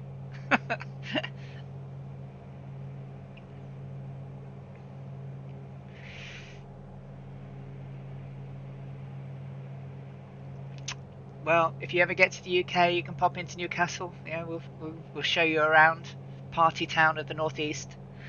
Some fantastic food up here. Some fantastic restaurants. Yeah,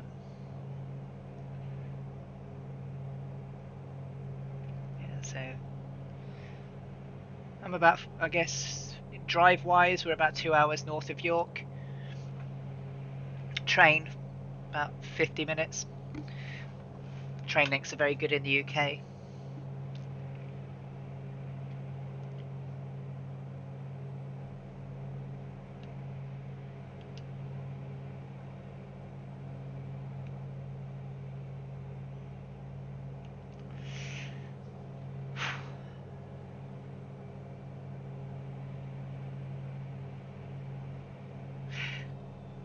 I was flying this. I'm doing it once a week. It was last Sunday. I did the last leg, which was from Burbank, California, to Tucson, Arizona. Not as long a leg. And the week before that, which was the first week, I flew from Oakland to Burbank.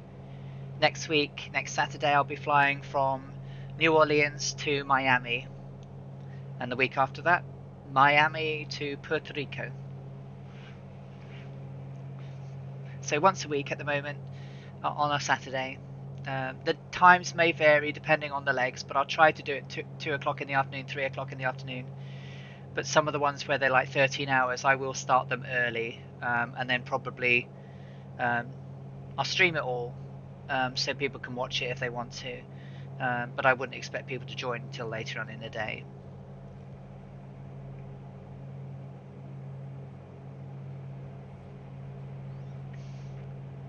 Yeah, so London, Manchester, Manchester to York. York would be a Transpennine. Nice.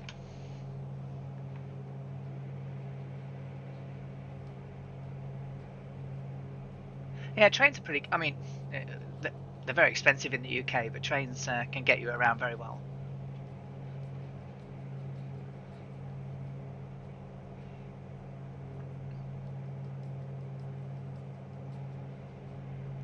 (255.6 nautical miles to destination).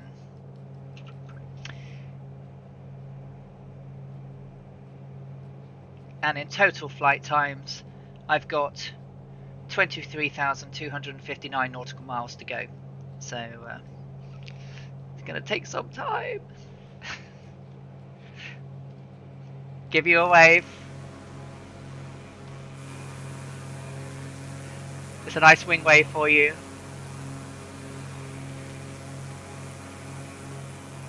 Hello, hello, welcome. I see another firefly in the distance as well. So, get some screenshots. Whoops. Excuse me, flipping around.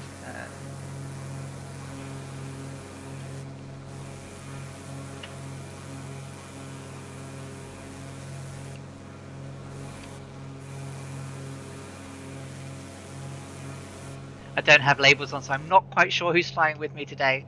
Trying to do it without any aids. Obviously, I've got full engine failures and everything turned on.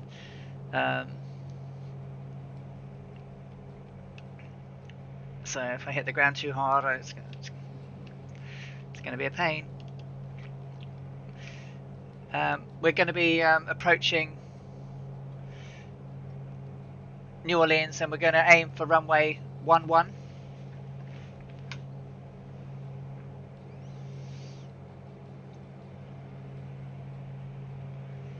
Got some time to get there, but the runway elevation is approximately 4 feet, so it's quite low, obviously, for New Orleans. We'll approach it at 106 degrees. About 6 miles out, we should be about 4,000 feet. At 5 miles out, we should be 2,000 feet, and then we'll take it down into runway 11.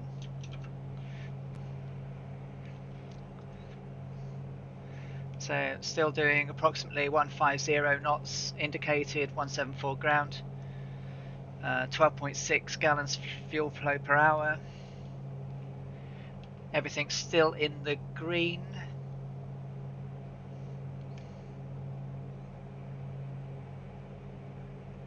Coming up on a fuel tank change.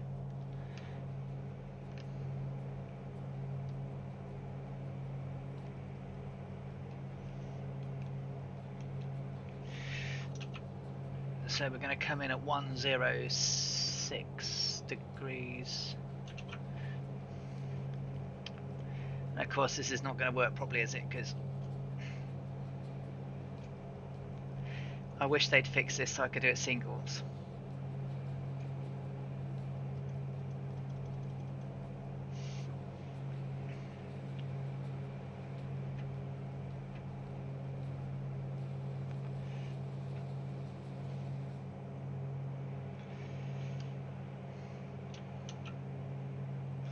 So earlier on today we were flying along in a massive sandstorm at 7:04 in the morning.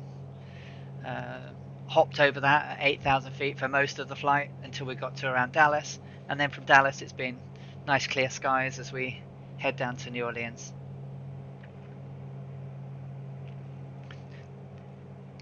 Going to do our shop tomorrow. I'm going to ask for some prawns, some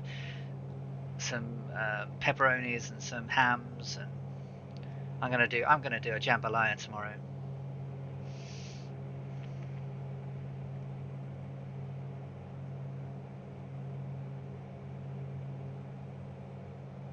Where are you from, Lieutenant? Didn't really want to say the rest of it because it sounds rude.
Ah, Minnesota.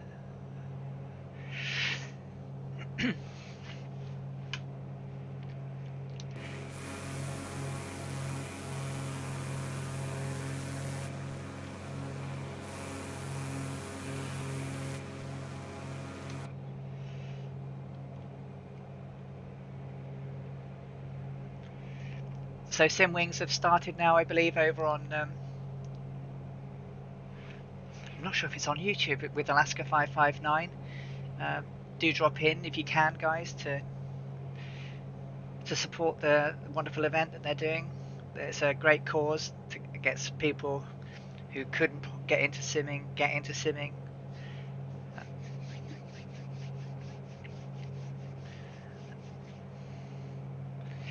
Hello, Big Ears. Lovely to see you. How are you doing? Sorry, I saw that you had been flying on earlier, and I'm sorry I missed you. I don't quite know how Murphy does it to keep an eye on everything. It can be a bit bewildering. I still haven't recovered from being raided. That was lovely. I must try and raid someone at the end. I'll probably raid the Simwings if I've got got to find out how to do it now. Hey Seamus, how you doing? You alright?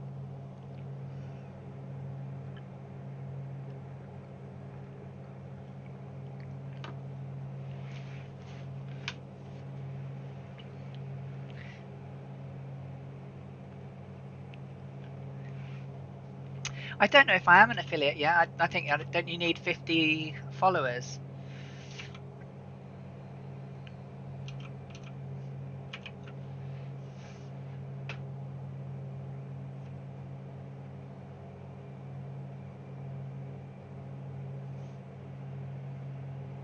I think I'm probably 10 short. I don't know. I got a lot. That was fantastic.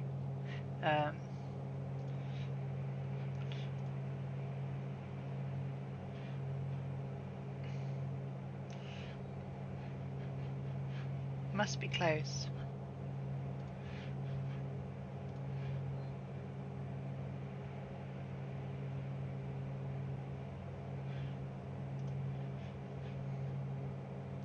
I think I got about 38.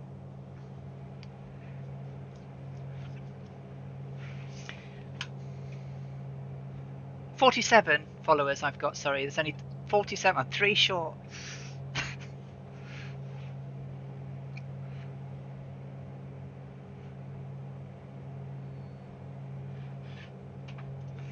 Time to change tanks. 2 hours 46 and 1 hour 19 to go.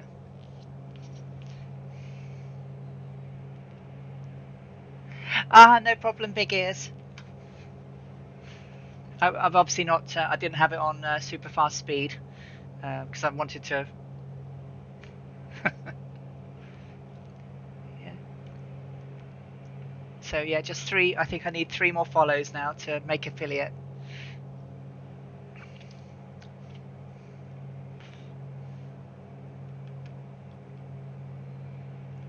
Full rental speed, yeah. I'm being very conservative with my fuel. I'm at 12.6 gallons per hour at the moment. Trying to eke out as much as I can. I've been trying to follow the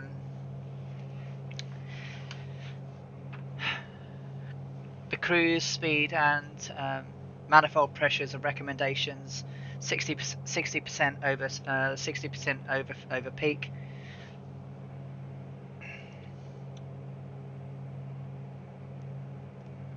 Take care, eyes. Enjoy your fish and chips.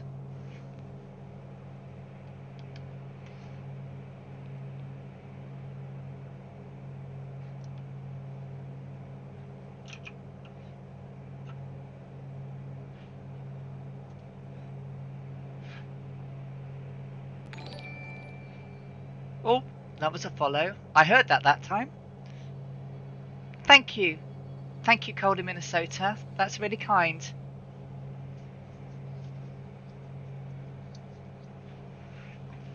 Thank you. Yeah, will do.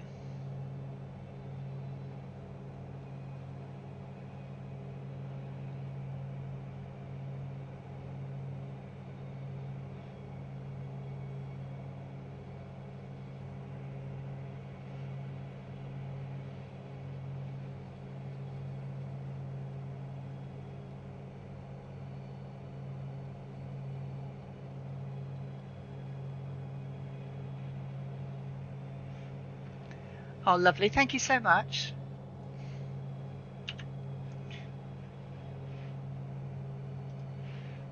Oops, wrong button.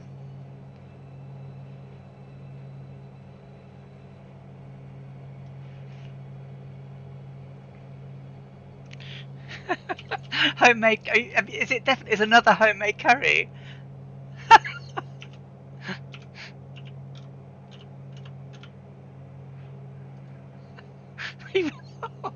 Even the dog. Oh no! Really? I'm sure it's not that bad, is it?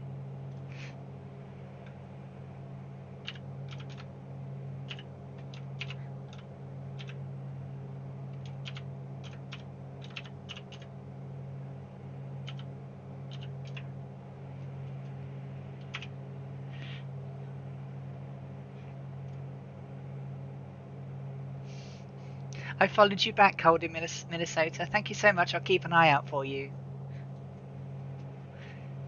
And then I noticed you've got an Illuminati eye. That was no pun intended.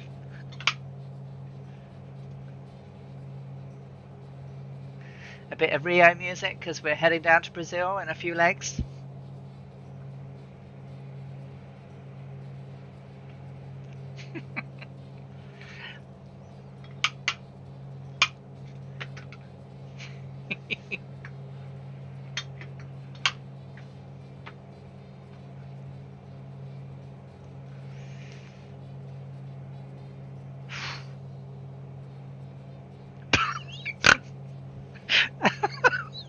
Own support group. Oh, lovely.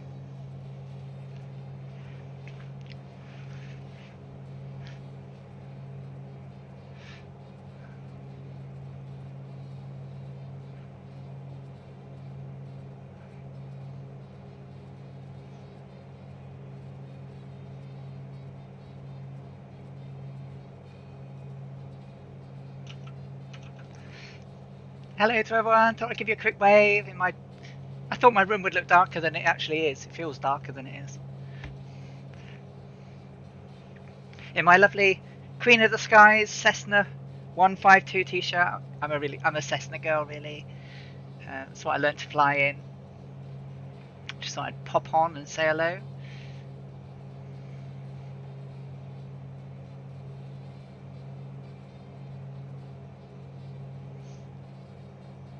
The Allison Cave, yeah. I live in an attic. I had my house. I live in a townhouse and converted the attic because it's got a very big, very high roof, and turned it into like a suite. So this end of the bedroom, where the stairs are there, is my office. Is where I work and where I play. At the other end is my other half's computer desk and all my crap. Then there's the bed. There's the walk-in wardrobe, the ensuite, and everything. So it's quite big up here, and it's nice and insulated. Yeah, love the Cessnas, especially the 152. I mean, that was my baby, and it's like a pair. You know, I fly the Mooney in this. I love it. I've never really flown. I flew one or two low wing aircraft. They were both Pipers. You know, with the great big yanking pole or scaffold pole for flap lever. But it was different, but I would like to have a fly in a Mooney in real life.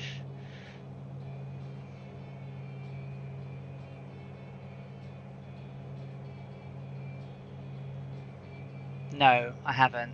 So literally Cessna 150, 152, 172 and a 182. 2 Pipers. That's about it. My flying school really were just mainly Cessnas, and then you could rent them.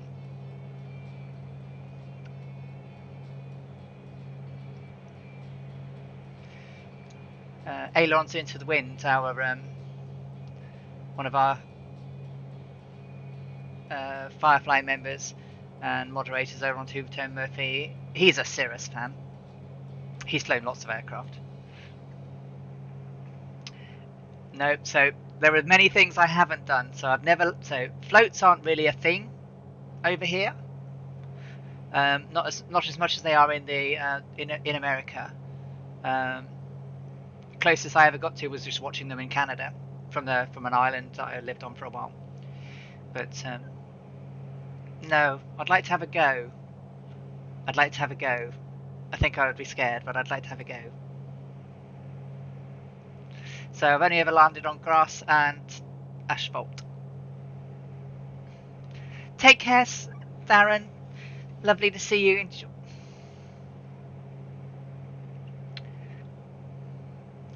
I mean, I used to watch some people coming. So I lived out spent some time out in Canada, and we're at near Montreal at Trois-Rivières, and literally people around the islands, they went to work in their planes, and they were Cessna seaplanes, and it was fabulous. I used to love watching them take off in the morning and come home in the evening. It was wonderful.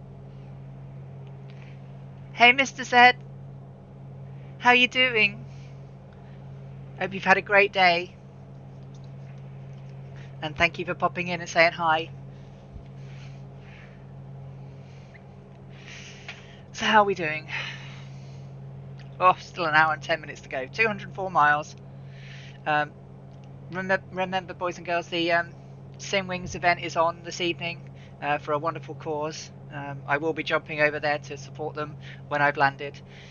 Been a long old flight, so just over 5 hours in now. 5 hours 4 minutes.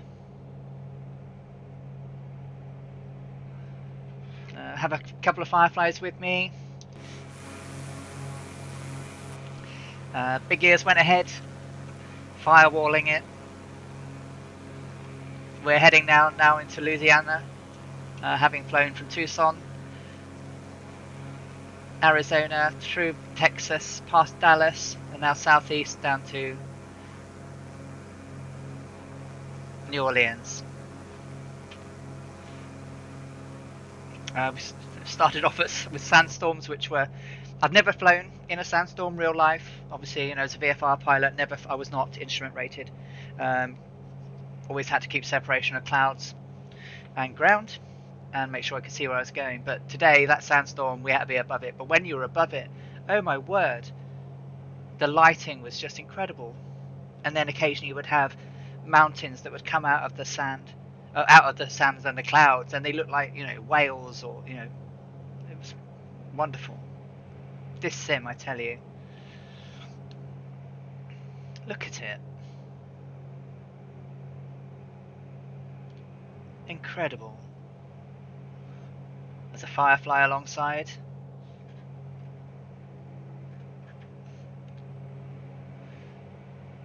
Still at 8,000 feet.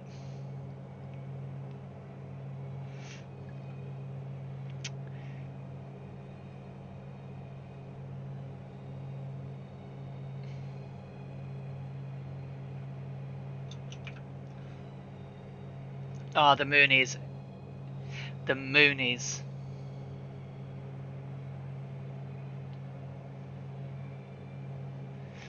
Mr. said, if you ever want a lesson on how to fly the TBM, always happy to jump onto Discord and give you some lessons. It's a great aircraft once you've got used to it. It's actually really easy to fly. You've just got to watch the starts to make sure you don't get hot starts.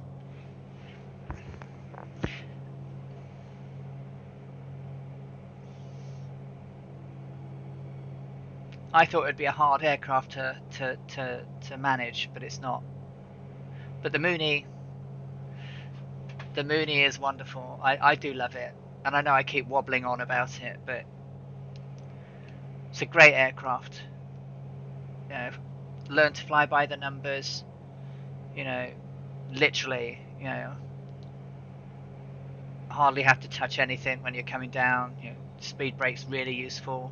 Gets you within landing gear distance. Landing gear distance will bring you into flap range. Flaps down. Just perfect aircraft. I find it floats a little bit in flight sim, so I have to be a little bit careful on my landing. Hopefully won't do what I did last time, which was completely screw up the approach. Really overcut it.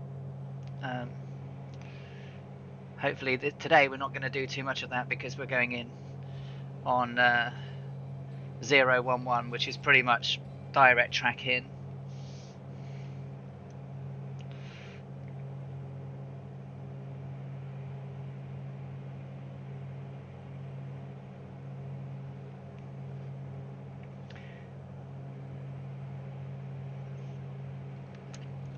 I think the other aircraft I've bought recently that really makes me smile. There's a trick to the ILS in the TBM. I wish my server would work, Sid. Hey Sid, how's South Africa today? We're on North Europe.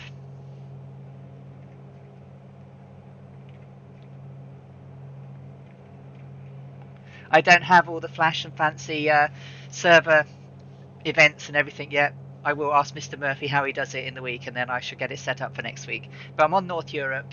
We're approximately 1 hour 5 minutes out of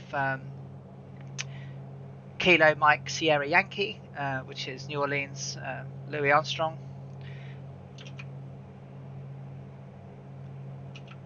Nearest airport to where I am right now is probably... Well, Hart is just behind me.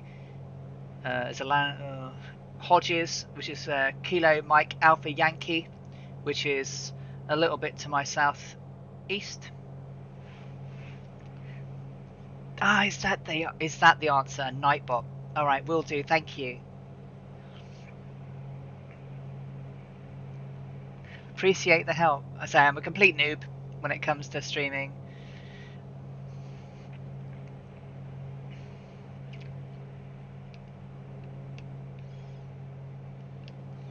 Lovely, Sid. Thank you. Oh no, I've crashed. Oh, no. Oh, you poo.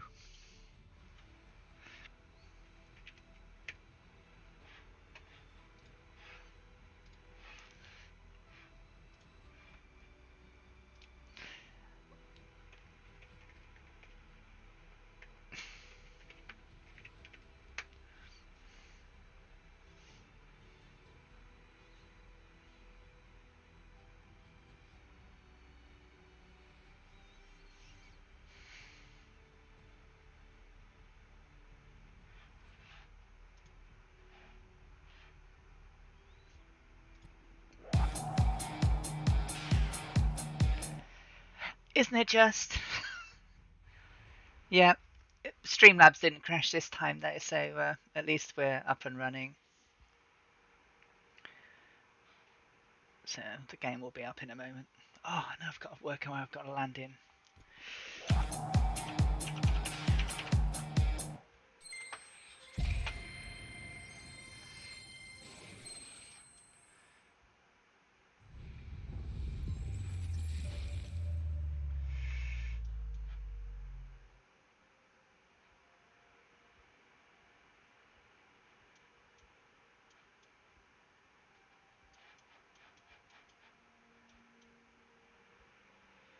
Three R4.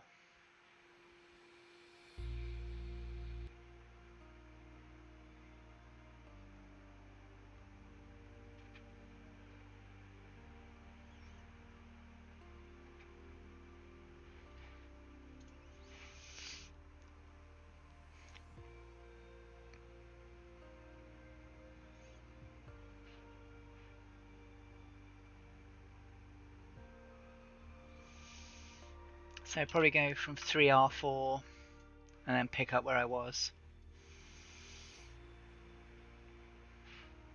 See what type of airport 3R4 is.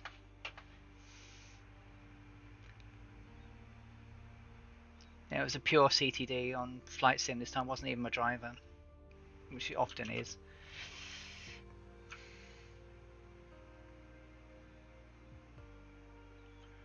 Three R4.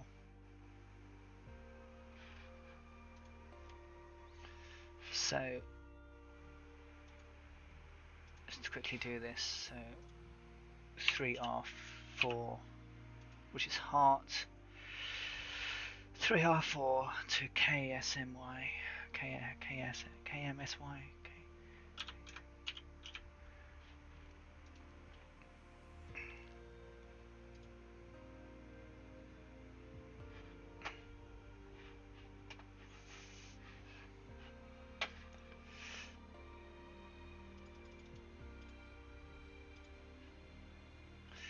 And I had about, I can't remember how much fuel I had. Was it 15 and 19? So it's about 35, so 34.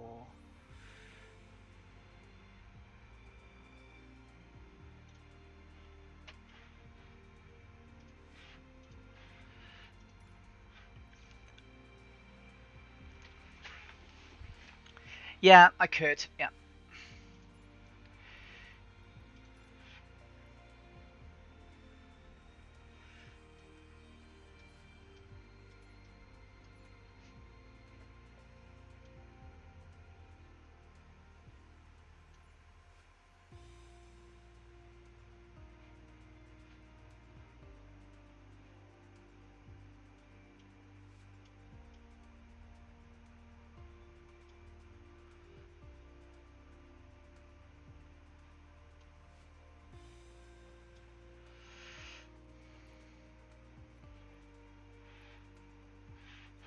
See if I can find you guys.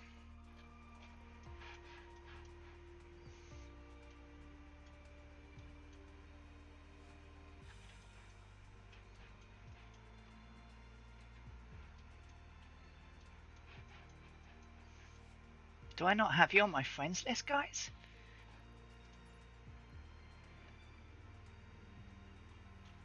Oh, man.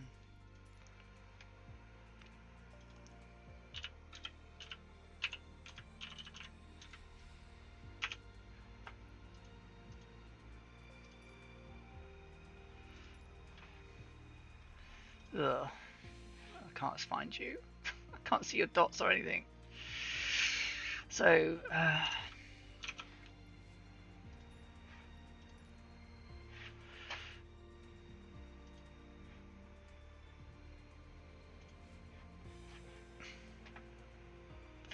your big ear's 60, right?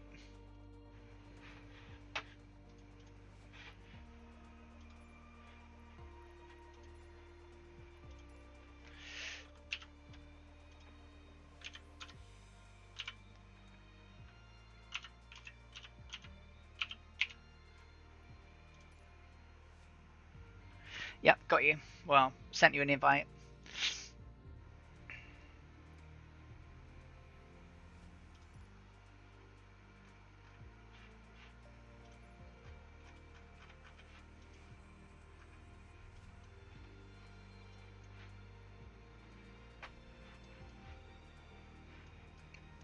Still not seeing anybody. Let's quickly pick this in.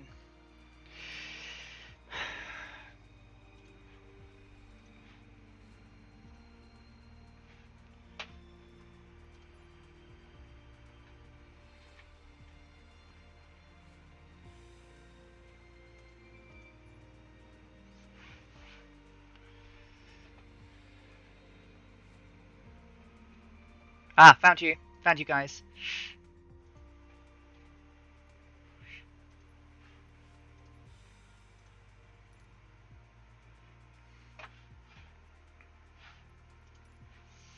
Thank you so much.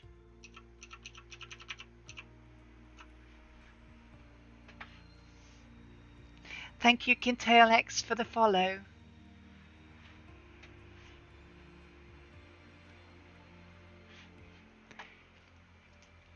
Do you know what? I might, but I think Colonel Falk is doing that. So what I might is just jump over. Just make sure everything's where I want it to be.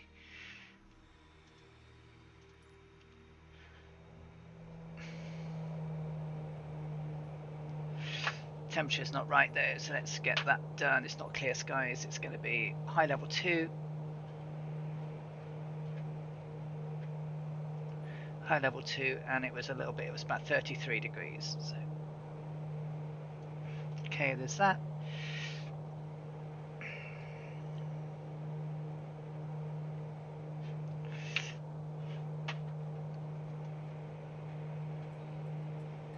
Okay, so then we can do a, so let's make sure I'm in the air. What am I doing? I'm on a not a very good mode. Didn't pick up any. So let's do a direct 2. First of all, before I do anything stupid, let's get this flight director on. Let's get a heading mode on. Let's just get us nice and level. And then into KSMY. So let's do direct 2.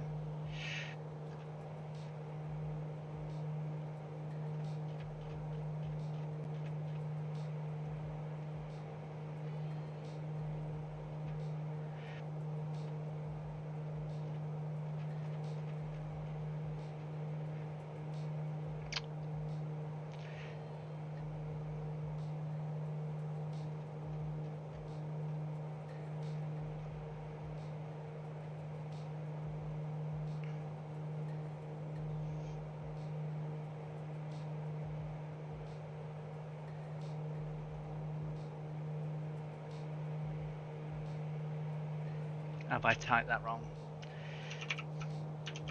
Is it K? Of course it's wrong. KMSY.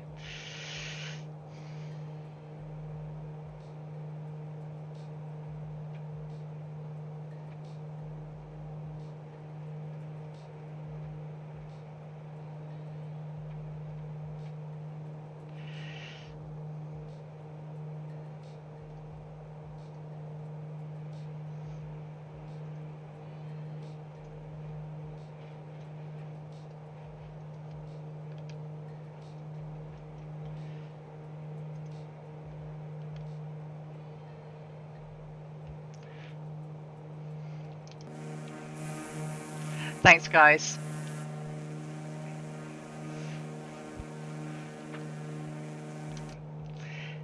I will probably hop over to this. I will probably raid over to the Simwings event and watch from there.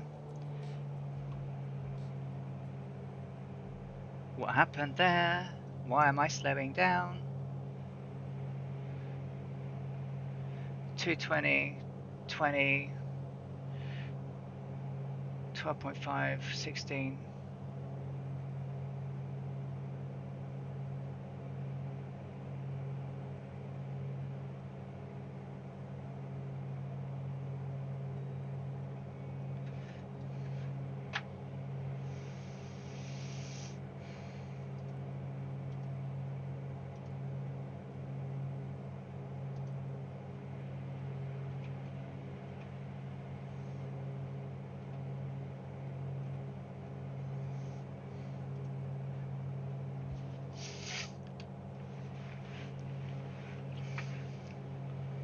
Thank you, Big Ears. That was really helpful. Thank you. I must go through and add everybody because normally I normally have nameplate. So. Well, I think it did fairly well for over 5 hours without jipping out on me. So. Whew.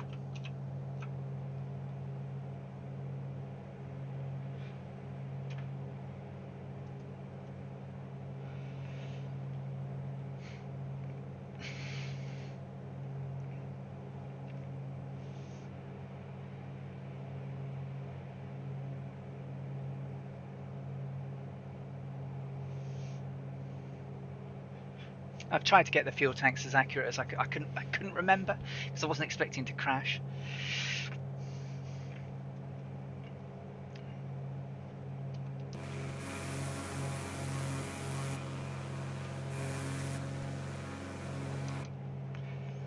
Oi oi oi, as they would say in Sweden. Oi oi oi.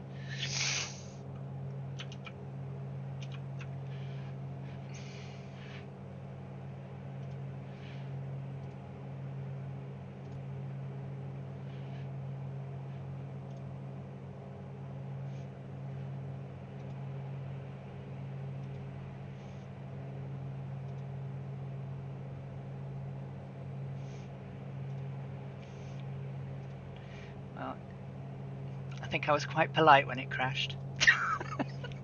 Normally, the air is blue.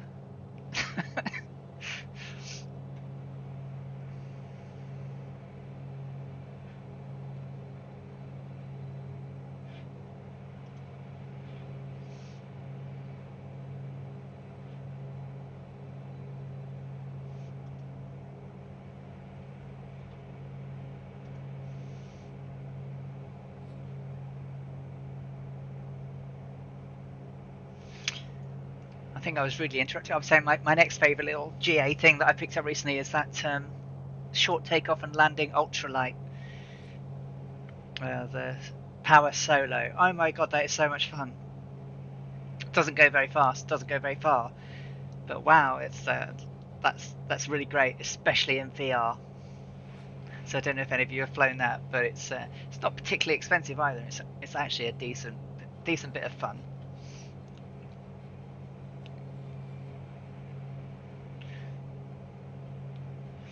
So let's get this again, of course. Need to get that onto a 6. I never get this right. You can all laugh at me. There we go.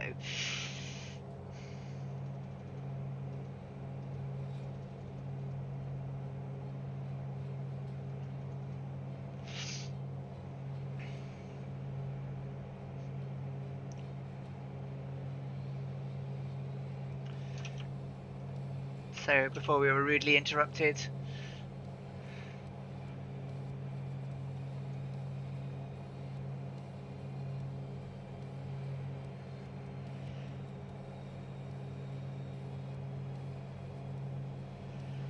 We have 150 miles to destination.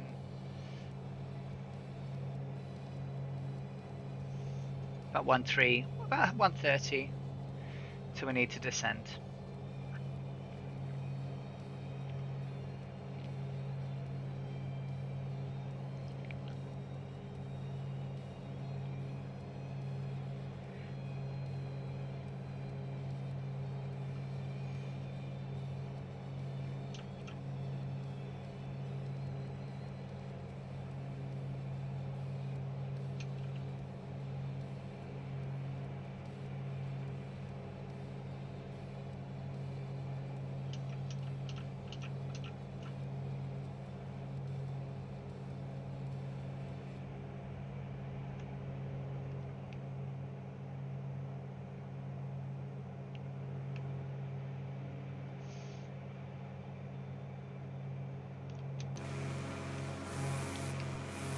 Fireflyage.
I think we're about 88 miles now for until we get to Baton Rouge, which will be on our left-hand side. It's one of my VRPs that I've put in. I know we're doing some autopiloting, but I am trying to use a map on my lap.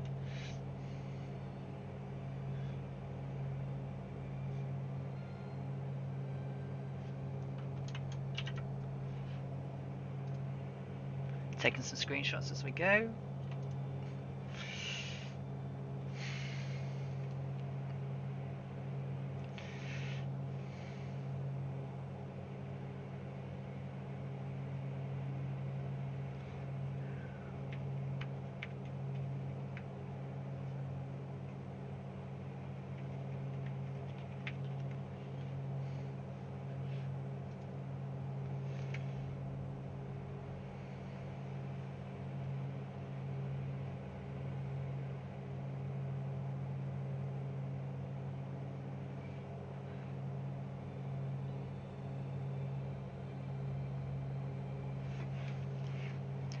Hey Captain Arash, I see you've come along.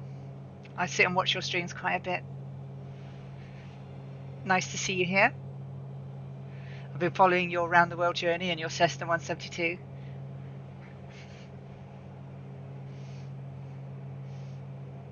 I'm doing a similar around the world now, but I'm doing the Amelia Earhart memorial flight.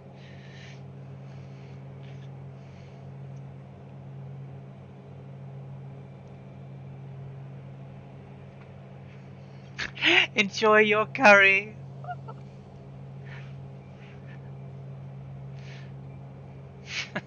Thank you so much for flying along, Darren. Take care, and I'll catch you later.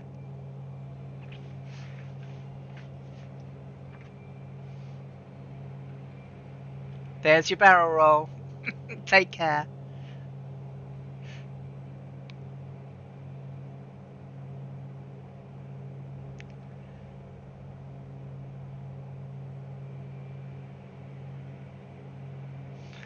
So 47 minutes till our destination down in Louisiana.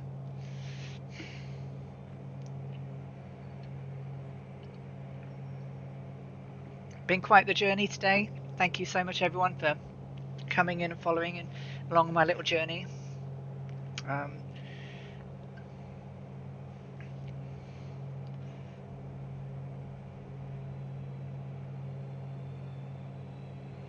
My next leg will be next Saturday from New Orleans down to Miami, where we'll get the Pan Am and the TWAQ working on the aircraft ready for our set-off down towards the equator, which I'm really looking forward to.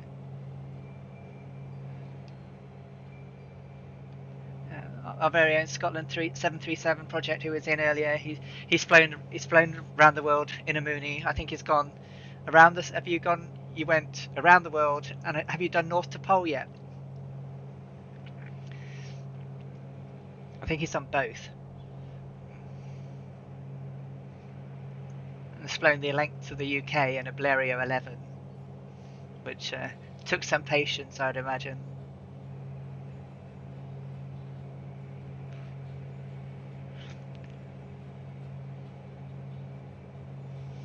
Biggies, did you fly along with Darren when you did that? When he did the Blériot flight?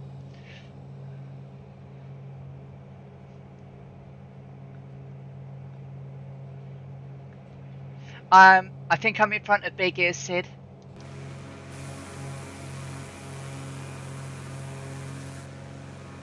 Although I spawned in on him.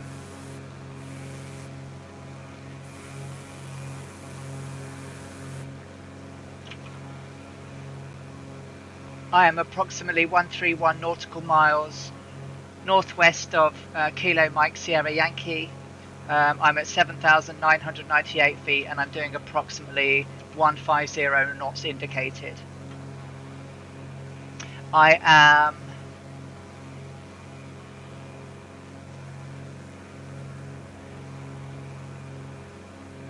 just coming up to Lecomte Airport, which is on my 11 o'clock, which is Kilo Lima Echo Romeo.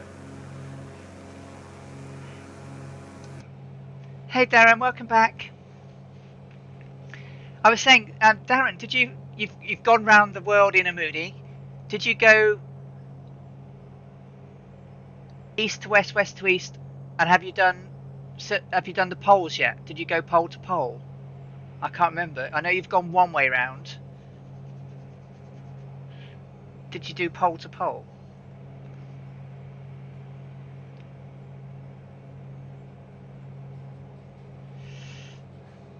I'm gonna get unbalanced because I'm yakking.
Whew.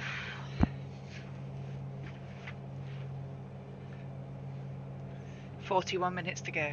God, I'm really tired now. I feel really tired. I've got some legs to go.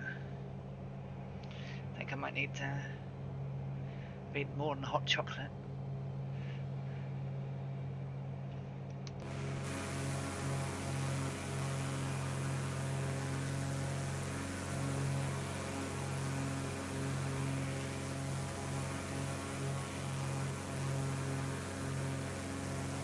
I see a firefly down to just off my 4 o'clock, a little bit lower down than me. And I see another Firefly off to my west.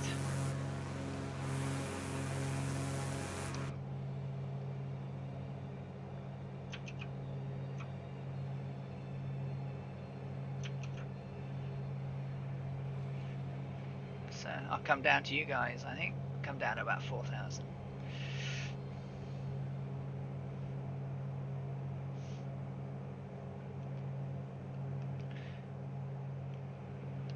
Okay, I'm coming down to about 4,000.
Roger that, Sid. Yeah.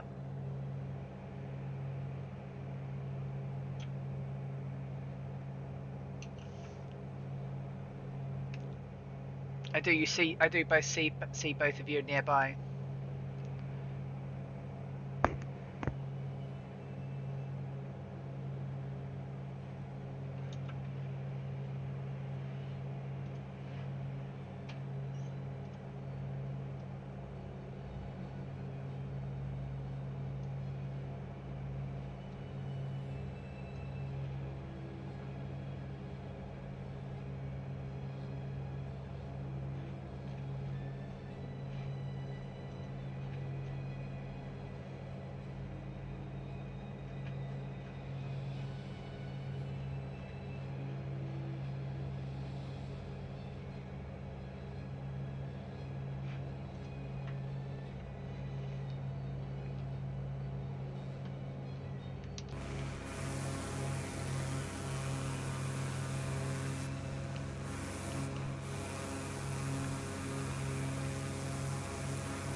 I think you're on my 6 o'clock, Sid.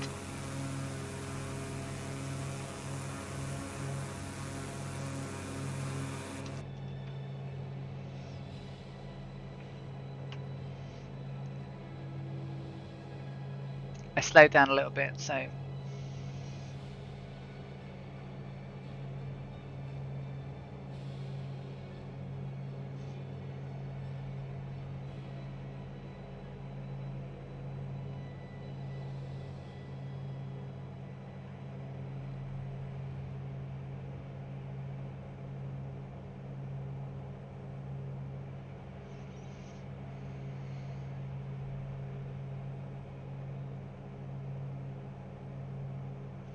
I wish I had my Bravo. I want my Bravo so I can do my controls a little bit better. The Cytex are just not as accurate as they should be. I'm approximately 6,000 feet below you. Well, at 6,000 feet, Sid. I'm doing probably 160 now. Indicated because I'm descending through 6,900 feet. 34 minutes out, 104 nautical miles to destination.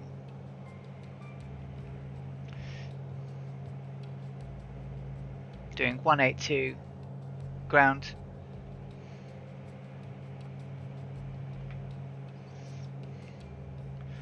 As we come low over Louisiana.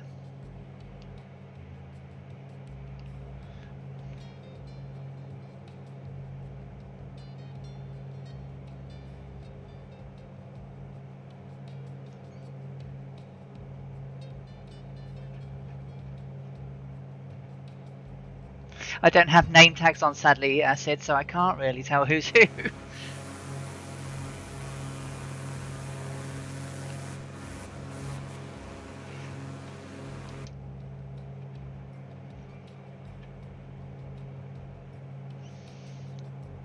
Descending through 5,400.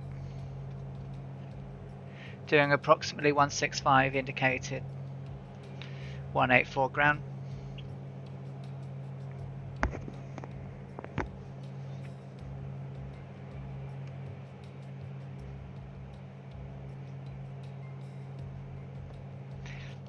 Yeah, Easy Rider. I've got a woo woo waiting when I've done cranberry, archers, lemonade, nicely chilled.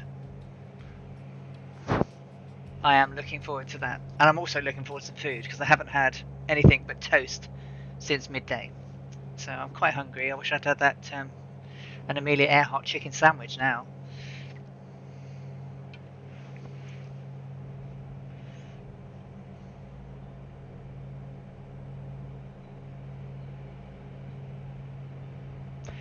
Are you in a Finanza, Sid?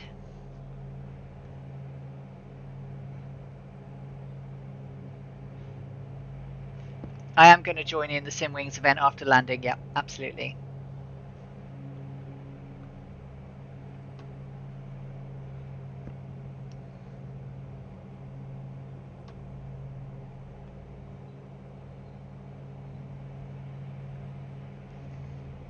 Do need to try and find out who's streaming it.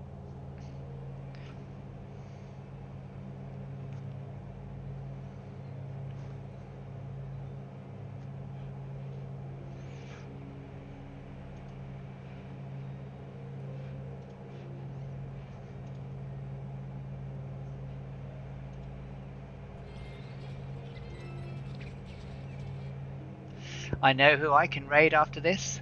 Our very own Colonel Falk. We're just exiting the glacier now, so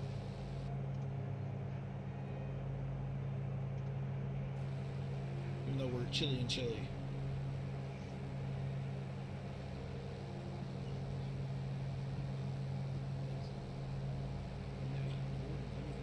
Allison Johnson with the subscription at Tier 2 for 4 months. Allison, you're a legend. Many thanks, my friend. I do greatly appreciate it. I heard you had a untimely CTD on your stream, and I'm sorry I wasn't able to catch the rest of it. But fantastic stream by Allison.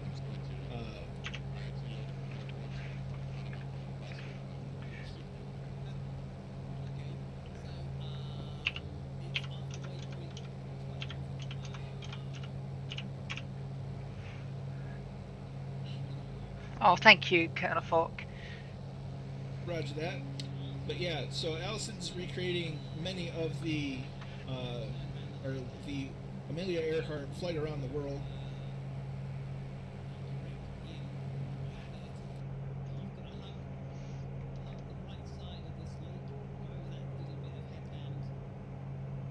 Getting a briefing for the next landing.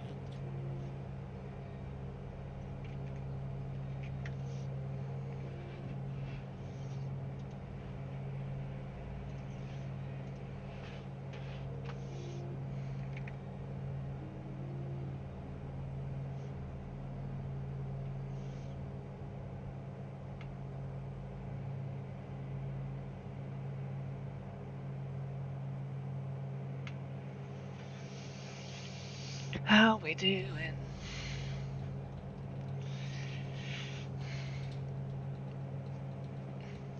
Yep, we're just going straight in. Runway 11. It's 106 degrees.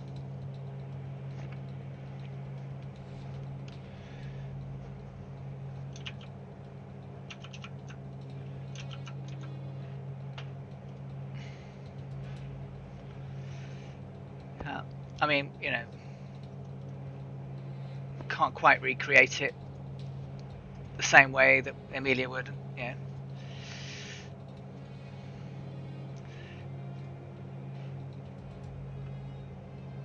It's 109.9.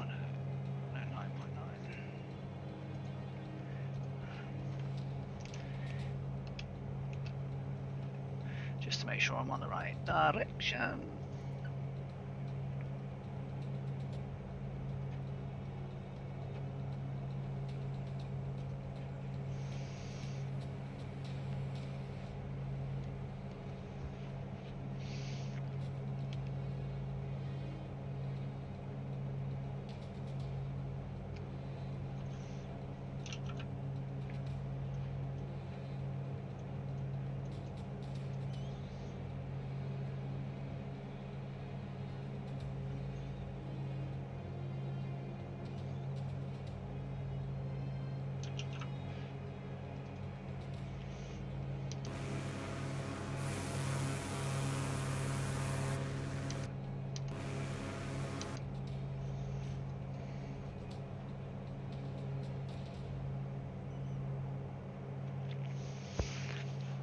Oh, crikey, 29 minutes.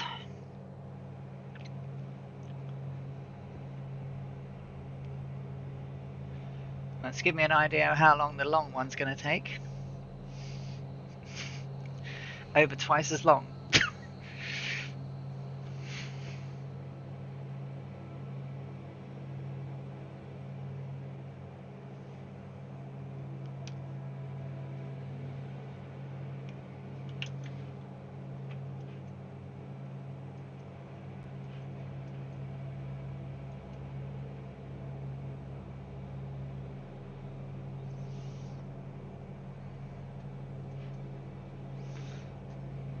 I believe the highway, following down the highway here, brings us pretty much straight to 11.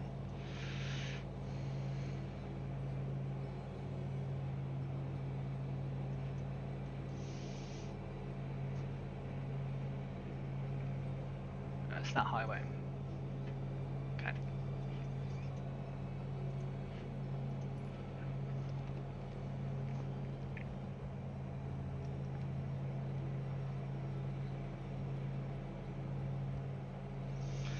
Yeah, I'm 79.4 nautical, 27.36 ETE. Not quite firewalling it, but I am a little bit. Bring that manifold pressure down a little bit.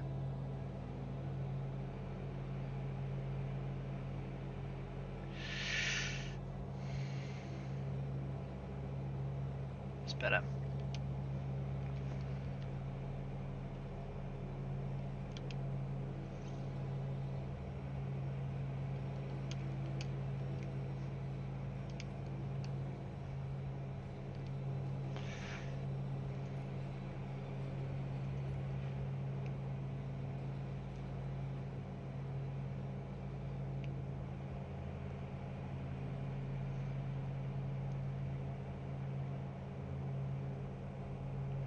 "22 minutes past 1 in the game. Been flying since 4 minutes past 7 this morning. Sim time, so."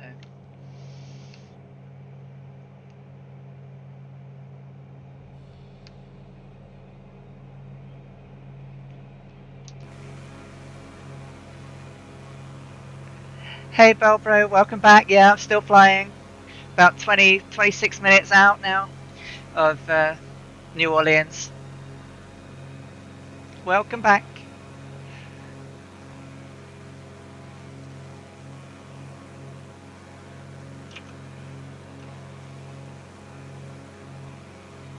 Sadly, I had a little crashed the desktop a little while ago, so I've had to pick it back up.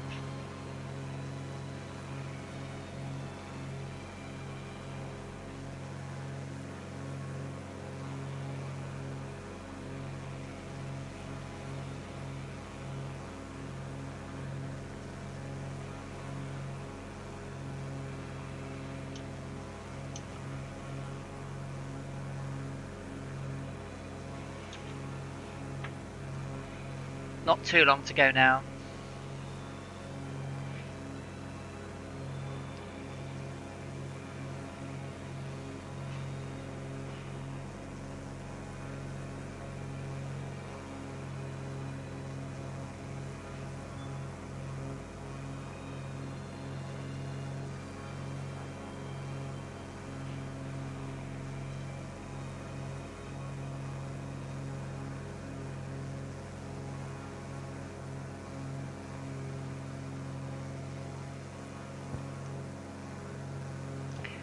I mean, she did okay. You know, she did 5 hours odd, 5 hours 40 before she decided to fall over. So I can't ask for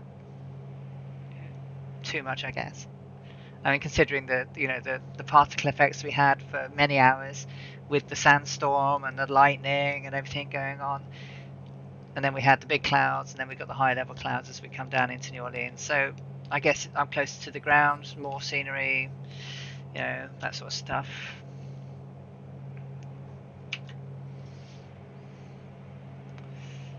Alright, change the other tank.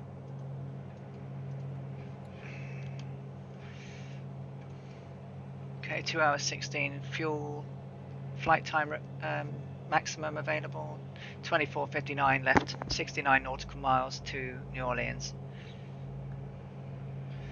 So keeping an eye on this river that meanders down past St. Louis Armstrong, the Louis Armstrong Airport. So Baton Rouge is coming up on the left.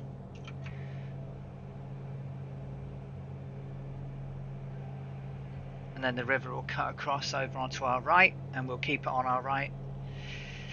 And as it comes closer, swings closer near St. John's, which is Kilo Alpha Papa Sierra, we will swing off autopilot and hand fly it down into runway 11.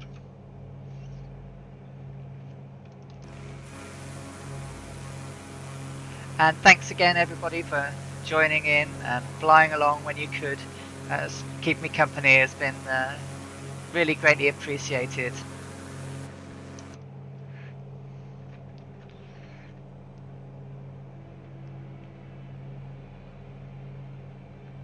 It's been lovely to see some new people. It completely took my breath away with this the raid from Fabio, which was amazing. So.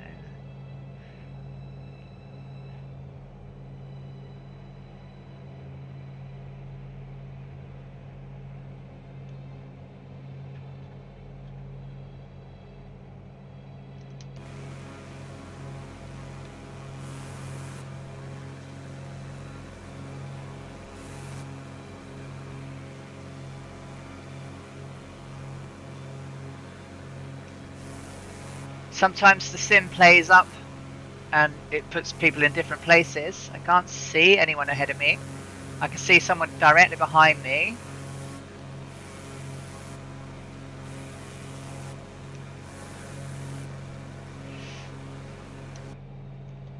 But I'll keep an eye out for traffic for you, Sid.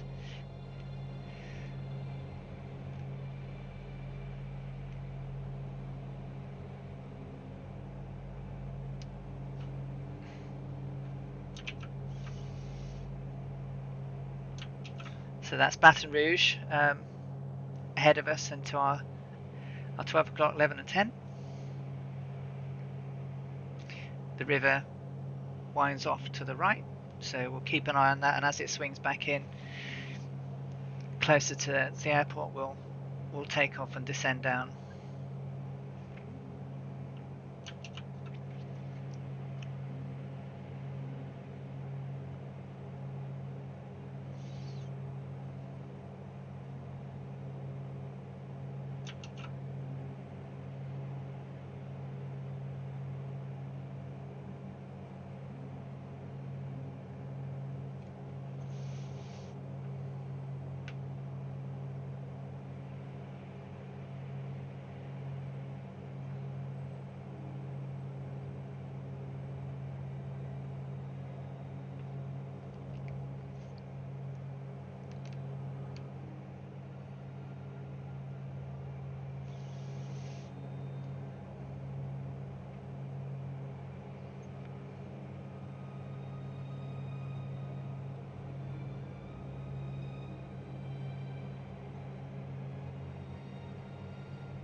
.58 miles to destination.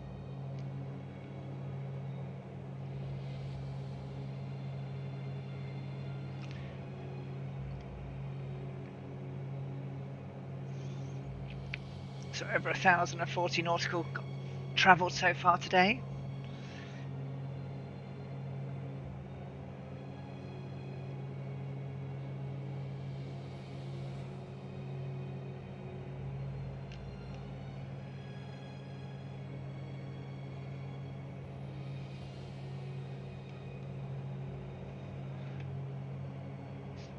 Looking around at Baton Rouge as we go over.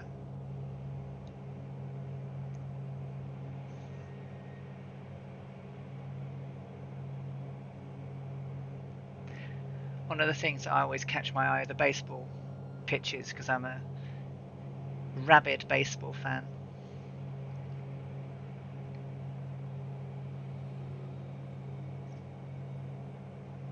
I just love to see how many there are from the air, because they're everywhere. There's one.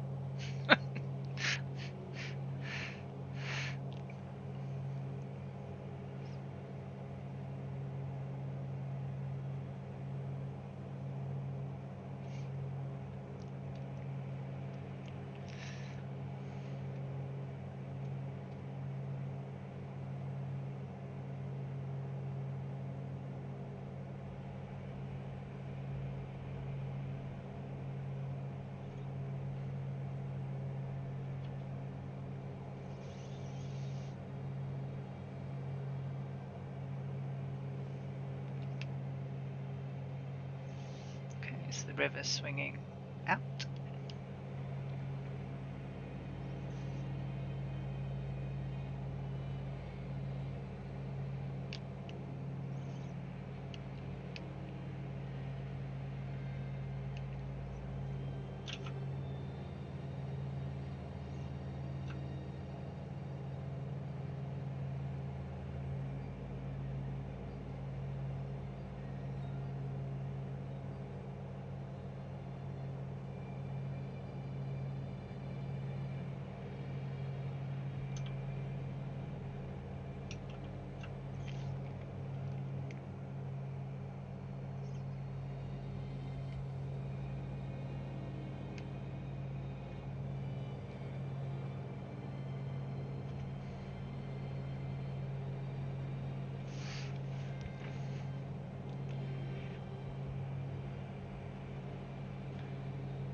I'm still going, Cooper Pete. Yeah, nearly there though. 17 minutes 49 out. And this is a baby leg. Yeah, I've got a 13-hour one at some point.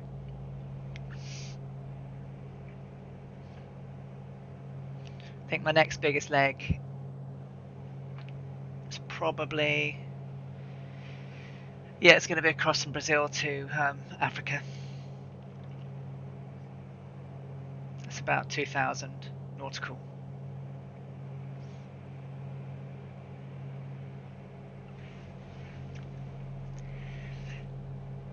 So when they did this flight originally, it wasn't meant to be from all the way in Tucson to New Orleans. It was meant to be from El Paso to New Orleans, which was a lot shorter.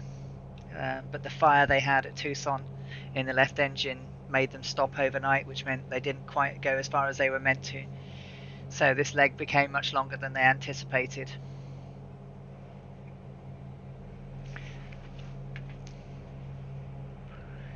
But it's definitely interesting to experience the long flight legs.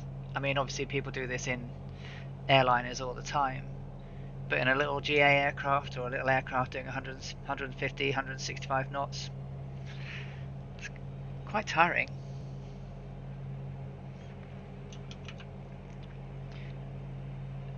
So that should be 6 LA, 6 Lima Alpha 2. We're just passing on the left.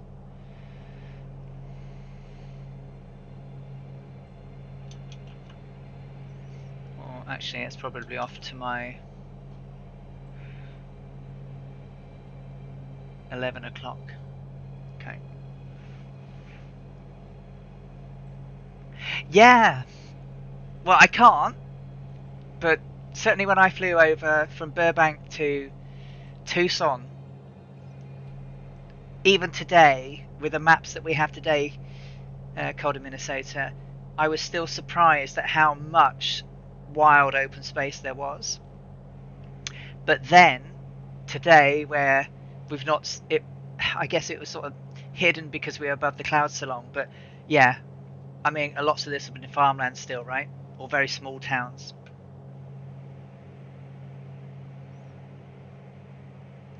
It is quite hard to imagine it.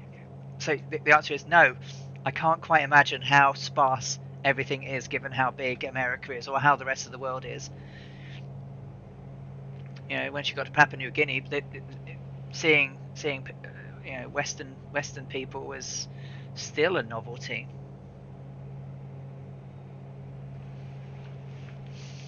The fact that there wasn't as much, you know, there wouldn't have been other aircraft in the sky, or very few, you know, not as many of the lots of little regional airports around, you know, lots of them mainly grass strips. I think it's staggering to think about what pioneers of aviation did. You know, from the Wrights, you know, getting that the Kitty Hawk off the ground, to where we are today. Self-landing space rockets and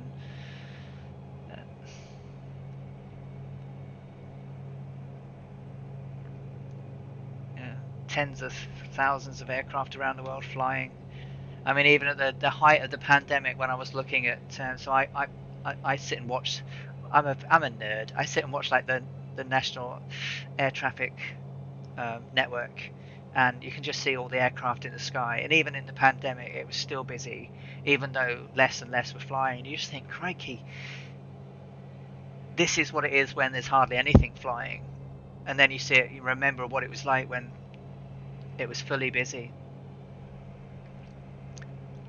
It's similar, yes. So Flight Radar 24 is very similar to the NATS system, which is a UK thing, but incredible. You know, and Flight Sim came out at a time when a lot of us couldn't travel, couldn't see the world, and I think it's been a breath of fresh air to many of us. Me, definitely.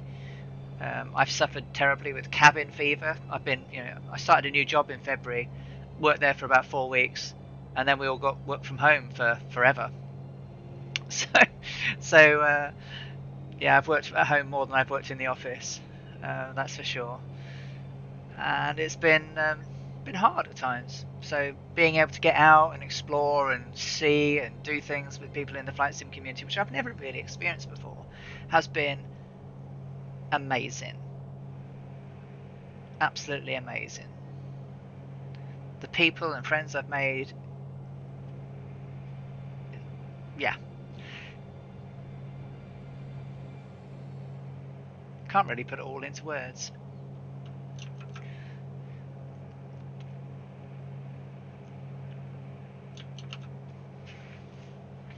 Right, so this lake is going to come up on the left, which means we're going to,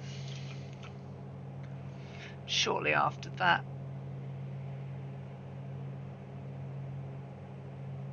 we want to get down to about 2,000, and then we'll swing out,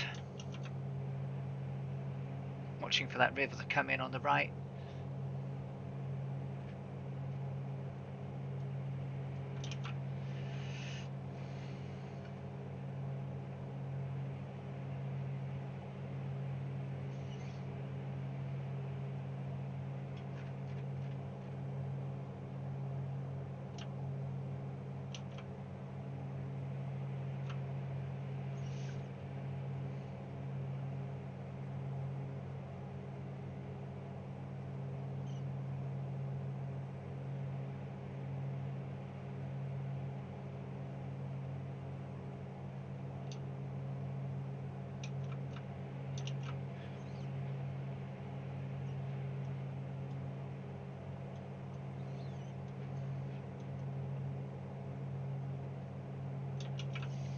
Keeping out for I think that's Sid. I think that's Sid over there.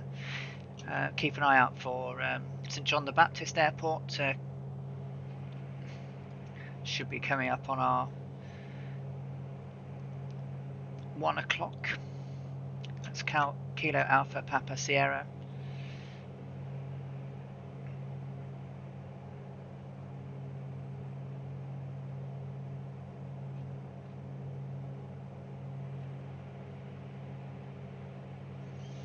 And then just beyond that is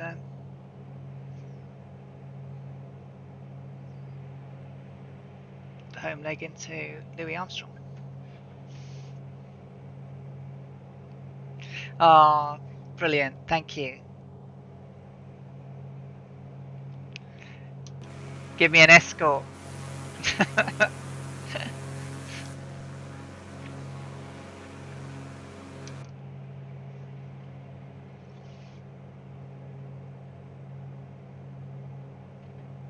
Yeah, I see you ahead of me now, Sid, and Bellbro's off to my right. Got you. Okay, it's time to switch tanks.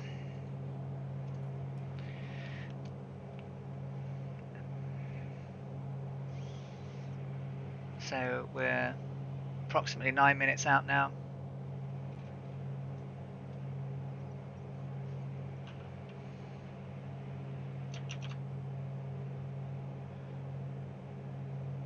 And I believe that's the airport in sight.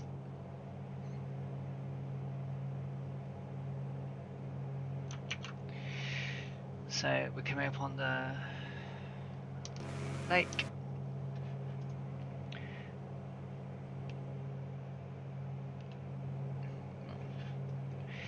Mosey on down. Let's mosey on down to 2,000 feet.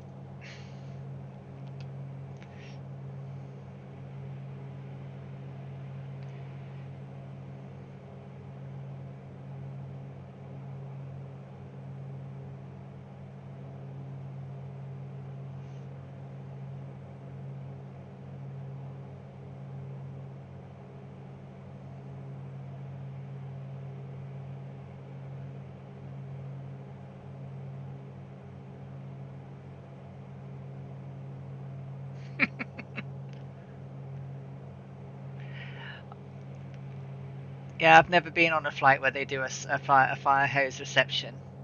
But I'll tell you what, I'll need it if my aircraft catches fire on the landing. Poor little Mooney engine.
Sorry, I've gone all quiet. Just make sure I'm getting all lined up ready for landing. So let's just get the manifold pressure down to about 20. Let's get the mixture.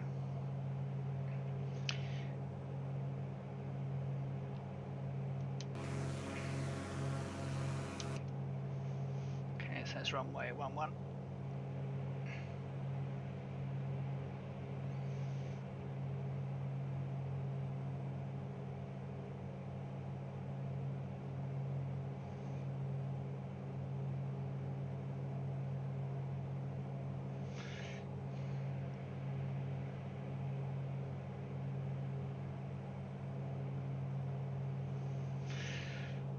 Okay, so preparations landing. We're on full tank.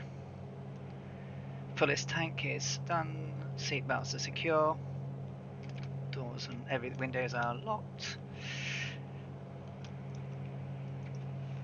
So let's. Okay, now we're pretty much on target. We can come off with that.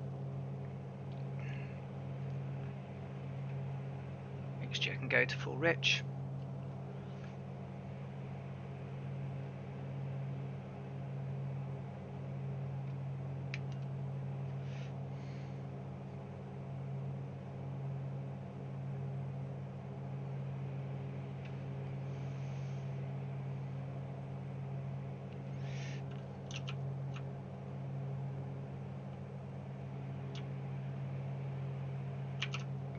So just we go over this. I will start slowing down. So let's get some speed off.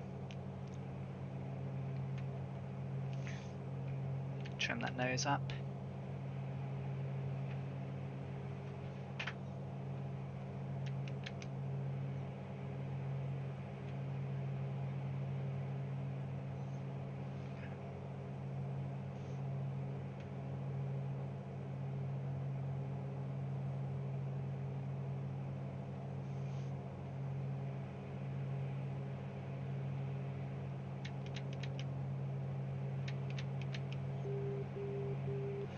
Okay, there goes the outer marker. Gear can come down.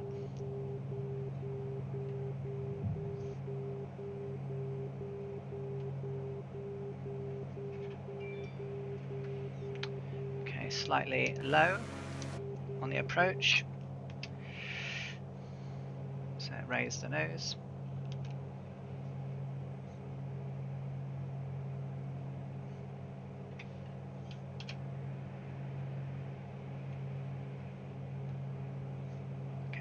Drifted slightly to the left, so let's bring that in.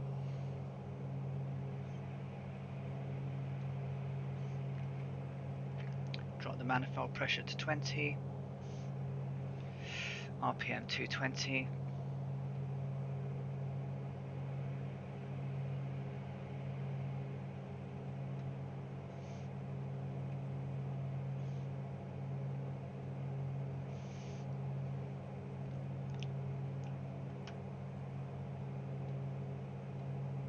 I just wanted to make sure I was nice and stabilized.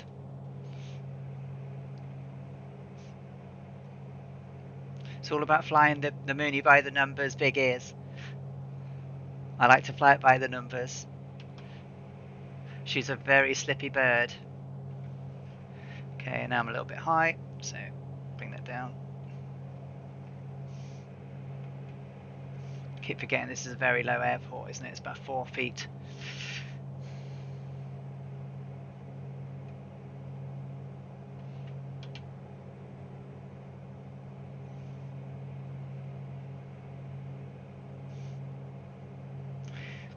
What you're saying I really need is a parachute that I can just launch as I hit the runway, right? Like they do on the jets.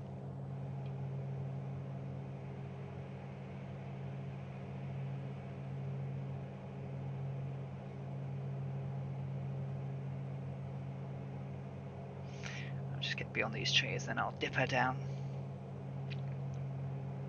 Sorry for my slow approach. I like to take my time, get myself stabilized, make sure I'm on track. Oh, it won't be butter. I've been flying Cessnas for the last couple of weeks, so there'll probably be a bit of a float and maybe a bounce.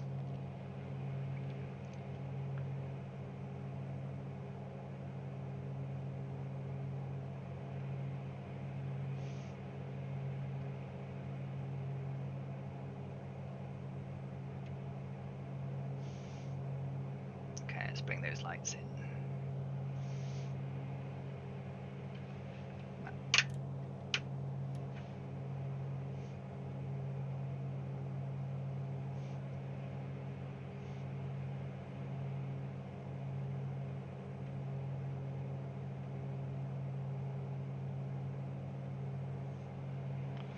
A little bit of a crosswind, but not much.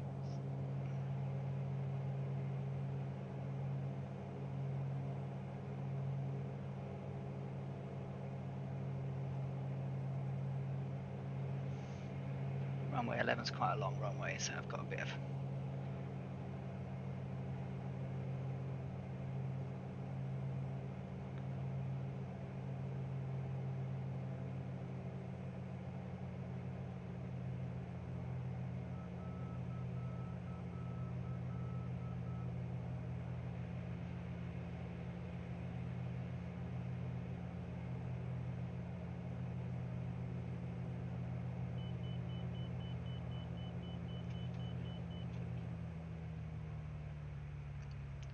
eyes to the end of the runway. Try and not get a float. Bleed the speed off. That'll do. That'll do.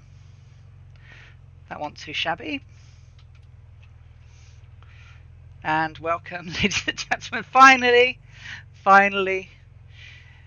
to sunny New Orleans after somewhat 6 hours, 19 minutes, 35 seconds. Oh my word. Thank you everybody for coming along on this mad journey I've decided to do. I'll definitely meet you in the pub, Sid. We'll have a woo-woo. I'm looking forward to my bloody woo-woo.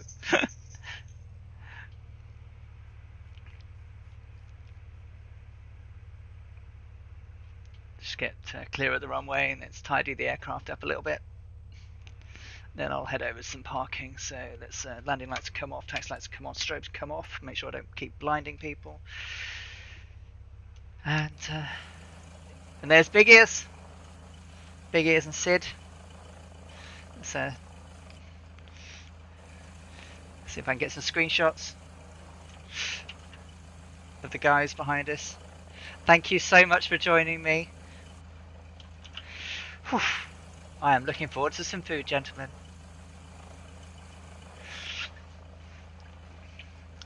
Yeah, we'll have a gin two-tone. So thank you so much, everybody, for coming along. Thank you for watching and the kind follows, the kind raid, and the nice words about the landing. Actually, I was quite pleased with that. It was quite nice, considering I was really tired. I was just like, oh, My pleasure. so tired. And Siri being an arse. I hope you all had fun on that 1,090 nautical miles. We will be doing New Orleans, so jambalaya food tonight, guys and girls. And I'm going to see if I can raid Colonel Falk, because he's over hosting, or he's certainly doing stuff with the Simwings community. So if you just bear with me while I see if we can jump on over and help them out and say hi and wish them well. Thank you so much, everybody. I'll be at this again next Saturday, starting about 2 o'clock in the afternoon, and heading down to the sunny shores of Miami. Thank you so much. I hope you had a bit of fun watching me do this journey. I certainly enjoyed having you all along.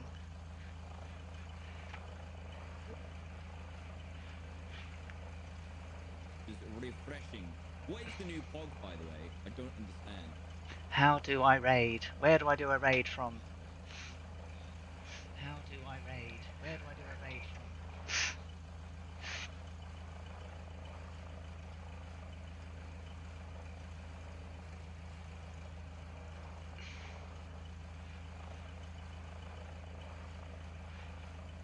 Manage stream. Raid. Haha.